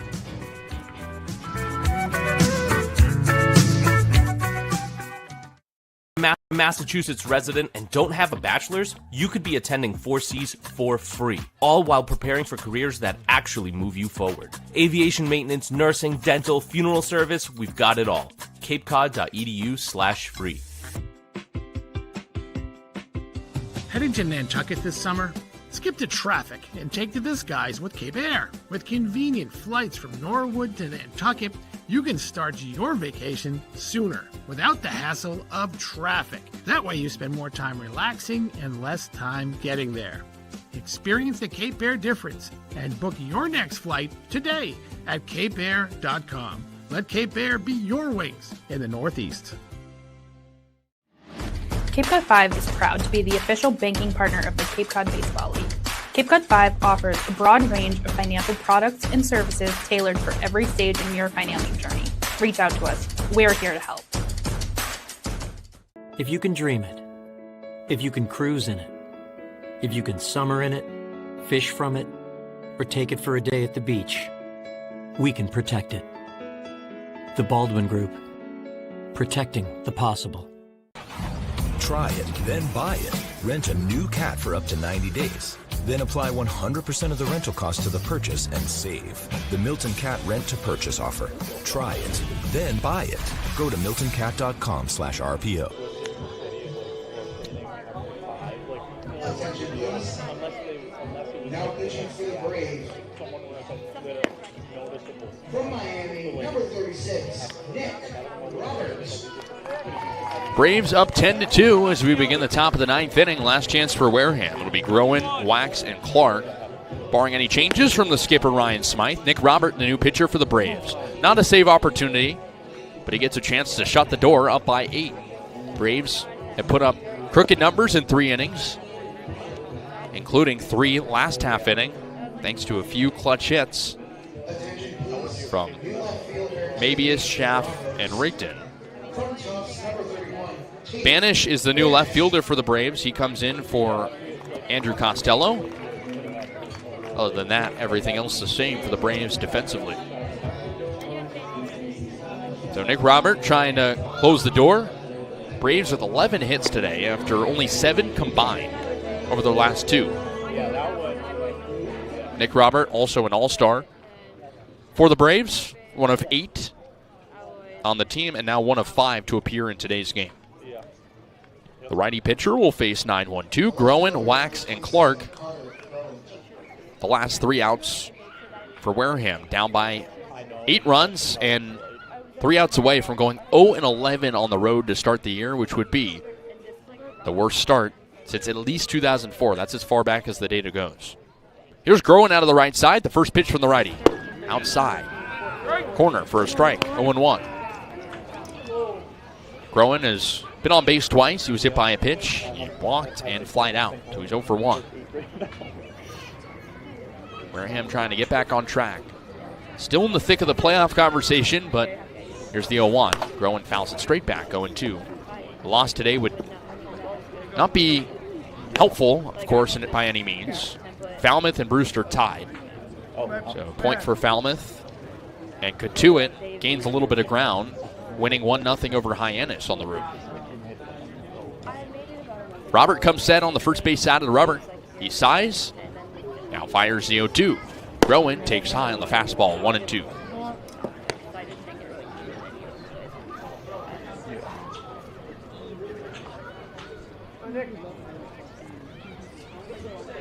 Only 5 hits today for the Gatemen. Once again, a great pitching performance to this point for Bourne. Nothing new. The 1-2 pitch. Groen chops it on the ground over to short. Schaff charges, picks it up between his knees, picks it up, fires to first in time for the first out of the top of the 9th. A reminder, this broadcast is a copyrighted production of the Cape Cod Baseball League. Any unauthorized duplication, retransmission, or other use is strictly prohibited. Lineup flips over with 1 out in the top of the 9th to Jason Wax. He's 1 for 2. Single, 2 walks, and a ground out. He scored back in the first. He also stole a base. He digs out of the left side against Robert as the infield plays him to pull. Schaff, the shortstop, playing to the right and behind the second base back. The first pitch, low, 1-0 on Wax, who had his first hit in 3 games earlier today. I see the vision. It's like 1-0 on Wax as he waggles his black bat. The pitch home. Wax chops it on the ground up the middle. Schaff, the shortstop, picks it up again, picks it up and fires to first in time for the second out. And now Wareham down to its last. Last chance will be the all-star Levi Clark. Clark 0 for 4. 2 ground outs, a popped out, and a fly out on his line.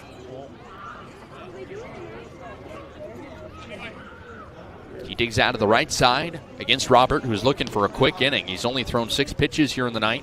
Up by 8, 10-2 Braves. Looking for their second win of the year over the Gatemen to move 2-1 overall against the rival in the West. Righty on righty matchup, the pitch home. Clark checks his swing at a low and outside pitch. He did go, says first base umpire Mike O'Leary, 0-1. Clark entered today with hits in 5 of his last 6. He's struggled to find one today, although he's put the ball in play 4 times. 0-1 on him. Robert staying calm with his white cleats. He toes the first base side of the rubber.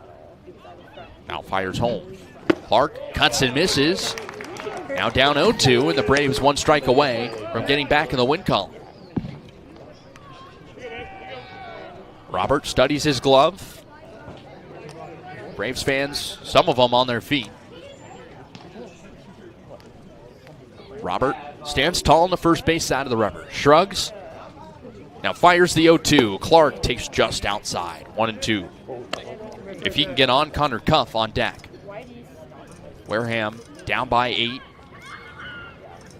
0-10 on the road to this point.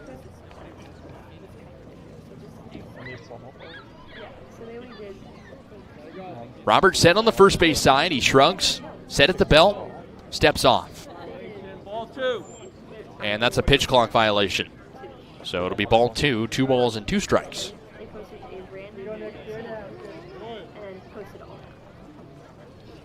Robert trying to end it right here. The 2-2 pitch home. Clark takes low. 3 balls and 2 strikes.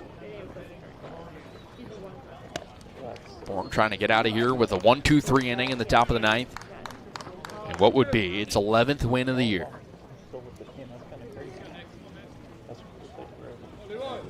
Wareham trying to dig itself out of a hole and keep this game alive. Roberts, 3-2 pitch. Clark swings and misses. And that's it. The Braves win 10-2 on home soil. Their 7th win of the season at Doran Park. Final score 10-2. Bourne's offense exploded in the middle of the game. Its first double-digit run performance since mid-June.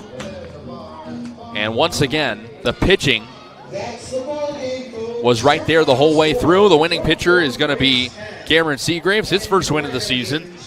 The losing pitcher, Ethan Bioto.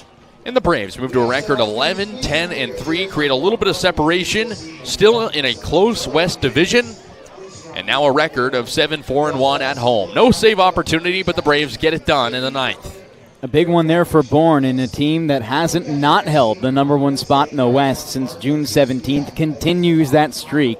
They sit good right now and will even hold it no matter what happens in their next game on Tuesday. Going into the day off, I think a very solid win going into that break, especially after losing 2 in the fashion they did of both being shutouts. This team seems to love each other, and they just needed a win like that to get the spirits back up.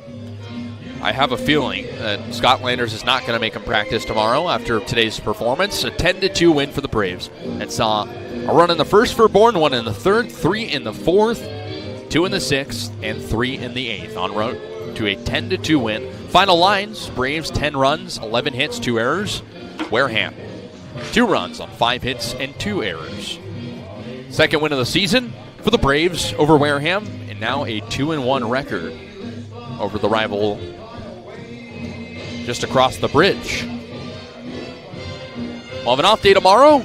Braves will look to regroup and start another win streak. And Bourne has now won 5 of its last 7.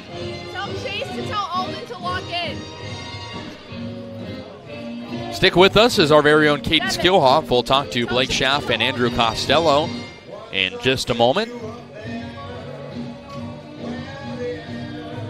But we will take a short break here on the Bourne Braves Broadcasting Network before the post-game Tomahawk Talk and the post-game interview. Massachusetts resident and don't have a bachelor's, you could be attending 4Cs for free, all while preparing for careers that actually move you forward. Aviation maintenance, nursing, dental, funeral service, we've got it all. capecod.edu/free. Heading to Nantucket this summer? Skip the traffic and take to the skies with Cape Air. With convenient flights from Norwood to Nantucket, you can start your vacation sooner without the hassle of traffic. That way you spend more time relaxing and less time getting there.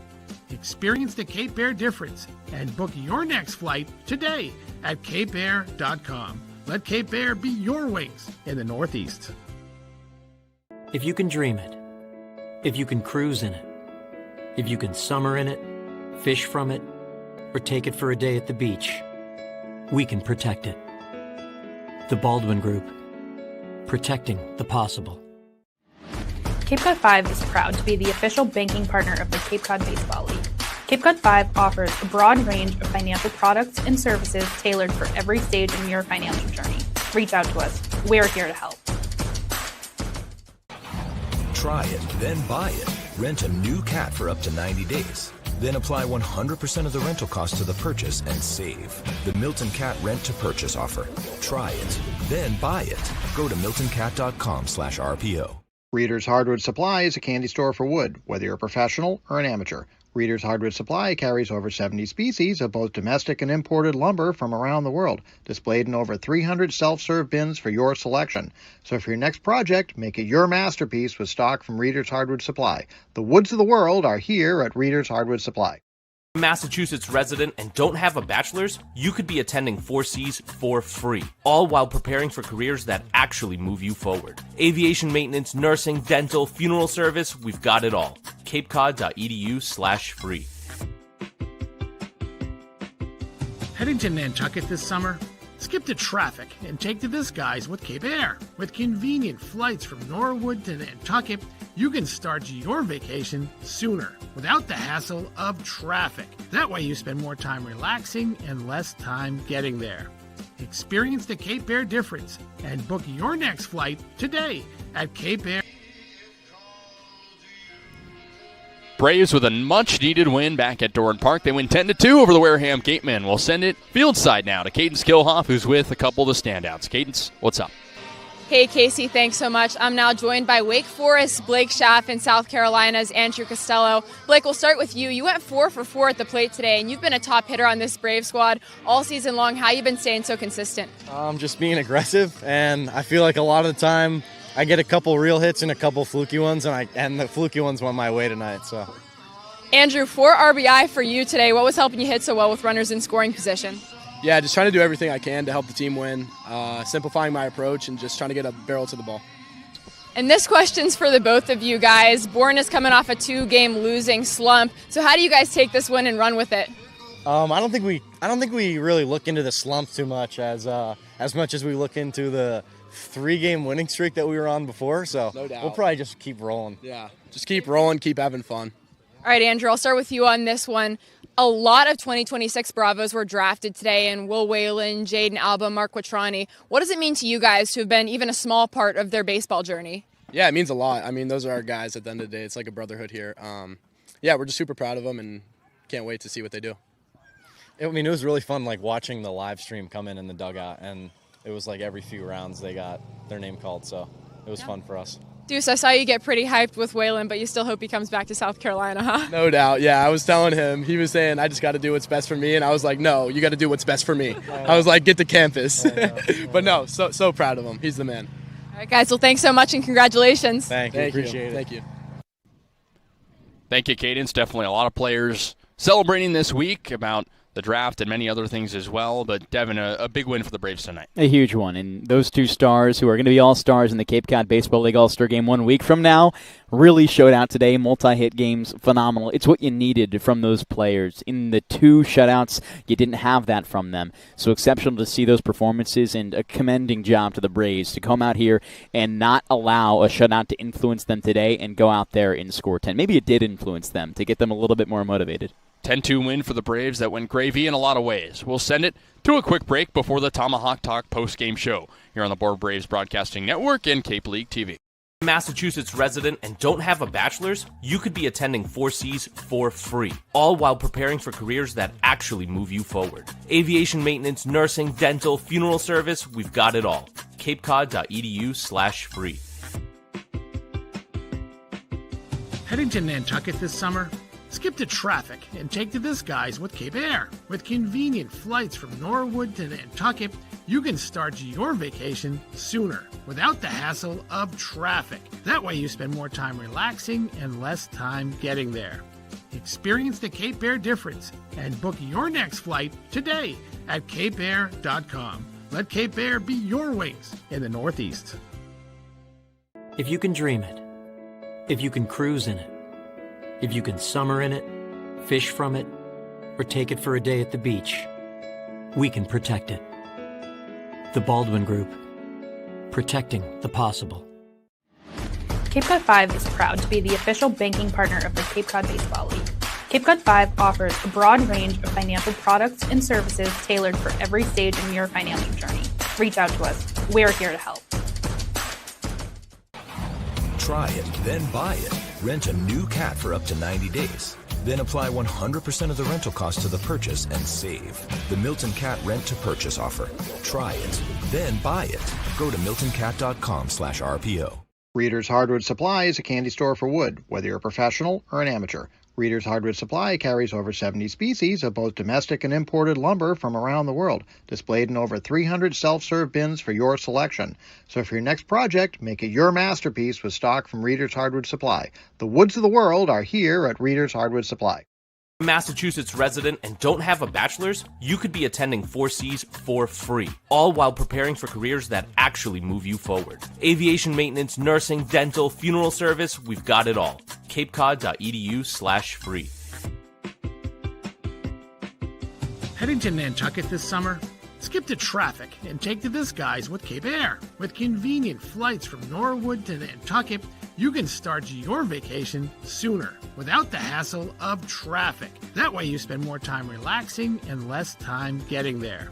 Experience the Cape Air difference and book your next flight today at capeair.com. Let Cape Air be your wings in the Northeast. If you can dream it, if you can cruise in it, if you can summer in it, fish from it, or take it for a day at the beach, we can protect it. The Baldwin Group, protecting the possible. Cape Cod 5 is proud to be the official banking partner of the Cape Cod Baseball League. Cape Cod 5 offers a broad range of financial products and services tailored for every stage in your financial journey. Reach out to us. We're here to help. Try it, then buy it. Rent a new cat for up to 90 days. Then apply 100% of the rental cost to the purchase and save. The Milton Cat Rent to Purchase offer. Try it, then buy it. Go to miltoncat.com/RPO. Reader's Hardwood Supply is a candy store for wood, whether you're a professional or an amateur. Reader's Hardwood Supply carries over 70 species of both domestic and imported lumber from around the world, displayed in over 300 self-serve bins for your selection. So for your next project, make it your masterpiece with stock from Reader's Hardwood Supply. The woods of the world are here at Reader's. A 10-2 win for the Bravos over the Wareham Gatemen seems pretty good to me. I don't know about you guys. Thanks so much for joining us in the post-game Tomahawk Talk. I'm Kaydence Kilhof, joined by Devon, Jarvis, and Kasey, Kazliner. And guys, the Bourne Braves struggling to find runs over the past 2 days, and then finally something clicked for them. They needed a few innings to just explode a little bit. I mean, how about this today from Rustin Rigdon, Andrew Costello, Blake Schauf, all those guys with multi-hit performances, a couple of them with multi-RBI performances. That's what we were talking about in the pregame. You have to back up good pitching. And the Braves pitching today, you have 3 guys making their season debuts. All of them looked really solid. You get a really good outing, 1 inning from Noah Robert at the end there. But again, it's the hitting that was able to bounce back, put up a few crooked numbers, and go into the off day feeling good about themselves. Your All-Stars showed why they were selected as All-Stars. That's the biggest thing. And for Bourne, they needed that type of performance from those guys. They got it. You interviewed them. They're very happy now, and I'm sure a lot happier that they don't have to go to practice tomorrow, as Scott Landers kind of held it over their head going into the off day. But nevertheless, it's this type of response you need from 2 losses consecutively after a 4-game win streak, and on top of that, 2 shutout losses. This is a Bourne team that has held an offense while inconsistent, still fought in every single game they played, and that 4-run loss yesterday to Falmouth, their largest loss of the season, they respond exceptionally well today, getting that 8-run victory against a team in Wareham that has given them some trouble. They might have the worst record in the Cape Cod Baseball League, but they're still a tough team to beat, and they looked not that today. Bourne went out there, pitched exceptionally well after the starter, gave up those 2 runs early. Laird looked okay. He allowed those 2 runs, but Bourne, at the end, go back to the relievers, which were exceptional tonight and didn't allow an earned run.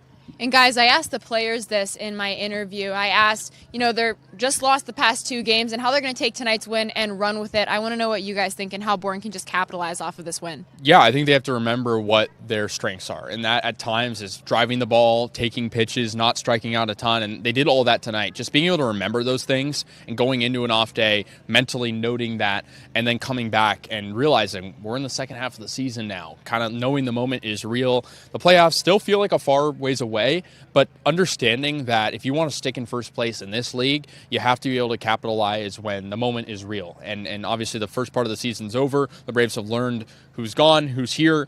I think the guys like Berkeley Mabius, Paul Vasquez, who played solid tonight but still want to improve a little bit, that are new, need to lock in a little bit more and drive the ball. And on top of that, the playoffs 3 weeks away. It's going to move really fast. It felt like these first 4 weeks for Bourne moved exceptionally fast. Bourne's got to understand now is the type of time to curate a playoff roster. They've always had a really good fight. They've always gone out there and shown the pitching to be strong. But I think you go into this off day still with a growth mindset to understand we're not where we want to be yet. And Bourne with all these new guys who are playing well, hoping they can continue it. And I think also have fun in the off day. I think that's part of the experience on Cape Cod. It's what makes you happy and what makes you want to stay. Go out there, have fun, but also focus on baseball ahead and get to it on Tuesday. They got a win today and could be a tough team to beat.